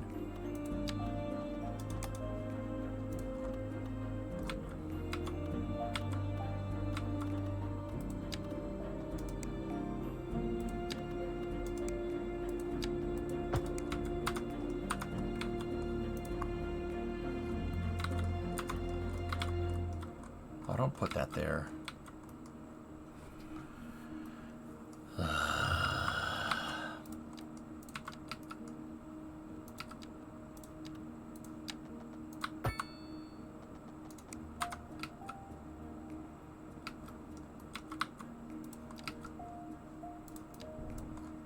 Alright, let's go over here like this. Get back into this thing.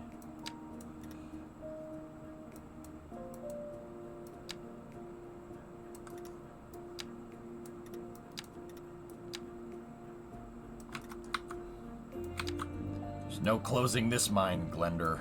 Remember that. Bits! Hey, Tyrus. Thanks, man.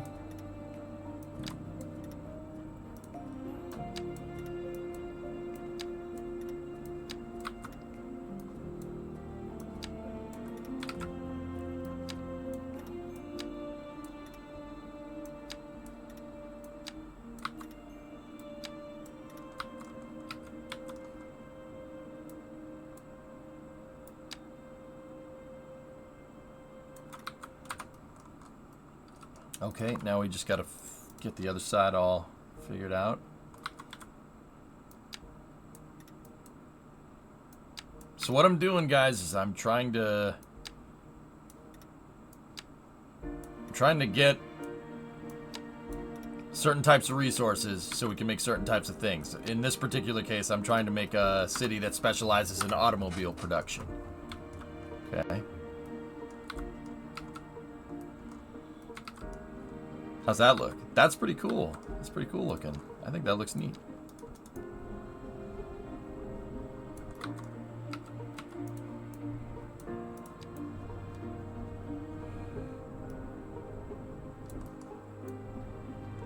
And remember, if Glender tries to sink this boat, you know, we'll get Lieutenant Dan out. You call this a storm? It's time for a showdown. You and me. I'm right here. You'll never sink this boat. Ah! What?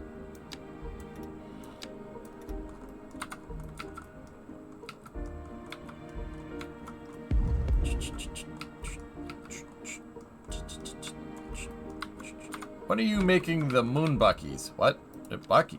No.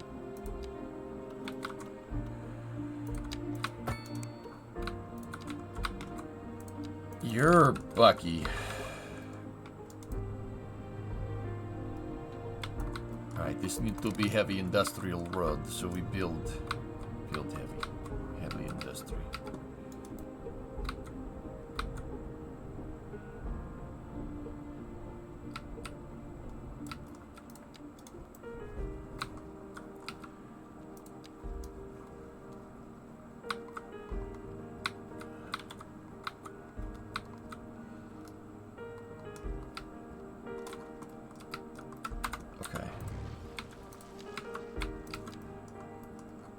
So we need that direct connection from the highway, so...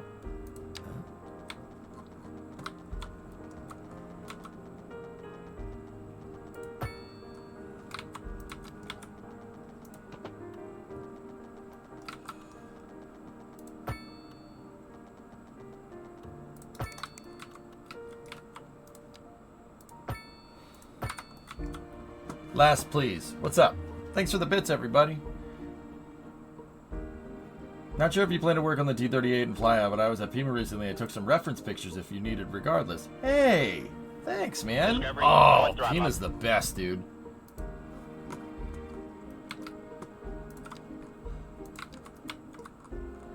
I could flat tool with low brush, high strength, and get that stepped look.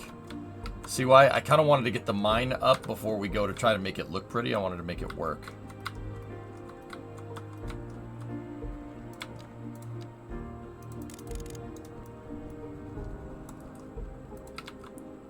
guess what we're doing, guys. Ready? Don't you invalidate my shape, you piece of shape.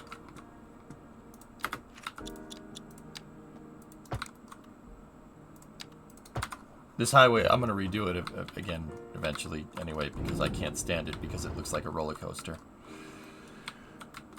If this is Detroit, where Belle Isle be? It's not supposed to be Detroit. It's supposed to be like Detroit economically. Detroit during the nice part of the economically. You know what I mean.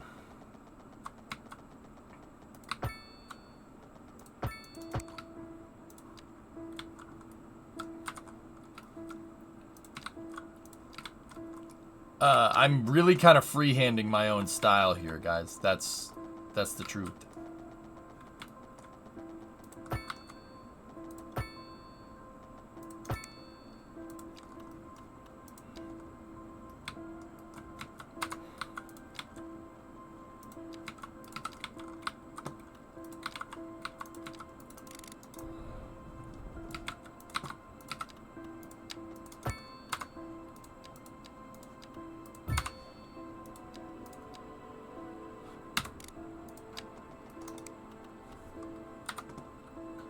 Hey, you built it on the wrong side, idiot.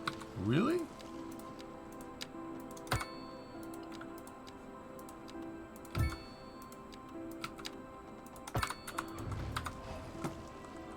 Alright. Kerbal linked 3 times. Okay.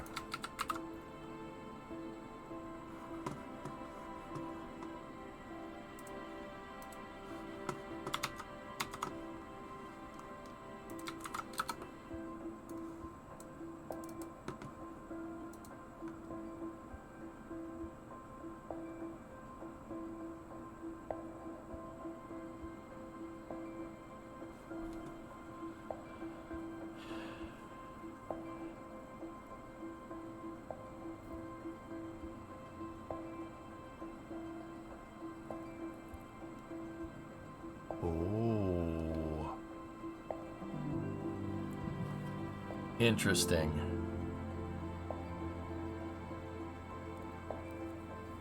Okay.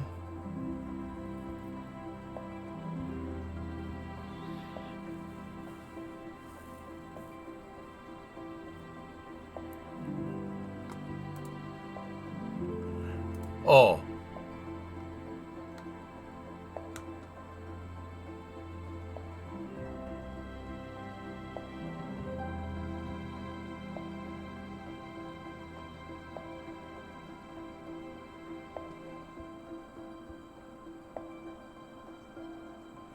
No.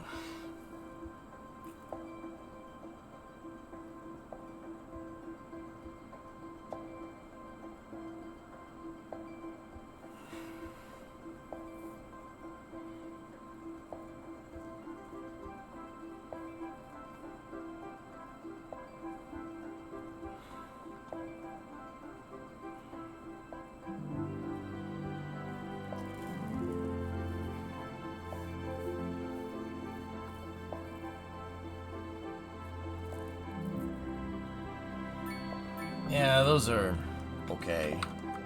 Yeah, they're not. I mean, they're not bad.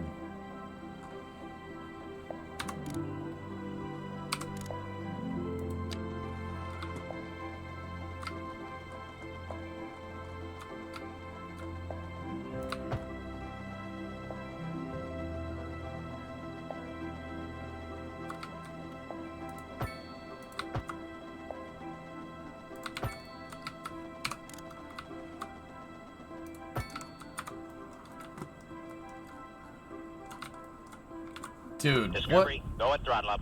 What are you... Thanks for racing. I don't know if you saw the picture in Discord, but this is a favorite. Hey, alright. That's a good picture, Geeson. Very nice. What is that? Pending updates to Oh, our cool. power grid, the city will be experiencing rolling blackouts.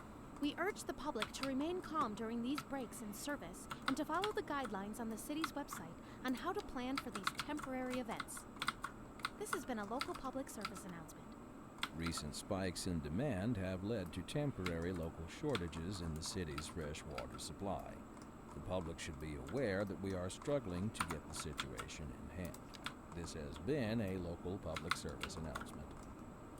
You're listening to Second Moon, the station for the culturally sophisticated who doesn't fear extending their ears to the more challenging sphere of the classical genre.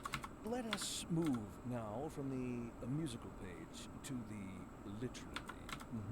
Here we have some perfectly anguishing correspondence from the listener. My dear Professor Hornbuckle, whereas I make no apology for my erudite, modesty demands that I prevaricate against the title. I am but a humble devotee of the form, and all my expertise derives merely from a life devoted to the gentle arts. Though I do thank you for the honor. But I digest. Let's see if this gets us going. Professor Hornbuckle, as a traveler from my homeland, I long to hear a tune that speaks to the anguish of my low, weary soul. There now, my good fellow, chin up, as it were. No need to wallow in sediment. Leave that to those poet chaps, eh? Here's a tune just for you. Even though this whole news thing is a joke, it still makes my head hurt. We've recently been having what some are calling the worst kind of luck there is. That's right. Today we are talking about the increased likelihood that you'll die. That's not exactly what an increased death rate measures. Either way, if everybody is dying, that gives me the creeps. That's a wild overstatement. Are you trying to make people panic? Did you say panic? She said panic. The death rate is skyrocketing. We've got to get out of here.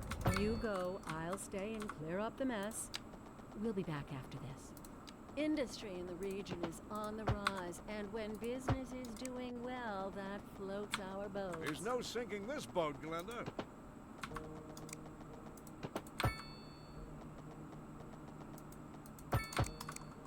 You should always put the roads in for maintenance.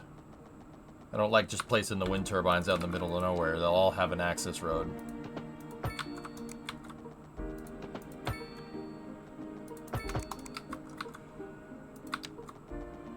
Just don't walk in and ask for the keys to the bomb. You need the access codes.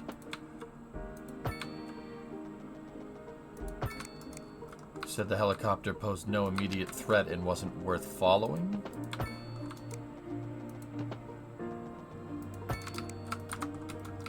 There we go. Make it a gated community of wind turbines?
That was weird. I'm not 100% sure why that did that, but...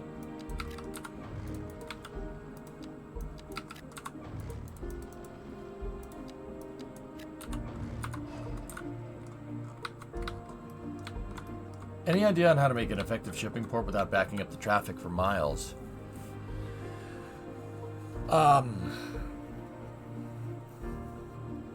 Yeah, it's really annoying because you have a single lane. They all take a single lane to go in. Yeah, it's tough to manage the docks, dude. My solution was just give them a big road, Ibis. That's what I did on my big city on East Rock. Just give them a bigger road to drive on. All right, let's go low brush. 20 brush at 80%.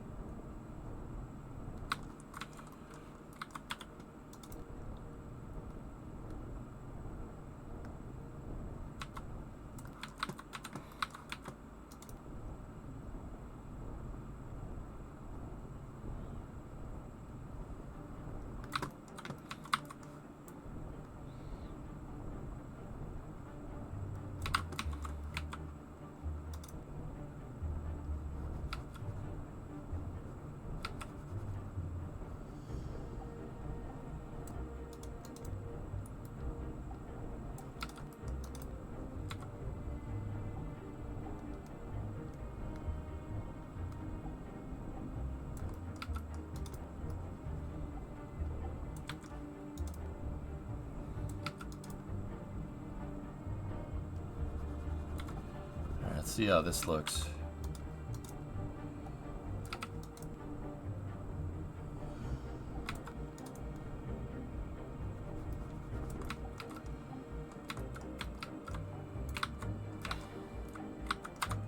Yep, that's what it is, Dutch guy. Yep, pit mine.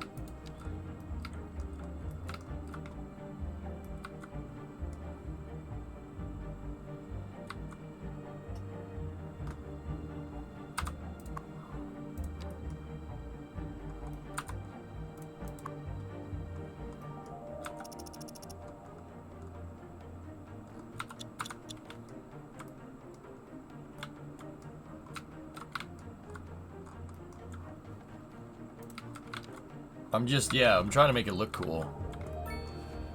You know, the other way to do this would be to...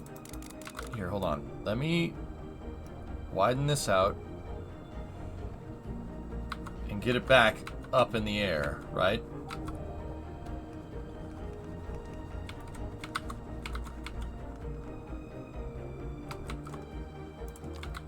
Right, so see, we have that, right? We have that now. Now pick this line.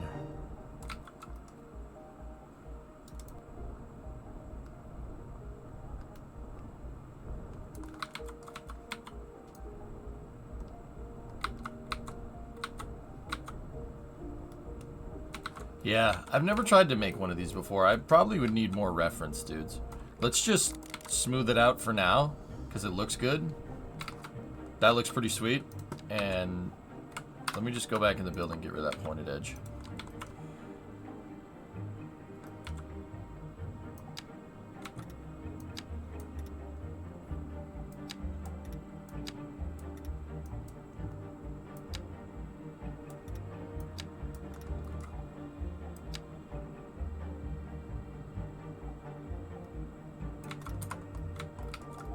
That actually doesn't look too bad the way it is.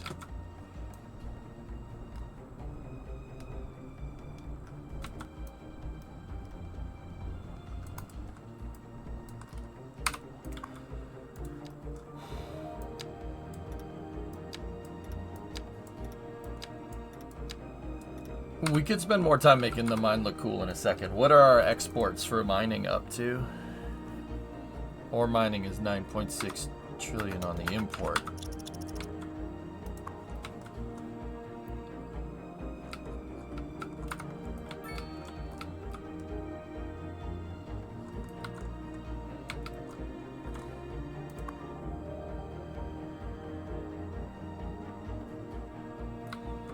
Have you been able to keep this city positive in income? I'm probably down a little ways right now because I just built out that road And all the wind turbines for power export, along with mine power.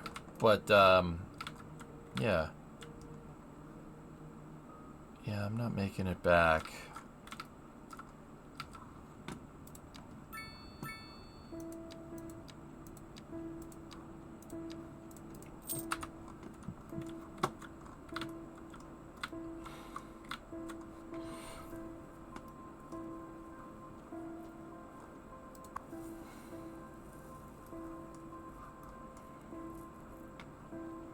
I mean, what do they want? Do they want parking? Like...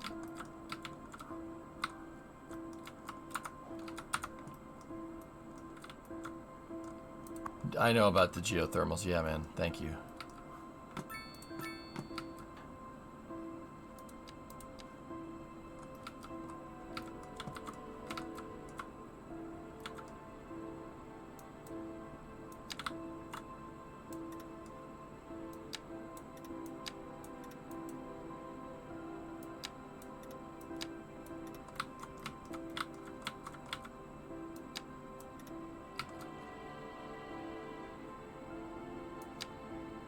Yeah, you know what?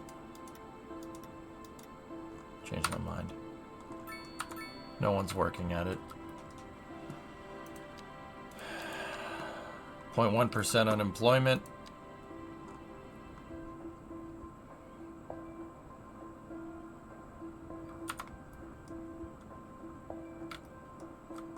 I'm wondering if we need like a parking lot or something.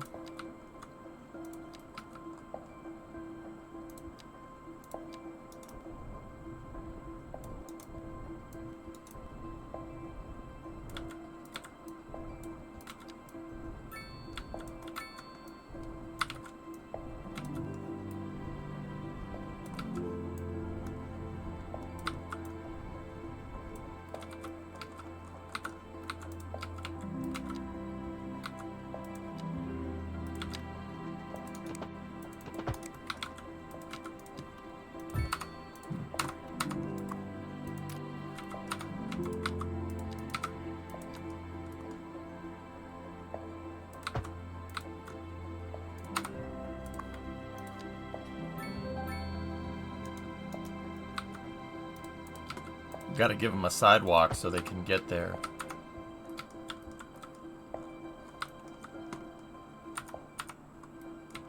Could you put a bus route? Yes. I don't know if it's in the budget. We're 900 in the hole, dudes.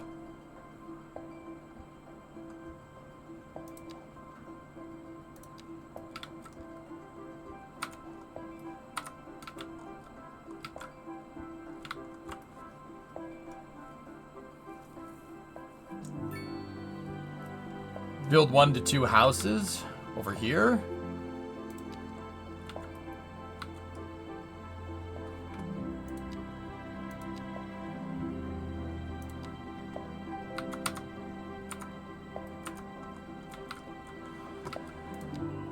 Unemployment rate was 0.1. We have 1,400 employed, 1,800 jobs. Alright, I can build something else over here.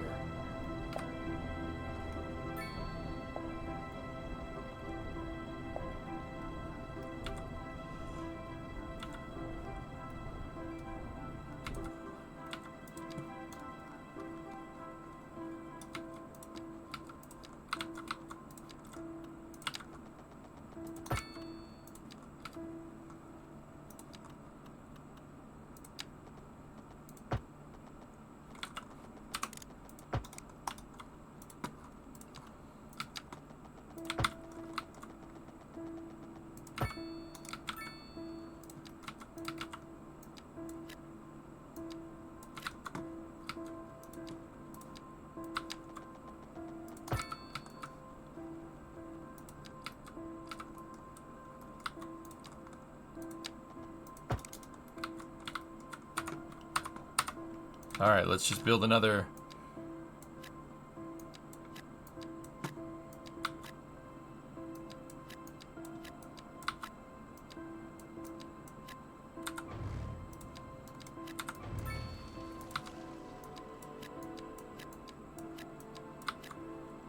Build another little trailer park out here.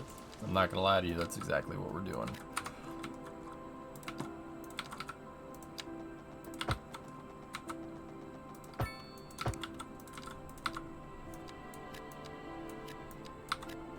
Three by three, single wides for everybody. I'm talking 3x3, wide trailer, managed, being a pit mine manager and being close personal friends with Tom Skerritt. Tom Skerritt.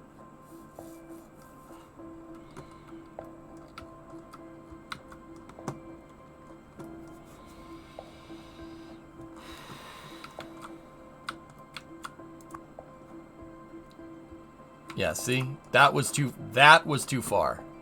That was too far for these people.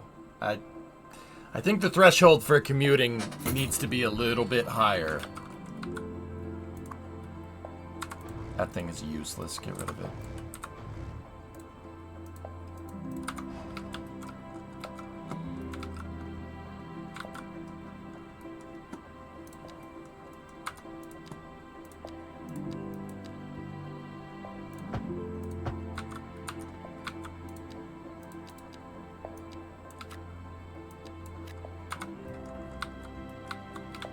Is this Sandy Shores? No.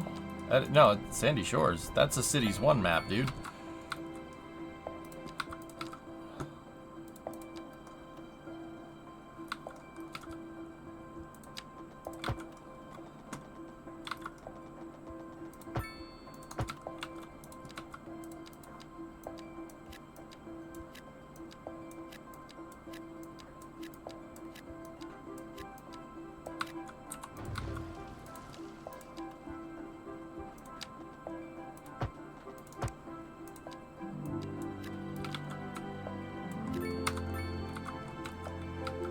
Grove Street. Home. At least it was before I messed everything up.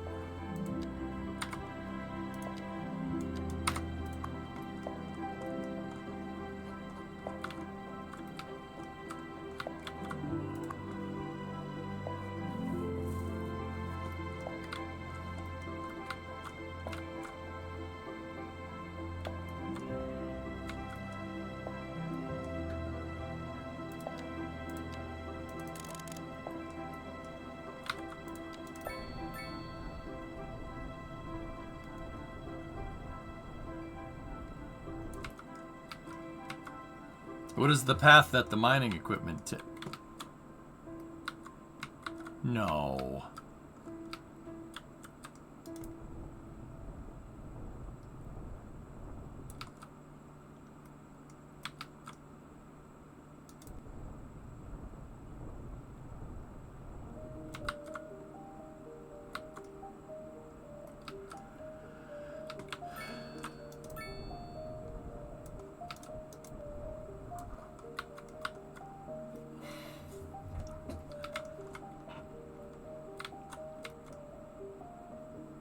Hey, it leveled up already? Wow, okay.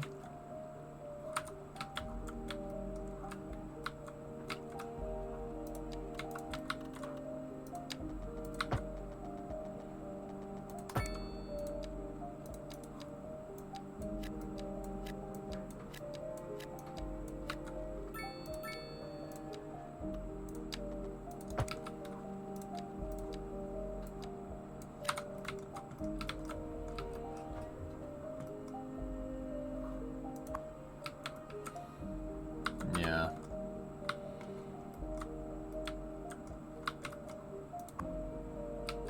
Okay. Now what are we looking at? 120 tons of ore. Hell yeah.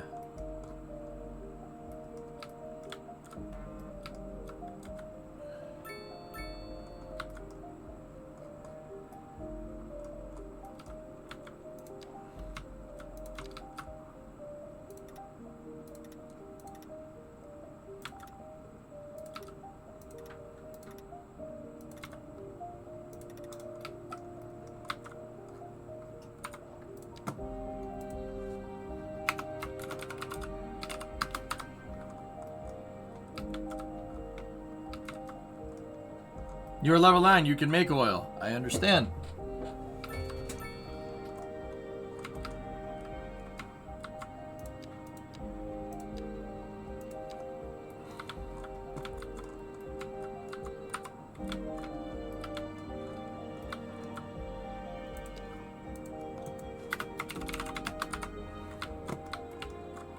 Hickam Mines.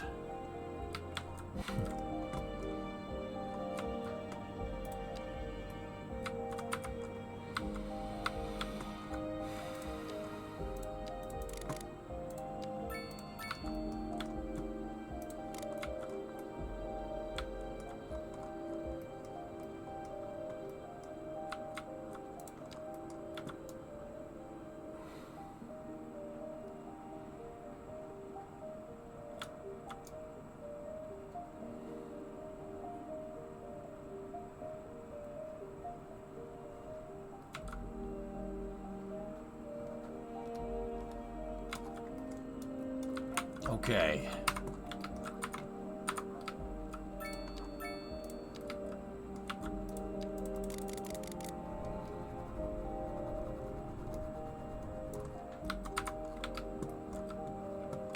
I wonder if we have more automotive style stuff here because of the tax breaks. No, not necessarily. All right, let's try to... We should be... If you're telling me that I can place the oil down...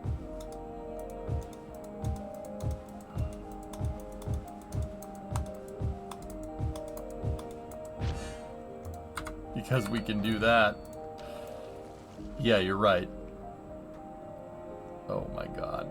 Okay.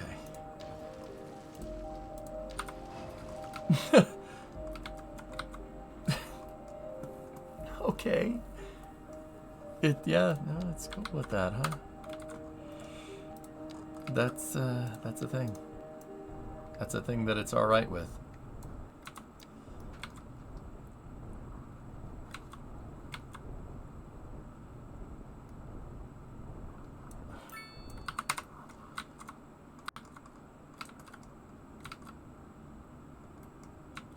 Okay. All right. Well, let's go over here. So cheesy. It ain't easy being cheesy though, chat. A wise man once said that.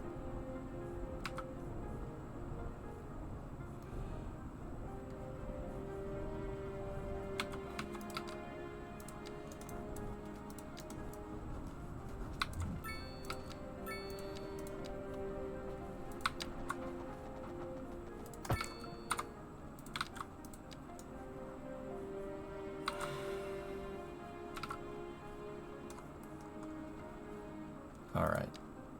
So... How much does that thing cost to make? Wow, it doesn't. Alright. So let's do this right. Give it a service road, just like what we've been saying. Right?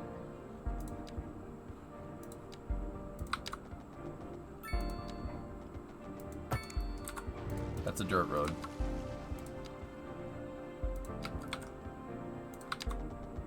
There we go. And place this.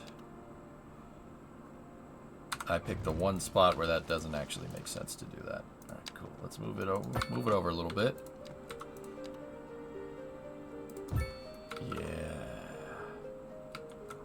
Yeah. Now build a big old parking lot across the street. There we go. Dump that.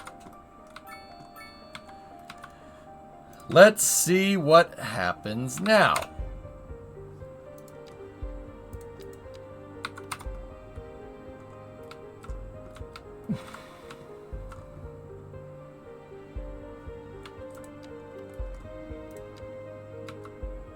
We are cash flow positive again, dudes.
Okay.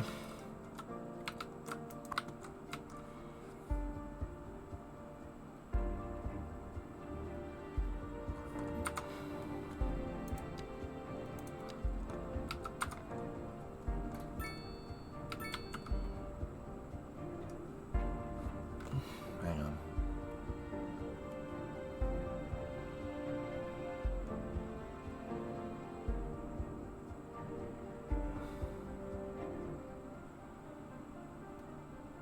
Give me 1 second.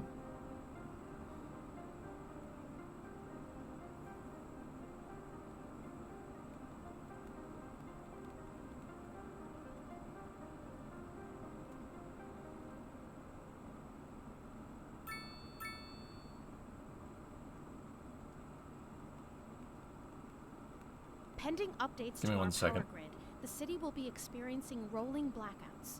We urge the public to remain calm during these breaks in service and to follow the guidelines on the city's website. What is it like until playing with the planned sim these speed? temporary Nice, events. actually. This has been a local public service announcement. Local authorities are urging the public to conserve water and reduce the burden on the city during this water shortage. Consider installing a low flush toilet, cut back on watering the lawn, and shower with a friend whenever possible. This has been a local public service announcement. What kind of future does music have if it doesn't look to its past? Well, I say the question speaks for itself.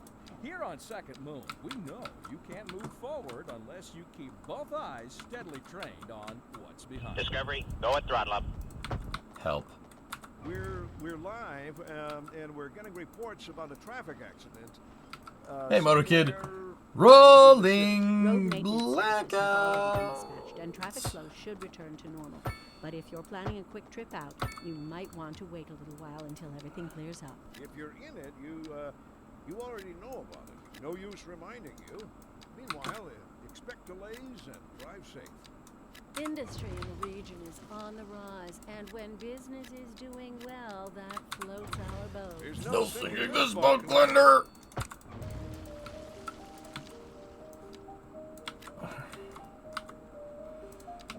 There's no boating this sink, Glender.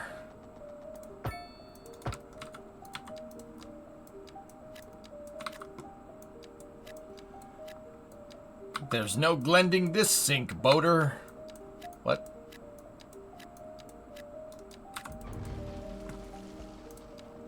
How many ways can we change the letters around on that?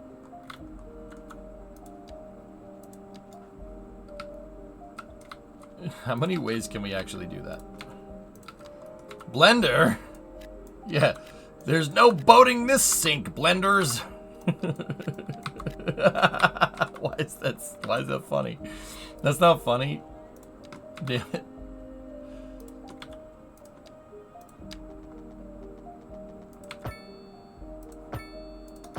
There's no boating on this lake, Glender. Glender? I hardly knew her. Yeah. Yeah.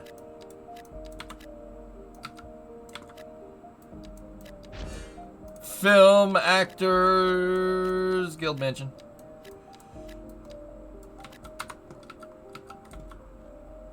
There's no boating in this sink, Glender.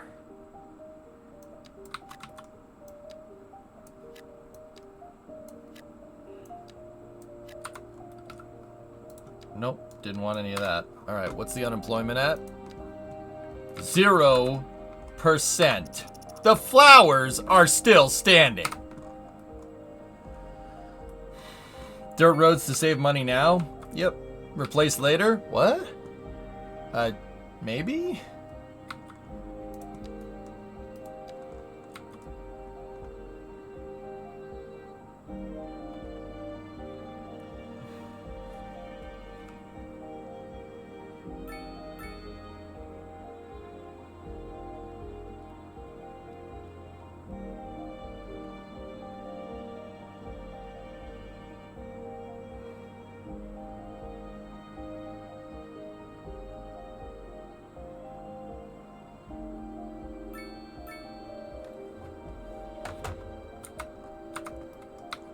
No one doesn't have a job? No, we're fully employed. People are coming from out of state.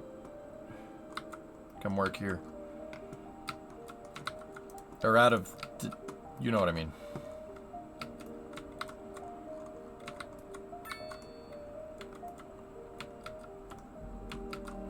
Glender, you can't sink this boat.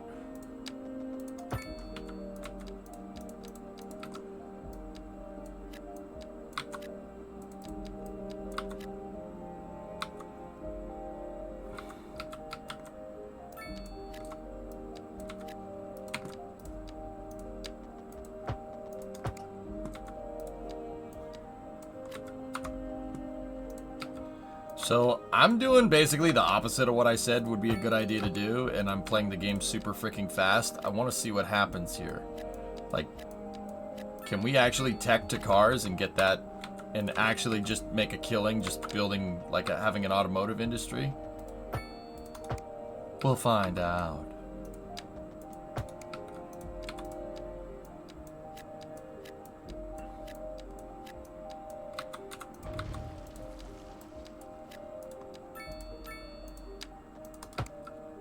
There's no wakes in this boating zone, Glenda.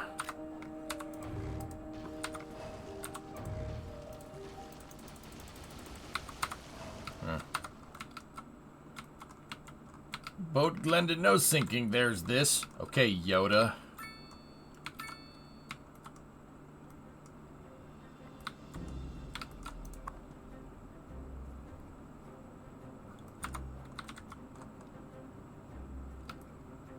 Is that how fast the plane's supposed to be? Oh, dear.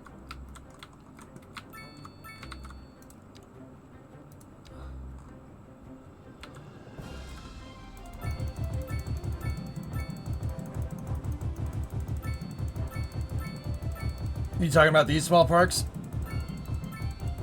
Look at the XP meter. Oh my god.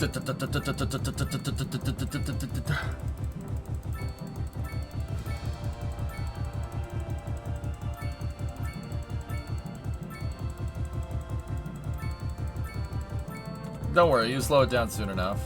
Yeah, you're probably right. Hey, you're looking at me like nobody's ever artificially inflated the growth of their city before? Give me a break.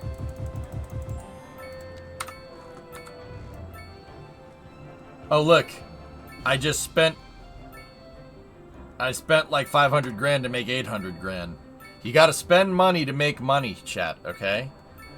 That's economics 101 or something. But just on a side note, I'm not entirely sure this is what they had in mind, but whatever.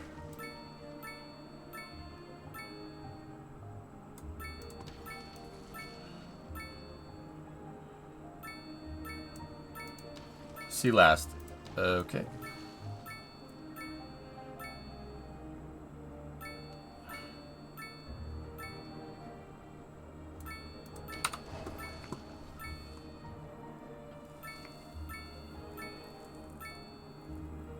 I'm once again asking for your financial support. Anyway, NASA, yeah, I saw, Goodger, I saw that.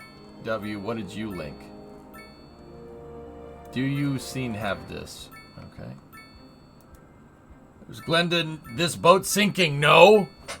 That's good, Pi, I like that. Be back, so I found out I'm 1 hour away from the museum that has the Buran shuttle, so I'm going to see it tomorrow now. Are you in Germany, Sonic? Oh. What is this? Let me see. Oh, yeah.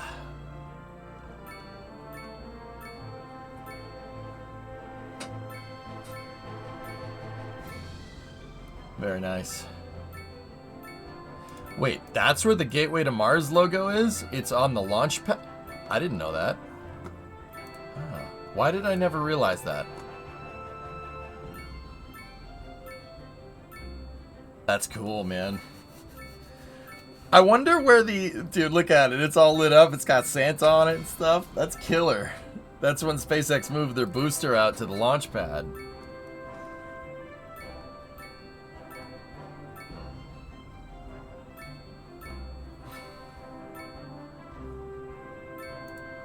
Cool.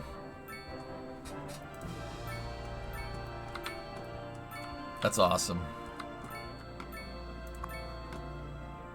Why did everybody die? Stop dying, you cowards!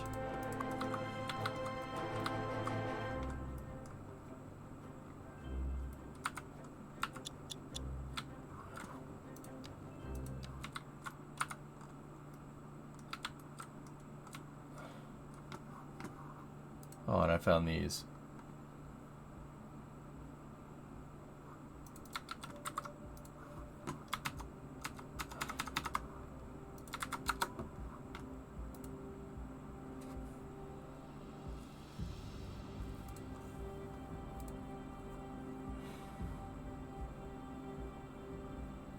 It's a nice collection.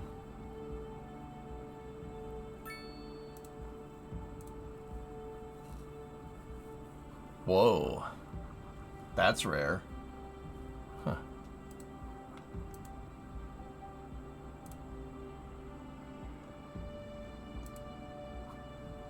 Okay. I like that. I like that a lot. Okay, last one. There's this boat sinking. Glenda, no! Shelby Daytona. GT40.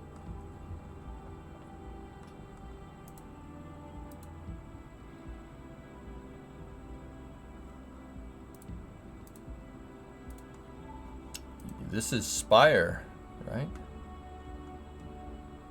Oh yeah, that's where they have the hunk of junk in the Concorde.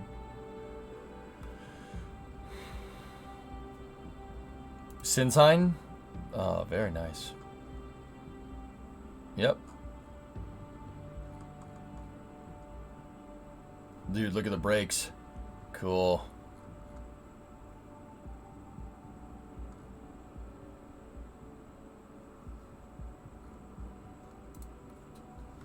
This is, yeah, dude. These German technical museums are very, very nice. Ah, she needs to be cleaned. What the hell? Clean the damn plane.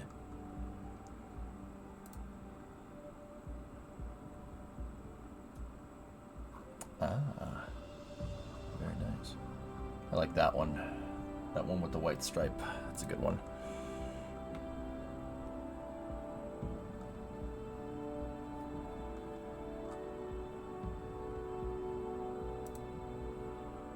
Breda. Look, what the hell is that? What are you doing? What is this? Why do you... What? That's a huge transmission. Why is it... And why is there... Why is it...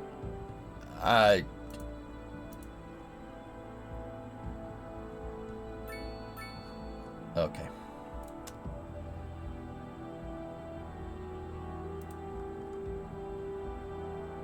Diablo. Very nice. Yeah.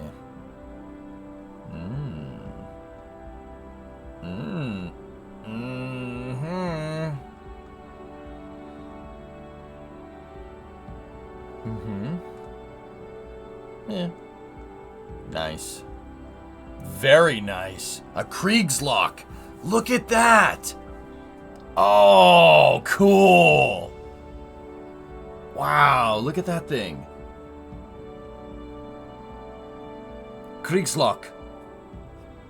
German World War II military plane. Train.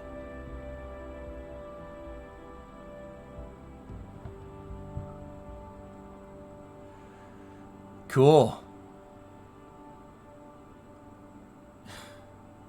That's really neat. Those things are kind of rare. Kind of rare in these parts. Yeah, it was a monster back in the day. 210 locomotive. The Germans mass-produced these during World War II. Fun fact, it's actually based off of a... I think American? It's either American or British. This has been a local public service announcement. Pending updates to our power grid, the city will be experiencing rolling blackouts. We urge the public to remain calm during these breaks in service and to follow the guidelines on the city's website on how to plan for these temporary events. This has been a local public service announcement. You're back with Second Moon Radio, your second musical home from home. Frickin' Kriegslock, dude. yourself a glass and prepare for another hour of musical delight. Tonight we are What's up with doing the a wheel tilt? tour of Which one? Italia, The wheel tilt? land of What do you mean? art and culture. Que bon, as they say. What do you mean wheel And an tilt? What about aria it? Inspired by the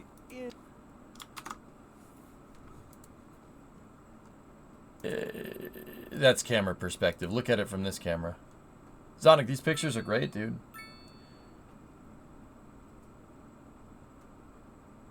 Yeah, these are Kriegslocks. They made so many of these things. Like thousands of them. Where is this? This is Sinsheim. Technik Museum Sinsheim. So the Sinsheim Technical Museum. Or Technik Museum Sinsheim would be the German way of saying it. Yeah. Yeah, dude, I used to know a lot about these things, but I forgot. I know it's a Kriegslock because it's a 210-0. See how you have like one set of big wheel, one set of two wheels here, so 1 and 2, and then you have drive wheels, and then actually it's that's not a 210-0. That looks like a 282. Yeah, see the idler wheel back there? I thought Kriegslocks were 210-0s, but I forget. Oh god, look at these.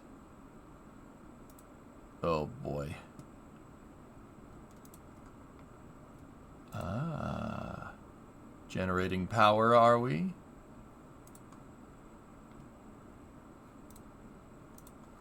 These are great pictures. Oh man, look at all that steel. Nice caddy. Oh, that 55 Chevy is... Oh, that's a nice car. Look at that. That 55 Chevy is in perfect condition. Very nice. Yeah.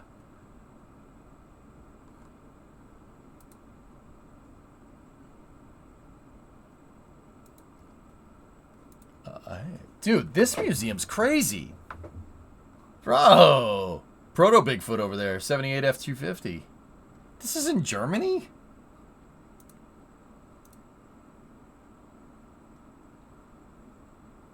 Nice, Monty. Dude, this is crazy, Zonic. Can you believe this? They have a ton of cars in there. They're not... These aren't exactly pieces of junk either. Look at that. The skull. The skull, Monte Carlo. That's cool, man. Whoa. Ah, looks like some Africa Corps stuff going on here. Der Wehrmacht Afrika Korps. Stug. Jagdpanther. Yeah, very nice. Guy who told me you like cars, I got the place for you. Yeah, there you go. 2.5 centimeter right there. 2.5 centimeter Pack 9738.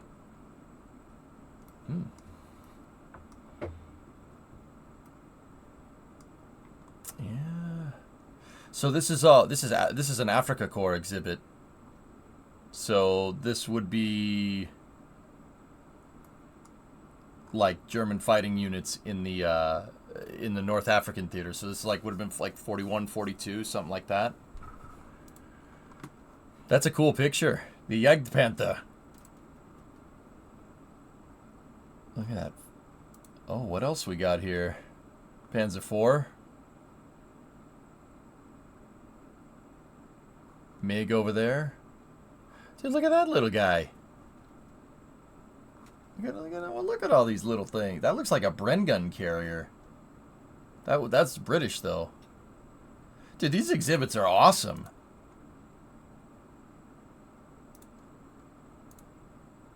Oh, that thing.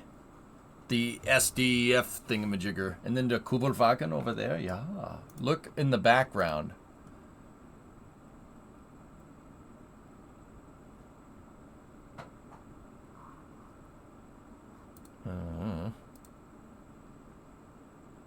British Rail Museum in New York is where you need to go. Okay. Ah, nice. There's a MiG right there. JU-52. Dude, this museum is like a toy store, but actual equipment. Is that a Heinkel 111? I don't think that's a 111 because it has something up on the top. It kind of looks like one, but I don't think so. Heinkel 111s would be a very, very, very, very... Yeah, what is that thing? It is? What variant of it is it then, boys? What's that thing up the top? I've never seen that blister on the top. And it's got a very strange paint job. Sorry, we'll get back to cities in a moment. I'm just interested. It looks like a Kamov helicopter. Aeroflot. Right there. It's the fighter-bomber version. It's a Heinkel 111H. Nice. Ah, here we go. This is a... Oh, what's that one? Junkers 88. That's what that is. That's an 88. And then that looks like a Panzer III over there. Any Panthers in here? Ferrari logo. It's not a Ferrari logo. It's not a Ferrari logo. I mean, maybe. No, probably not. Ferrari mode aircraft. Guy, you probably want to run away from that thing. It'll probably catch on fire.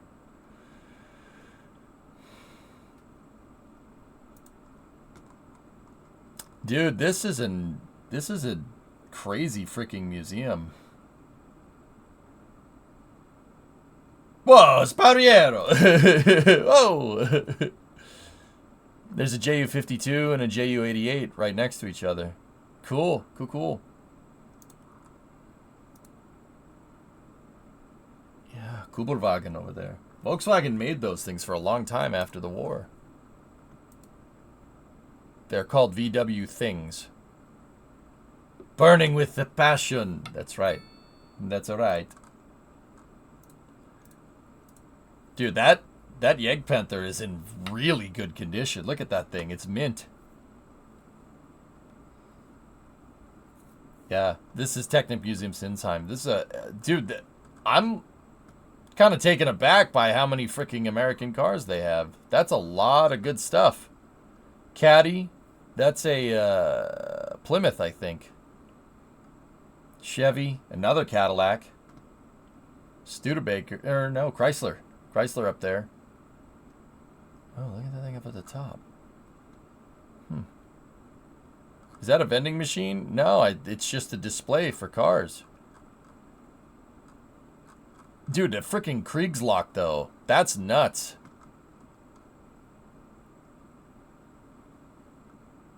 The red is a vibe, that's for sure. 300 SL Gullwing. What is that, like a 97 or a 98 McLaren Mercedes? That's a Formula 1 fueling. That's a fueling umbilical. There's an old Ferrari. Di Tommaso Pantera. That's a Benetton right there. What engine does it have in it? You could tell that the year from what motor it has in it. Is that a Jordan? Oh yeah, that's Jordan, not Benetton. That's right. Jordan changed up the damn color scheme so many times, dude. Yeah, crazy. BMW Williams, pre-2008. Nice. There's a DeLorean? Where's the DeLorean? Oh, yeah, it's just hiding over there. Cool. That's a Lamborghini Diablo. That's an Italian plane. I don't remember which type, though. I don't know what that thing is. That's just a thing. These are early cars, early stuff. But see, some of those are electric. Some of these are electric vehicles, believe it or not. The plane is a G91. The bubble on the top is the Top Gunner station on the Heinkel. I've never seen the fighter version of that. That's cool. Blue Flame.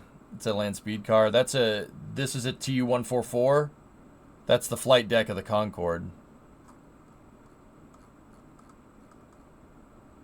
Actually, that one might be Concorde as well because of the thrust reversers. It's hard to say. From the top, they look very similar. You'd have to see the bottom of these things, because the motor on the Concorde is different. Yeah, that was definitely the Concorde. This is the 144, the one that says that on it.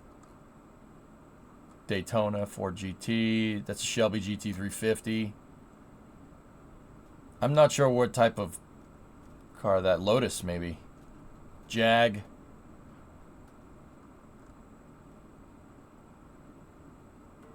These are sweet, dude.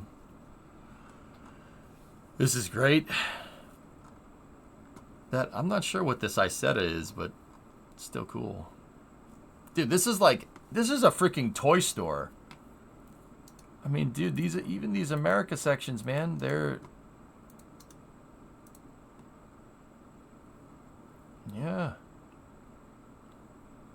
Dart, Mustang, another Mustang, Chevy AD, 59 Cadillac, 58, I'm not sure what that is, maybe a Thunderbird?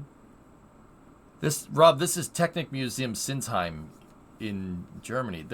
That thing, I forget what type of plane that is. I think that may be a T6, but painted in RAF livery, but I'm not sure. Yeah, Speyer is nuts, dude. This is Sinsheim. Sinsheim is insane. Crazy freaking museum. Absolutely absurd. Anyway, let's get back to getting our car dealership figured out. Zonic, thanks for those pictures. If you were a billionaire, this would be your garage.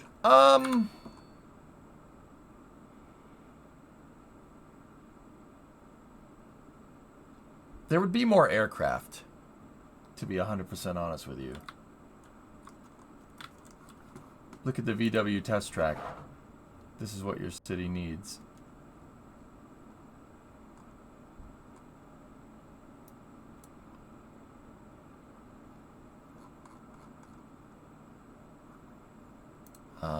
Okay.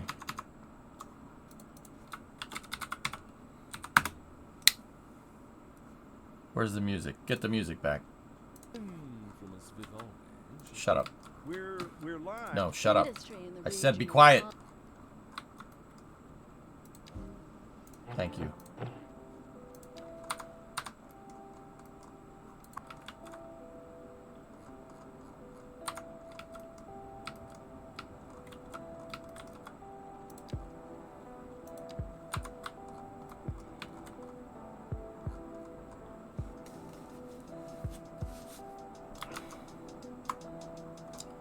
All right, you wanted me to see the test track. That test track, where is it?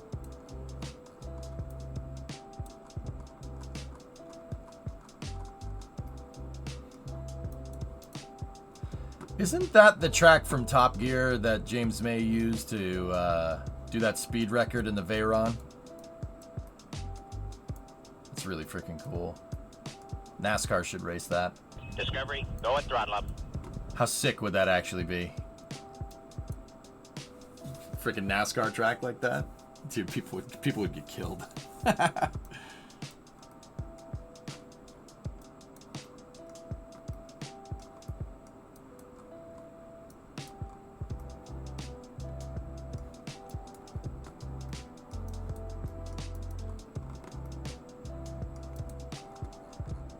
Holy restrictor plate. It's wide enough, dude. It's wide enough to be a NASCAR track. It's 3 lanes. Can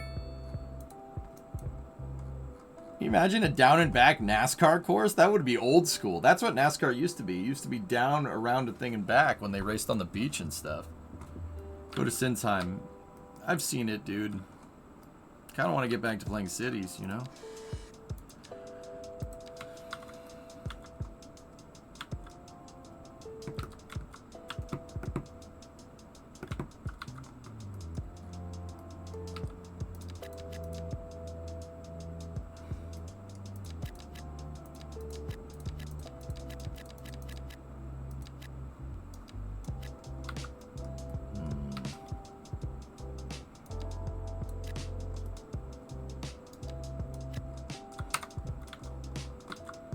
Sinsheim is not far from Ramstein Air Base. Maybe some of the old U.S. cars come from there. Oh, if it's near Ramstein, then yeah, that's...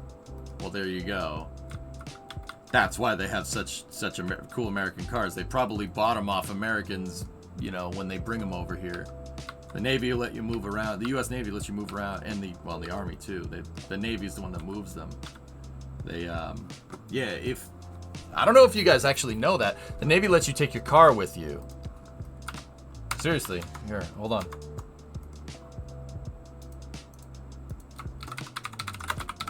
Discovery, go at throttle up. I mean, I'm sure there's... I'm sure there's like a circumstance for it, but yeah, here, check this out.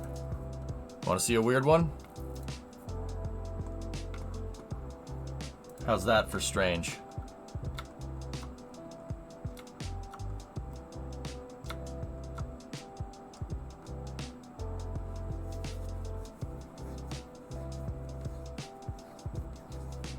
So yeah, that's probably why they have so many American cars, because think about it, dude. You bring your car over there, it's a car that, you know, like say you bring a rare car over there, you go sell it in Europe, you sell it for way more money, like a Mustang or something, right? Because they don't make Mustangs over there, right? Well, they do now, but you get the idea. Dude, there's a lot of sweet cars there. There's a TJ Jeep right there. There's a couple, I see a couple of Mustangs. Couples, is that I think that's just HD. Hey, can you imagine taking a picture of your car on the deck of an aircraft carrier? That's pretty cool. Or you buy a rare car in the US and bring it back. You could do that too. Yeah, I'd do that. Hey, there is a Mustang right there. There's another one. I see a couple of lifted Jeeps. Yeah, there's a Range Rover right there. And then there's an F-18 over there. It's just, all right. I see the Suburban. Yeah, that's pretty cool. That's a nice car. That ain't no car. Looks like a Cat Eyes SS Silverado over there. The brown in the center. It's great. It's right up my alley, dude. Imagine tooling around in Europe in one of those things. Actually, you know what I'd be worried about? The saltwater spray would ruin your car on the transatlantic crossing. The saltwater spray would absolutely destroy it. I was just thinking about that, actually. Can I put my car in the hangar deck, dude? Can I put the car inside of the aircraft carrier? Please. Or I bring your car in a Navy ship. If you're moving people around that are stationed overseas, the Navy will move their stuff for them. You move your car with you.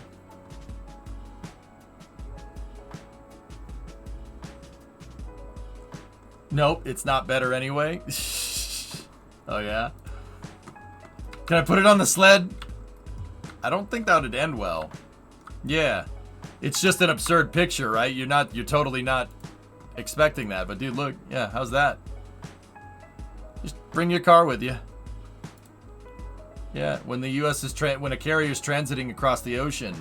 So like, if a carrier is going, we'll say the U.S. Fifth Fleet, for instance. The Fifth Fleet is the U.S. Mediterranean. Well, not Mediterranean. It's the Indian Ocean, technically. Persian Gulf, I guess, if you want to be technical, right? Say they're transiting a carrier over there. If you're moving a carrier over there, you might as well move some cars with it. Makes sense. Yeah, Uncle X, I got you. So yeah, I guess being up on top of the flight deck probably is the best place for him. Yeah, or if it's coming home, bring servicemen's cars and stuff. What if there was a war or an emergency and they needed the flight deck? Denny...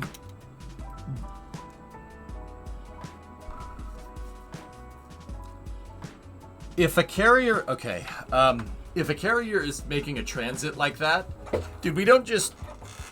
The carriers are on station, right? So they're what's called forward deployed, okay? So what does that mean? They're forward deployed. So let's take the U.S. 7th Fleet. We'll talk 7th Fleet now. It's their home port. The 7th Fleet's home port is Yokosuka, Japan. They're in Tokyo.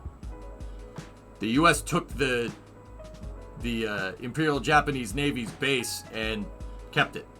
And we've kept it since 1945. That's the headquarters for the 7th Fleet. So that's Asian operations of the U.S. Navy. There's a carrier, and its home port is in Japan. That carrier does not come back to the U.S. unless another carrier goes to relieve it, right? So if another carrier was going to relieve it, that carrier would still be active. And then it would get there and they'd trade, and then the other one would go home, So, like, in wartime, the other carrier would be doing its thing, and then, relieve a duty, the other one would go home, right? But if it was like, oh crap, hit the fan, we need to get up in the air right now, throw the cars overboard. That's probably what would happen. Throw them overboard, we don't need those. Like, that's if the poop hits the fan. That's like an oh frick, World War III just started scenario. They probably wouldn't do it unless they absolutely needed to. Yeah, Iceful, the other city is just too slow to implement any change. But guys, you gotta remember, the other thing to take into account, a carrier is a 5,000 person ship. There's 5,000 seamen aboard one of those things. And it's not just the carrier, that's the entire carrier support group. You don't send a carrier out by itself. That's really stupid. Right? Think we'll talk StarCraft now. Do you send out a StarCraft without do you send out a battlecruiser in StarCraft without some wraiths? No. Extremely idiotic. So there's the whole carrier support group that goes with it, a CSG. Or carrier strike group, not a support group. The support group is part of the strike group, right? Sailors, yeah, you could say sailors too. I wanted to make a funny though. What are you gonna do? So you can send that out as you're sending out destroyers, you're sending out the United States Naval Ship Fleet to resupply the carrier and stuff. Like, basically, you wouldn't go. Like, dude, I cannot describe how much the crap would actually need to hit the fan if they were like, oh, dump them overboard. That's like a nightmare scenario, like an emergent, like huge, we got big problems. But more or less, the carrier wouldn't be set up for flight operations because the cars are on board. Even getting a carrier ready to fly planes that's a lot of work, that takes a lot of time. It's not something you could just be like, okay, we're good, push those off, right? Think about like a carrier being ready to send off and receive planes. Getting everybody ready to go to do that is going to take time. Not much, but it's going to take time, but it's going to take time if there's crap on the flight deck. Yeah, they are, Malls. It's crazy.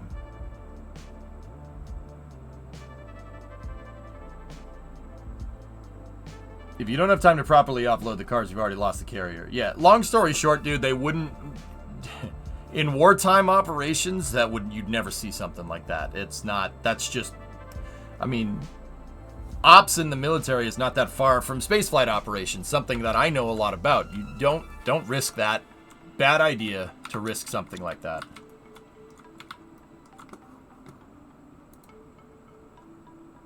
Yeah, that indeed was an oh-frick scenario. Volcanic eruption in Iceland just started near the capital area and near the international airport like an hour ago. Uh-oh. Whoa. The ground is on fire. Okay.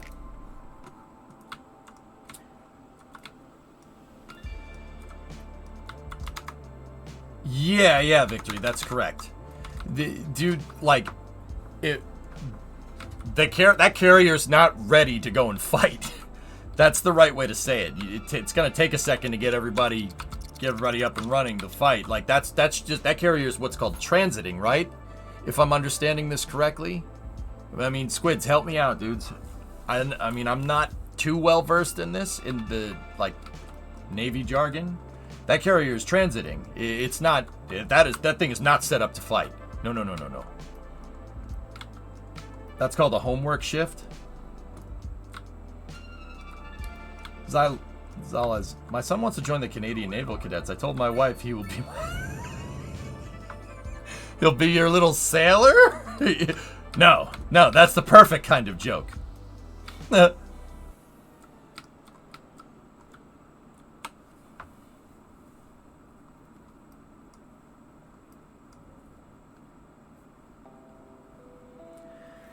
Yeah, like an evacuation would be the only time where they dump stuff overboard like that. There's footage from Vietnam of them doing stuff like that.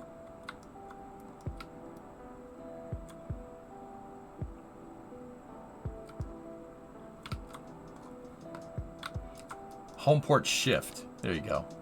So yeah, Victory, what spurred this conversation is Zonic linked up a Zonic linked up a picture of his pictures from Technic Museum Sinsheim, and there's a ton of American cars there. And I was wondering, like, why there's so many freaking American cars? They got a great collection here. This is in Germany, dude. This, like, they got all kinds of good stuff. There's a Ranchero over there. Bel Air. 63 Bel Air right there. It's a 65 Mustang. They got some Harleys. They got a 59 Eldo right there. Thunderbird. Looks like a Chrysler Newport police car painted in NYPD livery, right? There's a bunch of good stuff. There's a Ford. That's a Fairlane right there with the red top. There's so much good stuff here. And they got an SRT Hellcat over there. There's a Challenger Hellcat. Like, there's so much good, cool cars, and I'm wondering, like, why the heck do they have so many nice American cars? Ramstein Air Force Base is down the street. At least that's what chat was telling me. Ramstein is a huge American base in what is it? Southwest Germany. A huge, like, that's a big one, dude. It's bigger than some air bases stateside, right? So there's probably just a plethora of nice American cars just chilling from servicemen that sell their cars when they're over there.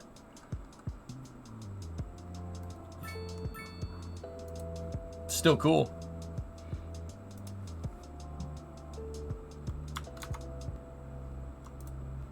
That's an ancient photo of the Nimitz. It's normally regarded as evidence of a really bad idea. Oh, yeah. Yeah. Ramstein is the biggest one. What are the other air bases over there? There's Rota, Spain. There's Incirlik in Turkey. What is it? RAF Mendenhall? Mendenhall? That's ringing a bell, but I forget. What's that hired?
Okay, we should watch that.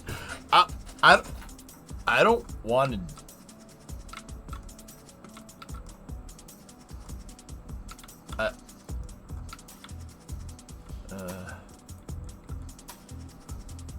I don't want to do that. We have Top Gun at home. Top Gun at home.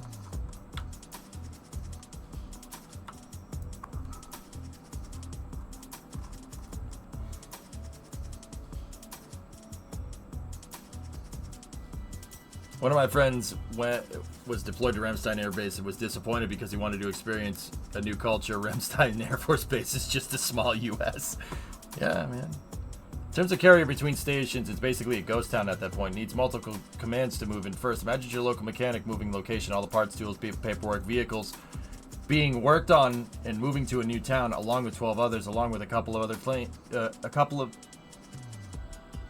other companies to support them. That doesn't happen fast. Yeah, no. Moving a carrier across the ocean is a big deal. That's a lot of work, right? Now, Agalix, I got a dumb question. And Victory and anybody else, feel free to answer. Like, are the aircraft aboard? I don't think the aircraft are aboard. I know the aircraft aren't aboard when the carrier leaves port. They aren't there. I know that. They're at a naval air station and then they go. If you're it's transiting or doing a homework shift or a home, yeah, there's like I don't know, a trainer aircraft or something. Like I saw one F-18 on there. I'd assume that's just for the mechanics or whatever to screw around with. But I don't know. Maybe I'm thinking about it too much. Home port shift. There you go.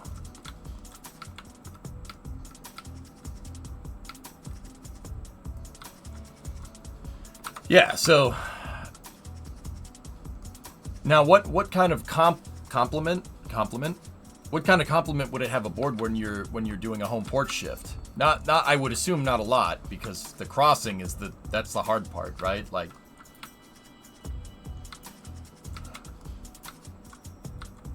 Discovery. Dr. Hunt's 64 months. I like round numbers. Dude, you got your worm logo. No planes. Yep. Yeah, Sonic, right?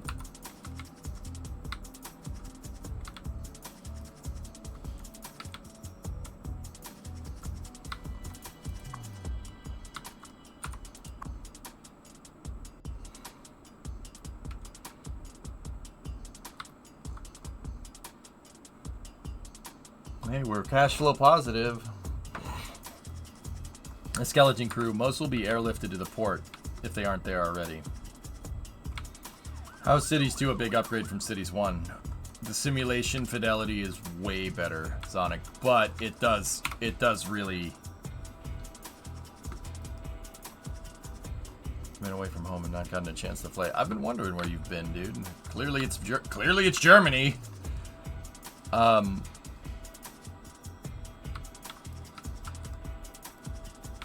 Yeah, it's just a mobile naval air station. Yeah, there you go. What's with the red water? It's pollution. That's my sewage pipe.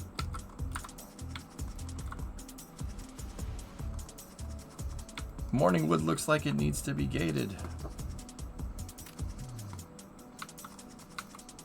There you go.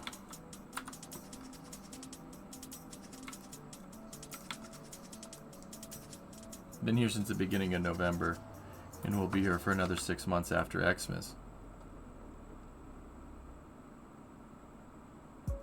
Sonic, are you going over there for work? Like, what's up? If you don't mind me asking. I know about it, Clayton, the Don Garlitz Museum of Drag Racing. I know about it. I've seen it on TV and stuff. I've never been there, though. Do water purification.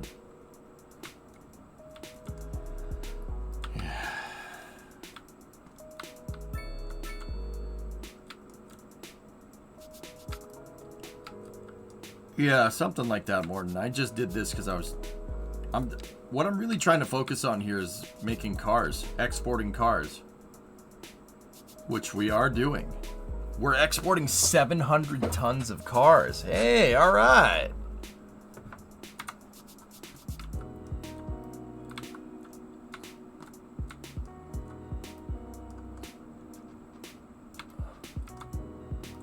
Nice.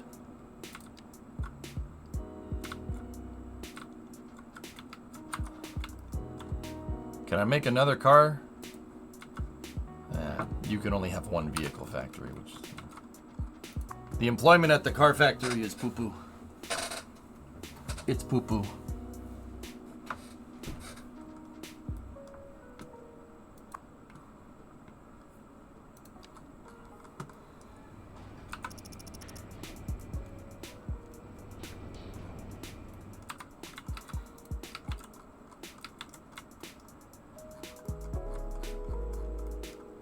Yeah, the efficiency from that is crap, and we're still well into the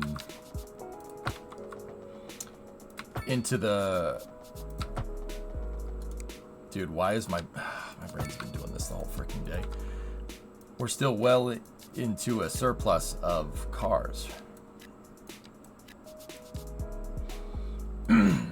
Work at a new office in Germany. I got assigned to a project over here, and the client is paying for us to be in Europe. Wow, that's pretty neat. That's cool, man.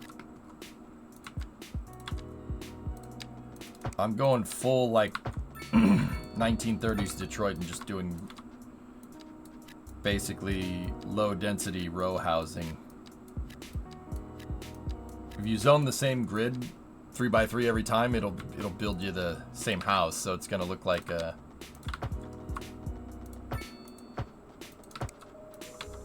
some row housing here.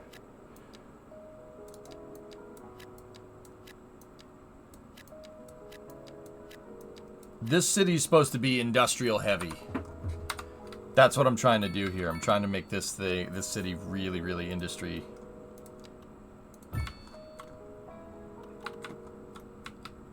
dependent.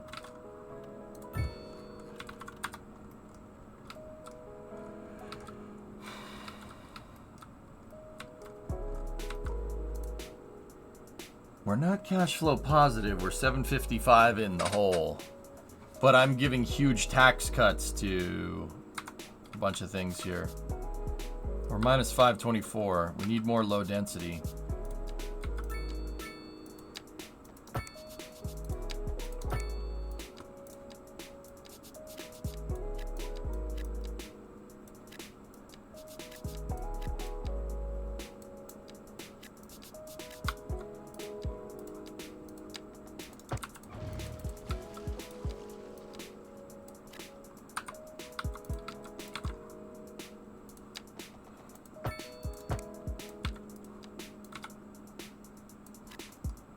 Oops. That's not what I want at all. I gotta do those 3x3s. It'll make the same house. That's why I want to do it. So you gotta zone it like a checkerboard here. And then boop.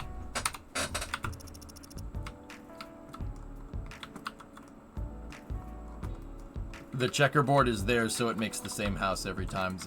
Zoning the type of lot that you zone really, really makes a difference in terms of like what type of building goes there.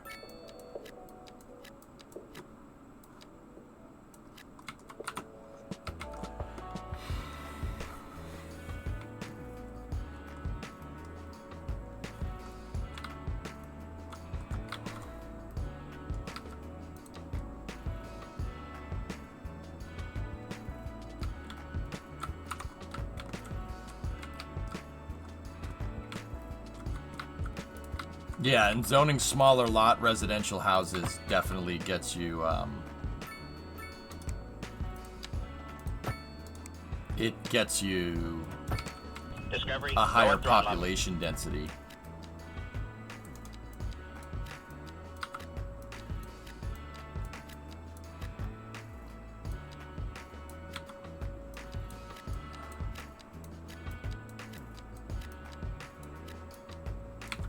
I wish I didn't have to stop playing on East Rock, guys, to be honest with you.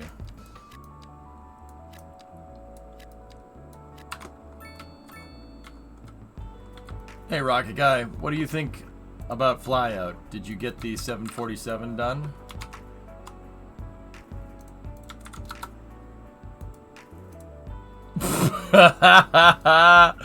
Oh, man. That doesn't suck, dude. Bro, let's go. Let's go. That's awesome. Wow. That's impressive, dude. Rocket Guy's been playing a game called Flyout, and he built a 747. He built a 747 in the shuttle to do drop tests. That's cool. We broke the game doing it. Yeah, okay. I tell you, man, that looks the part, dude. That looks right to me. That's impressive, dude.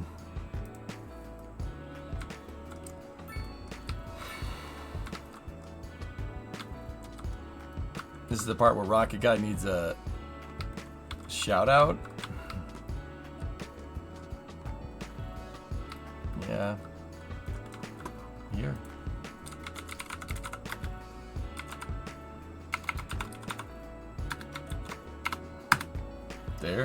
There's his shout out. There's your shout out.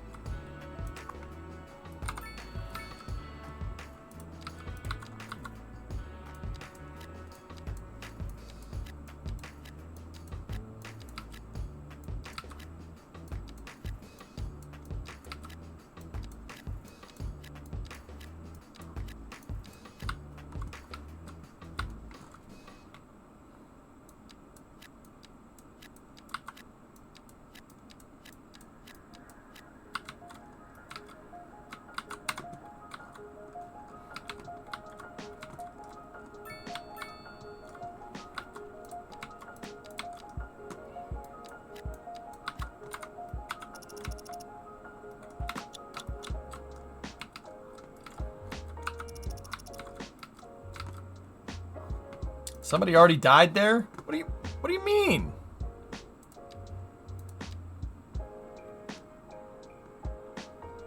What? You just moved there.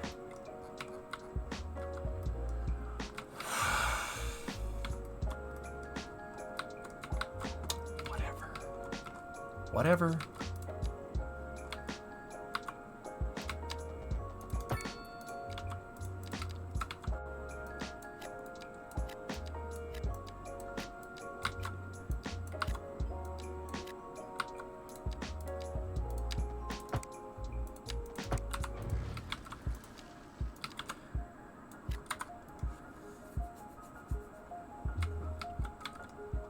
The Weaksville killer in the area? Yeah. Air pollution. Oh, balls.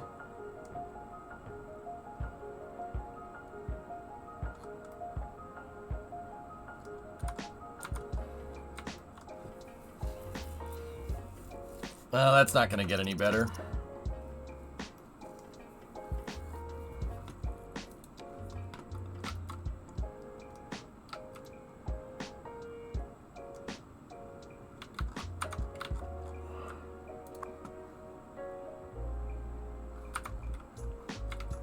All right, let's move that before it gets any worse.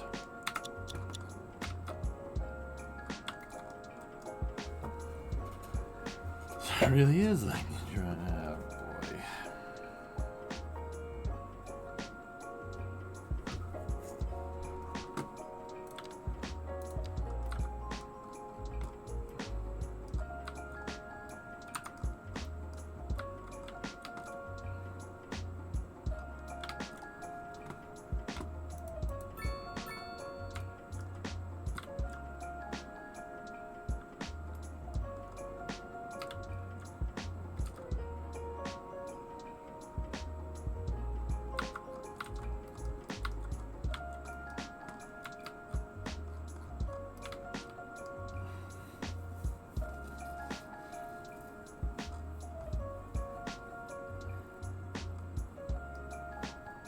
Just put some trees down.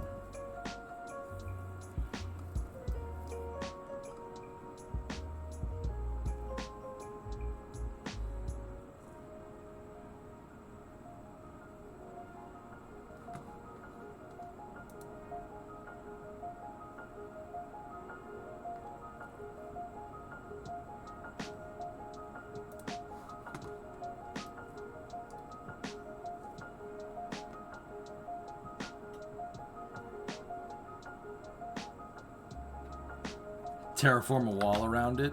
Do you think that'll work?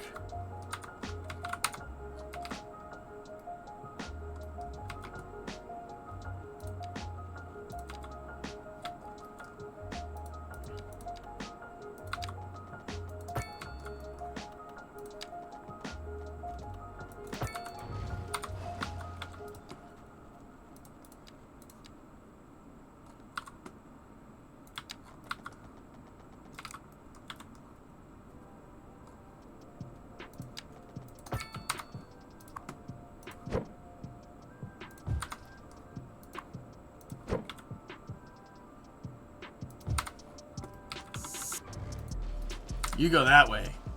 I'll go home.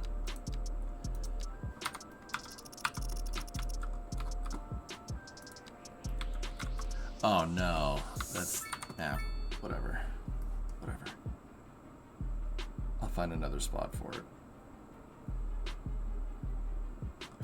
So this looks like a testing map. It's a testing map. That's exactly what it is, dude. Here, Zonic.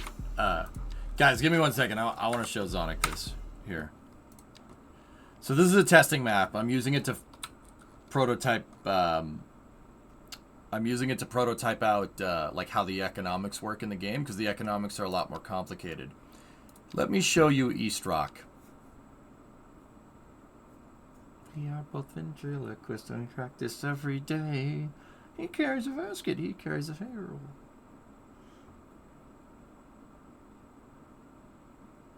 We are both ventriloquists, ventriloquists, ventriloquists. How's that, Sonic?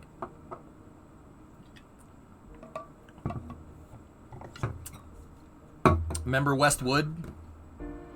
First cities map that I made, the gigantic one? This is East Rock.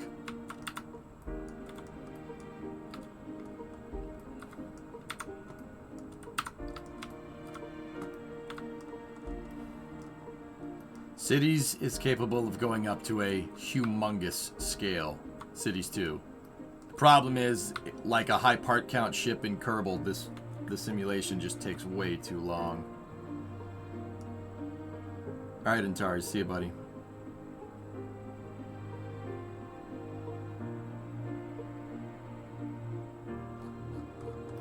Yeah, East Rock looks amazing. It's a really awesome looking city. I almost have the entire area full, right? But there are problems that we were running into. And the biggest problem right now is that I can't figure out what the heck's wrong with this thing. There's, you know, things here and there where you can tell what's wrong. Right? Icons saying this, we need this resource, we need this resource, but I'm basically at the ragged edge of what my computer can take. Look at that.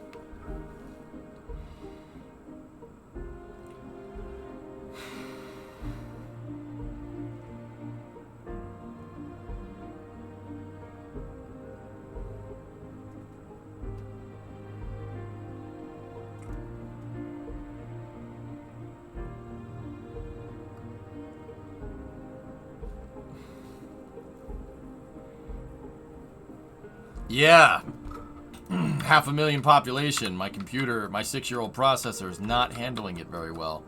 I mean, well, it's actually not the worst, but everything's in slow motion.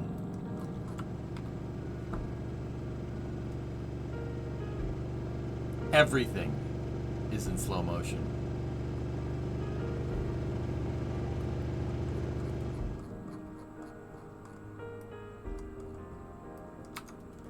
Yeah, Morton, there is. Graphics optimization, believe it or not, came around. The graphics card is underutilized now. Go and throttle up. Hey, Savvy. What's up, man? But yeah, Zonic, check out some of these intersections. Look at these.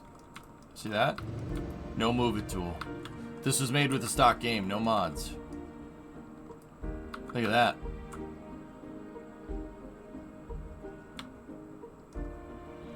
And Sonic, another feature that I really do appreciate here is that's tomorrow, Drac. Frontage lanes, dude. Cities 2 traffic is an algorithmic traffic simulation, so they make real-time decisions based off of their environment. It's not AI, it's not a neural net, it's just algorithmic, right? So they're taking into account, like, cost of fuel, yes. Hey, Acton, thank you. They're taking into account cost of fuel, distance, time, stuff like that. So you can make a lot more realistic interchanges, and they'll actually use they'll actually use it. I have feeder roads here, and they're actually using it. It's almost like you studied infrastructure. Yeah. There are some bottlenecks, but through traffic is still allowed, despite a lot of people trying to get off the highway. You know? Merry Christmas, thanks for the entertainment. Yeah, no problem, dude. Thank you very much. $40 towards the next PC build. Merry Christmas. Thank you. So what's going to be new in KSP tomorrow? Science mode. Hey, New Mark. What's up, dude? Yes. Cycle. It took an extremely long time to get it right. I had an old highway here, and I had to basically scrap that entire thing and build a new one. You could see the old highway. I kept the right-of-way because I thought it would be cool. The highway used to go down here, and then it used to basically run alongside the train tracks.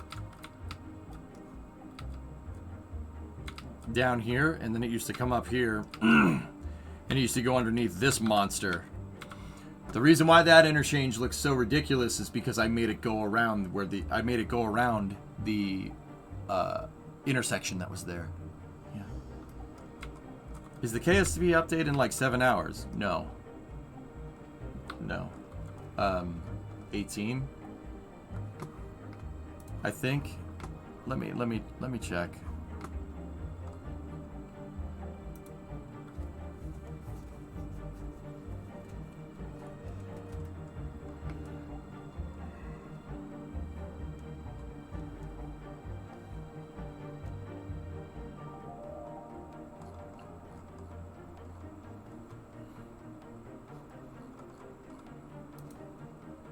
Yeah, it's 1 p.m. tomorrow.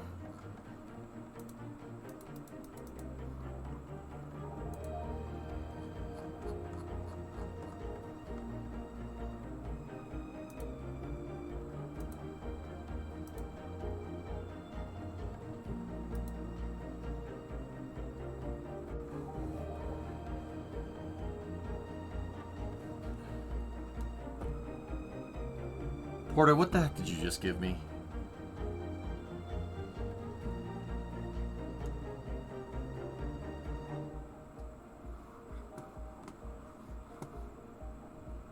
Oh boy.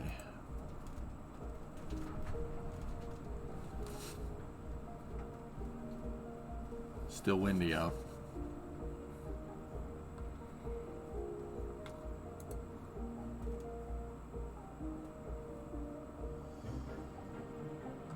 Yeah, it's tomorrow at 1, dudes. Porter's bombing freaking game, but yeah, Zonic, dude, you can go at scale. It's just you're limited via hardware, dude. But check out some of these roads. So like Cities doesn't care. Cities 2 really takes advantage of the third dimension here. So if you're trying to build some crazy stuff, you can get away with it. And also look at the bridge. The very Insano Narrows bridge. New Shepard 24 got a launch time. Yeah, it was this morning.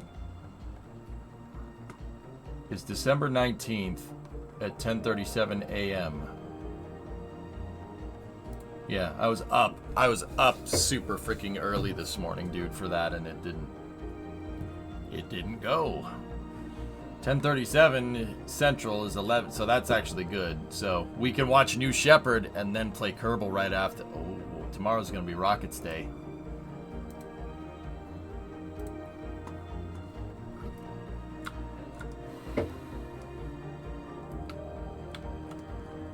So yeah, you can just have roads go over stuff, which is super freaking cool. Like I have a road going over a couple of gas stations there, right? And then the highway, you can make the highway cut through. And then over here, the Gugutz Expressway is one of my one of the cooler things that I think we've done. This road right here. Keep in mind, this is just with the stock dev tools. You can really get crazy with it.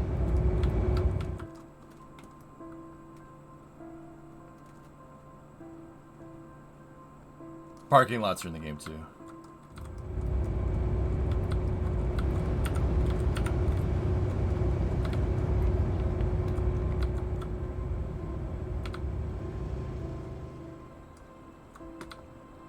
Don't worry about that guy.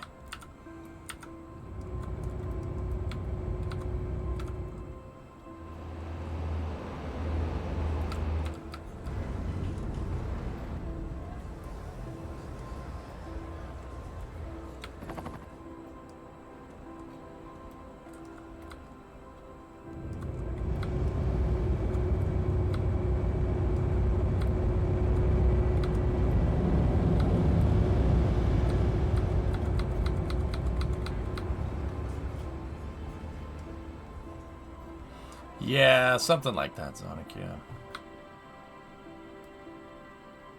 The Alcan Parkway or whatever. But yeah, guys, the simulation is going so ridiculously slow, it's impossible to implement anything.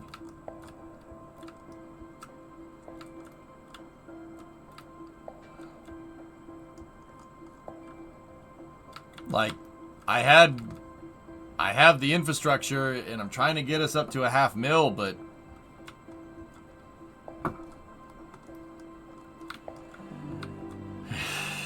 it's just tough. Yeah, it did rebound, Loke. Yeah. Or Lock, excuse me. Slower and slower over time, Sonic. If I, we'll update the computer. I'm gonna wait till after the holidays to upgrade the computer. So wait till next year, which is not that far away, right? And when we do upgrade, then we'll come back and we'll build out the rest of this thing. But for right now, we'll play.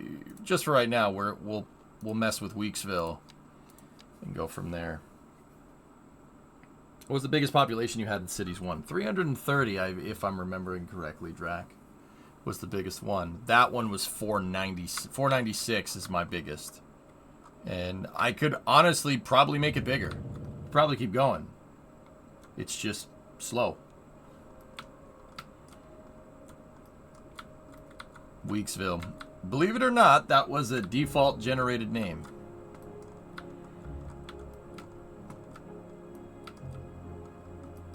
I think so, Jim.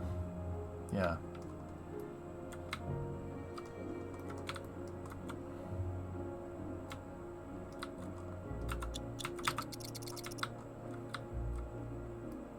You don't believe it? Alright, never mind. So this city I'm using to mess with the economy. So when we do go to build a bigger city, or we can use East Rock without it being slow as molasses, I can figure out what I need to fix.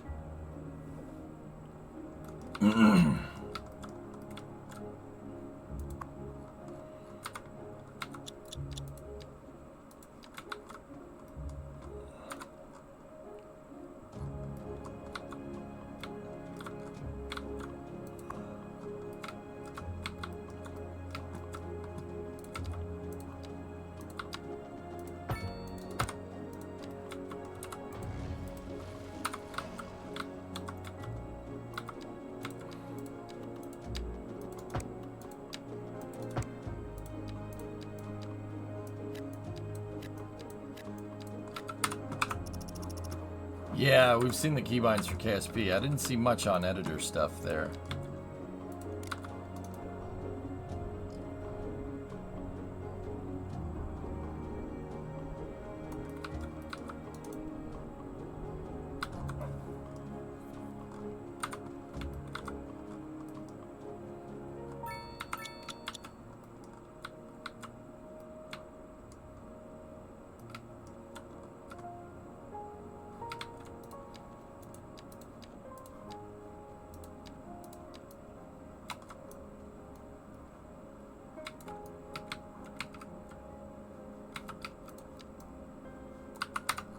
You should look at F8.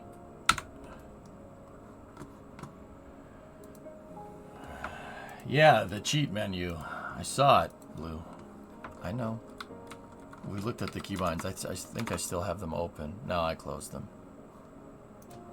Yeah, I have that open still.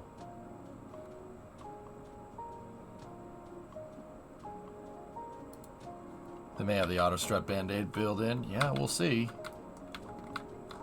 We'll see, dudes.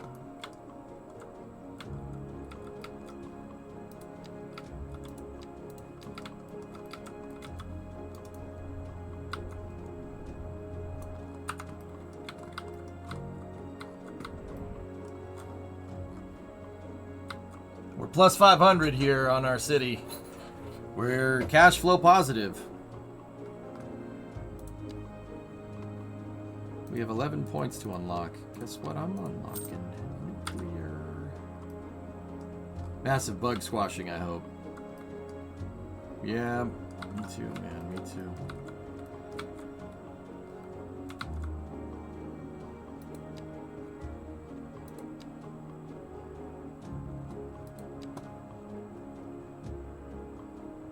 A bus depot's upkeep is 62 grand a week, or 62 grand a month, and I'm plus 13 a month. Yeah, nope, can't do a bus station. Any thoughts on a space news this week? We can do space news tomorrow, Hand. We'll do the New Shepard launch, and then space news, and then we'll play Kerbal. Yeah, I think that's good. Dude, I'm out of the loop. I need to do a space news. I'm way out of the loop with like Starship and stuff. And you know what? I don't like it. I don't like it, man.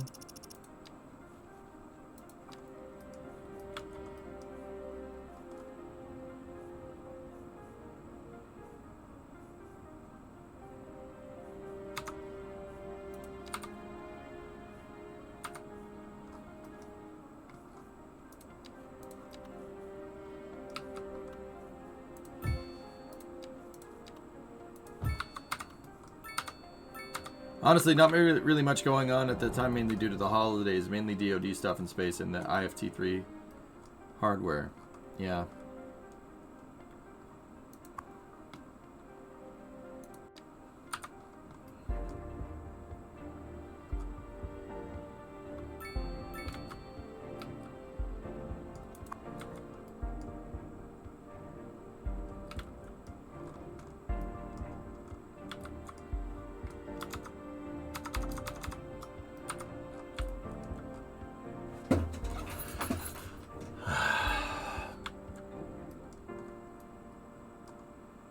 I hope we get a document, no problem, so we can build something big if they did not fix that before. It's better just to make your own bus depot with bus stops and multiple feeding lanes. It's better to just make your own bus depot. I don't understand. What?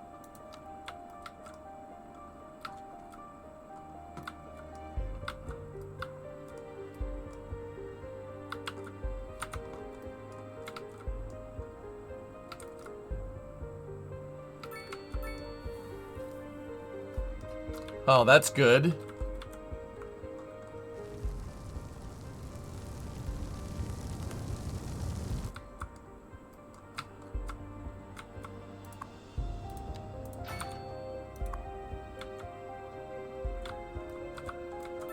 Oh, that's good.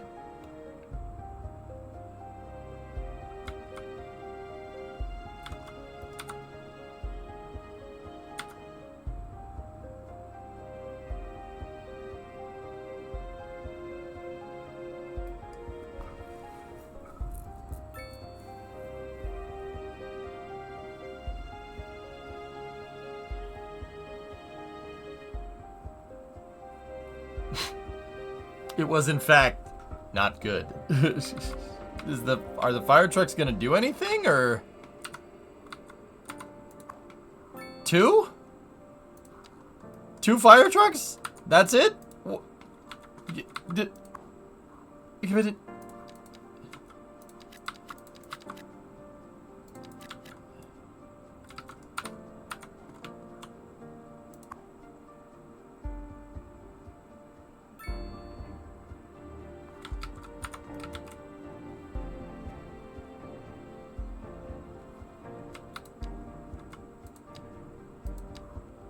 Did I shut it down? Did I shut my fire? Yeah, my fire.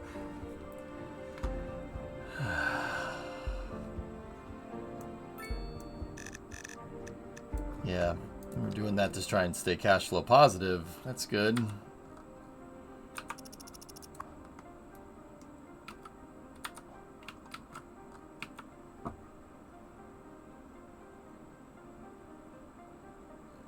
I don't understand why you can't fund proportionally, but, you know, that's fine.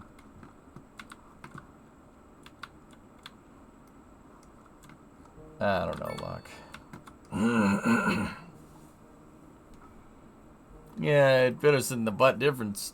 Yeah, I mean, because part of the reason why I had that turned down for a reason, because I'm trying to figure out how to keep this city cash flow positive, right? But one thing that I'm kind of not that big of a fan of with cities is, well, it seems to be very much like, what's the right way to say it? Like, it's impossible to lose. It's impossible to lose. Discovery, go and throttle up. You have to just sit here and operate at a loss while you're growing your city. And I don't really like it. There's no way to lose. Your city can't fail because whenever you have a problem, okay, so like we just had that huge fire. I upgraded the firehouse, right? And I am $1,400 in the hole right now. Right? $1,400 an hour in the hole. We're losing money like crazy. Right? All I gotta do is just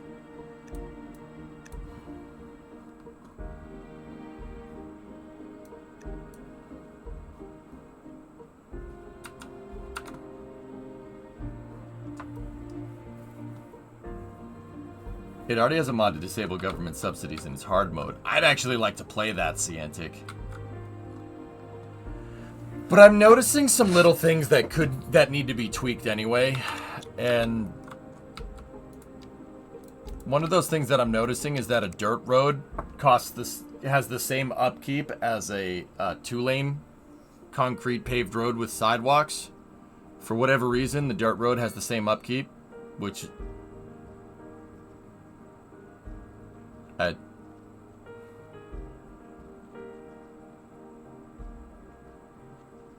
alright. Dirt roads are cheaper to make, but they cost the same to maintain as that. This right here. The road with street lights, paint on it, parking lanes, sidewalks, curbs, that costs the same to maintain as that.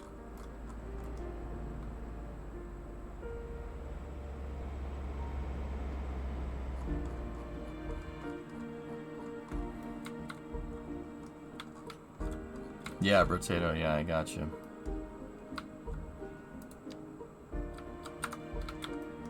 Yeah, I don't know why they put pipes underneath the dirt road. That's weird, but that's okay. There's no really incentive for me to build individual sewer pipes or individual water pipes. It's always just that. The only time you really need these is if you're just piping it real quick. Like a dedicated sewer line there, and that's about it. Free terraforming, yeah, there's some stuff that I really like. I'm like, okay. It's kind of nuts because once again, this game it's impossible to lose. See, yeah, I gotta put that back down.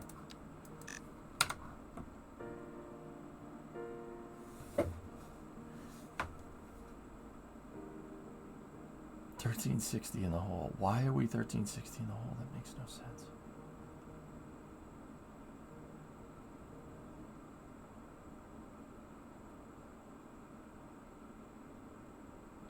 It's actually not that far-fetched. Asphalt lasts a long time, as does concrete and paint. Dirt roads get potholes often due to rain and water holding under the clay. You built roads for years. Okay. And on to our main feature story.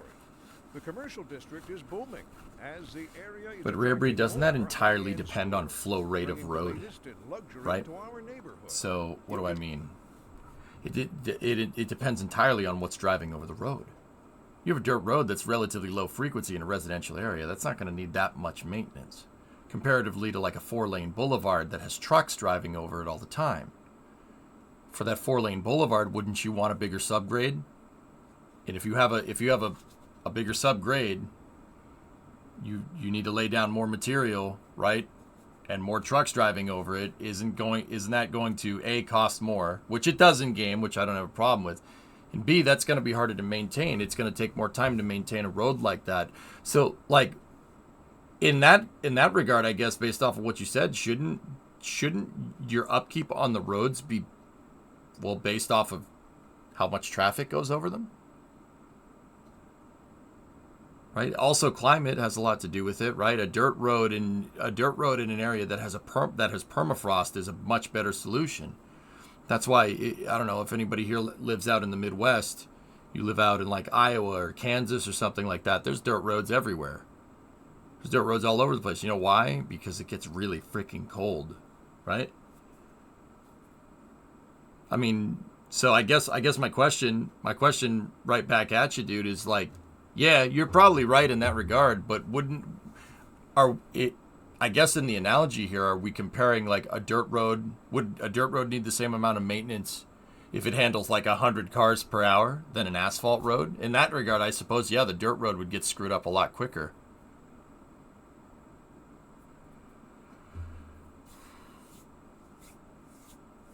Doesn't the game have a maintenance level on the road? But yeah, you know what? Yeah, it does. But if that's the case, why do we have upkeep on the road in the first place if it's entirely dependent on your road maintenance depot? Interesting. Huh. Cold weather destroys roads as much as hot weather, right? Nah, it's frost getting in the road, dude. Basically, thermodynamics is what kills roads. I don't necessarily think that's so much on the hot side, right? Like, a road that's heated up, I mean, I don't know.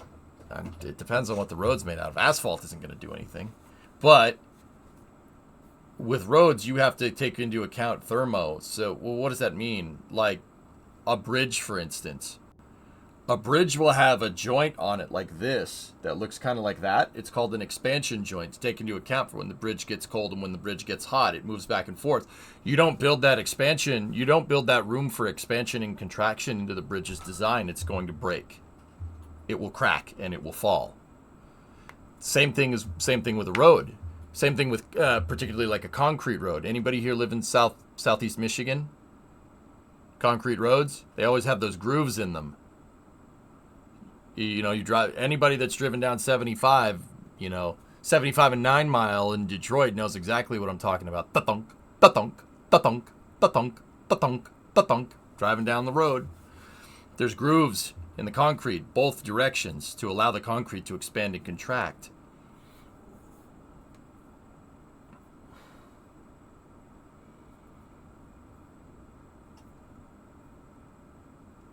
Yeah, LA has concrete roads too. Mm-hmm. See, you know what the funny thing is about Michigan? The funny thing is that the roads don't break because of the winter. Concrete roads are actually pretty good for winter because, they can expand and contract because they have the seams in them, right? The thing about it is the trucks driving on them. Trucks ruin roads, guys. Ruin roads. Yeah, ruin them.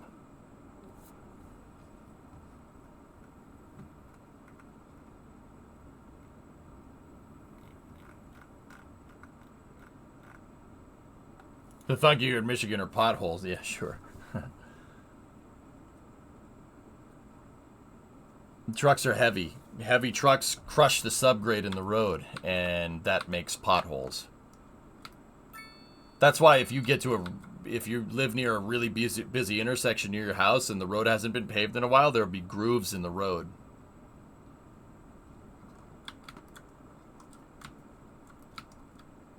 You don't really see concrete roads outside of the United States. Yeah.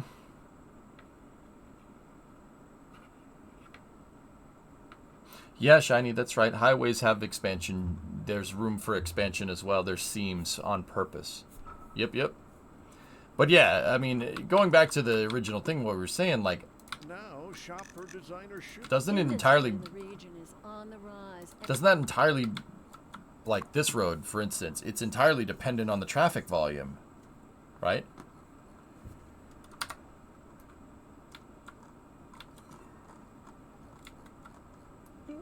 Frieden, you can build beautifully. Maybe something like Dual Universe would be something for you.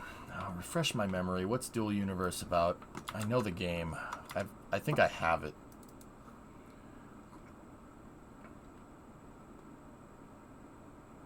I build like this in every game that I played. gotta now I gotta go Google it.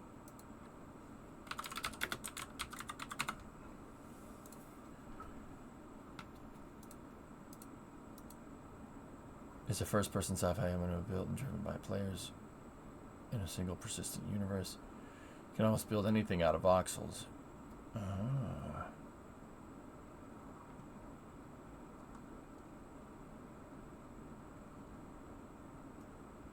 Oh, yeah. Cool. Yeah. I remember this. Yeah, Do Universe is alright. I don't know if I'd play it, but it looks cool. Looks like a good game. Can't wait for tomorrow's KSP update. Our weight limits in Michigan are subsequently higher for trucks than the rest of the country, which is why the roads are so bad. Bingo. It's not necessarily concrete roads. Concrete roads are actually really good in the winter. It's weird. You wouldn't think, right? Because you think the winter's screwing up the road. No. Trucks screw up the road.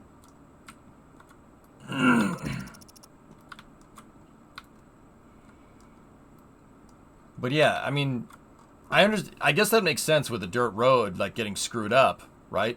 If the volume is equivalent to a concrete road. But yeah. My next thing is that why the heck does the gravel road have pipes underneath it? And when business is doing well, that... No. Shut up, Glenda.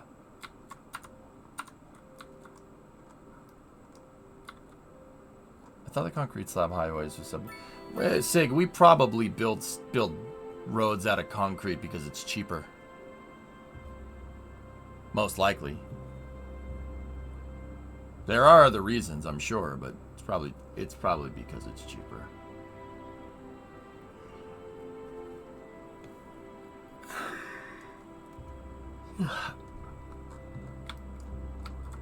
Because it's a European game and civilized countries also have plumbing with dirt roads.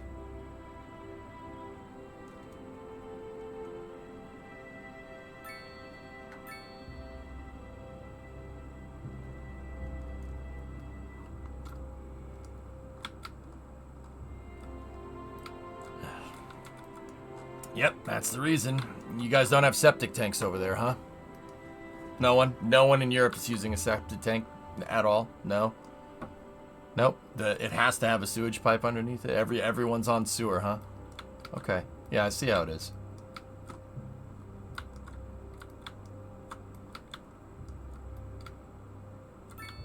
Now that I agree with. Pipe under gravel's a bad idea unless it's a driveway. Yeah, right on, right on. Yeah, Rare, I see what you're saying, dude. I see what you're saying. Thanks for the insight, man. Appreciate it.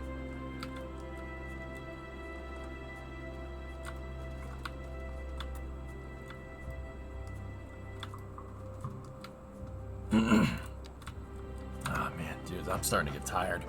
The reason why, because I was up like super early this morning for that New Shepard launch. The New Shepard was supposed to go at like 9:30 this morning, so I was up at 8, and the freaking wind woke me up too. I'm starting to get tired, and I think I might need to pack it down just because of Kerbal tomorrow.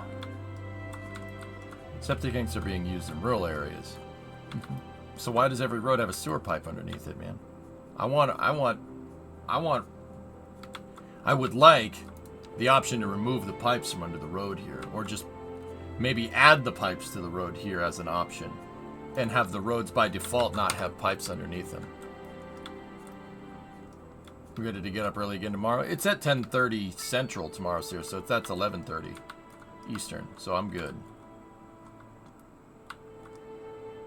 And stream early to get ready for KSP2 tomorrow. I think that's what I'm gonna do, dudes. I'm starting to get a little gassed here, but yeah, good chat about roads, dude. We covered a lot of ground today, especially on implementing different cities and whatnot. So just because I want to get ready for KSP tomorrow and stuff. Zimbo, there's an EU law, maybe only German, that forbids the use of septic tanks for houses?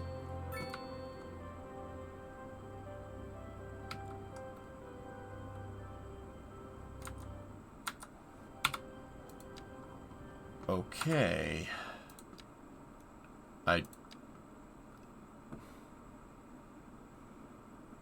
I would really hope not.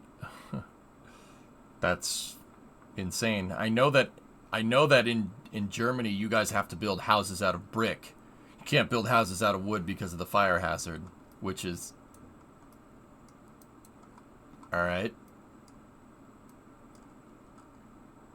So if you build it out of wood and it catches on fire, you get a tinderbox. You build it out of brick and it catches on fire, you get a nice kiln. That's good.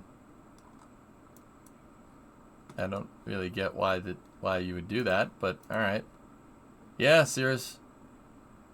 Low-density residential in Germany has to be made out of brick. They can't build out of pine like we can. It's against their fire codes. So everything has to be made out of brick. Yeah, weird, huh? That's... bricks. Okay. That is not correct. EU in general. Well, straighten me out then, Asco. That's not correct. Sorry. I had somebody that builds houses in Germany tell me this. What did you... Straighten it out then. You have houses made of wood. Okay. So what's the fire codes then?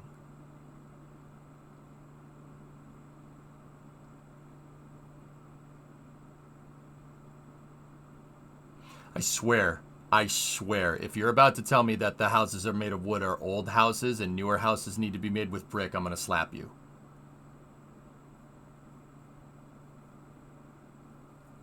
I'm not a pro, but your neighbors have these fancy houses that are made out of wood. Don't know about fire codes. Interesting. No, they're brand new. Okay, cool. All right, Asco. I was about to go off there for a second, man. Interesting. Yeah, dude. I had a guy that builds houses. A guy that I trust. It's not. I know people just make stuff up on the internet, dude. But I had a guy that builds houses over there telling me that, yeah, it has to be made out of brick. Interesting. Maybe knowing Germany and knowing Germans, he was probably referring to a specific instance because that's what the Germans do. But who knows? I'll ask him and let you know next time. All right, man. Sounds good, dude. Let's learn. So did you watch the Smarter Everyday speech on Artemis? Just noticed your hat. Yes, I did. Mm-hmm. Wooden houses are very rare here, but they do exist. Interesting. Every house around in the U.S., it's actually rare that you'd find a house with bricks. They exist, like the older houses, but most houses are made out of pine over here. Heck, they make apartment buildings out of pine. Yeah, apartment blocks made out of wood. Oh yeah, it's definitely a thing.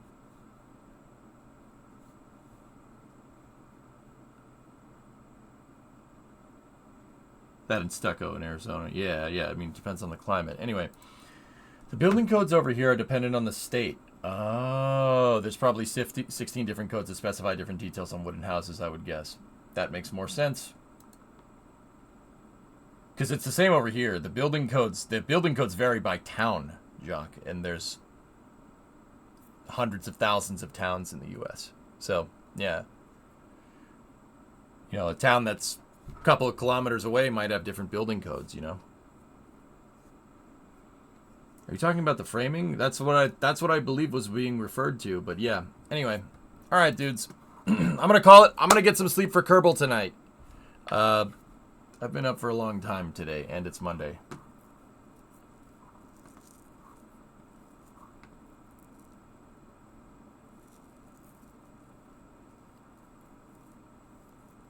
It's also brick siding most of the time. That's right.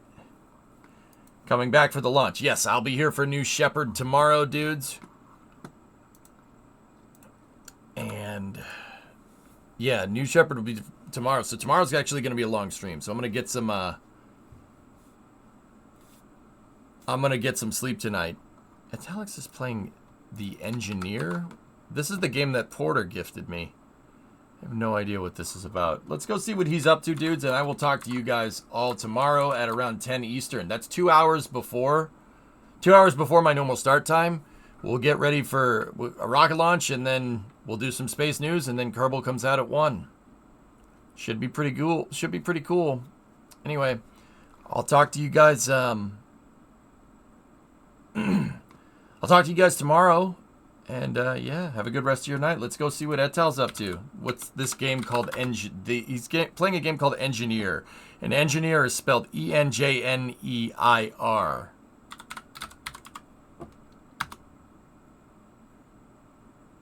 No problem, Asko. Thank you for informing me. I won't be saying that again.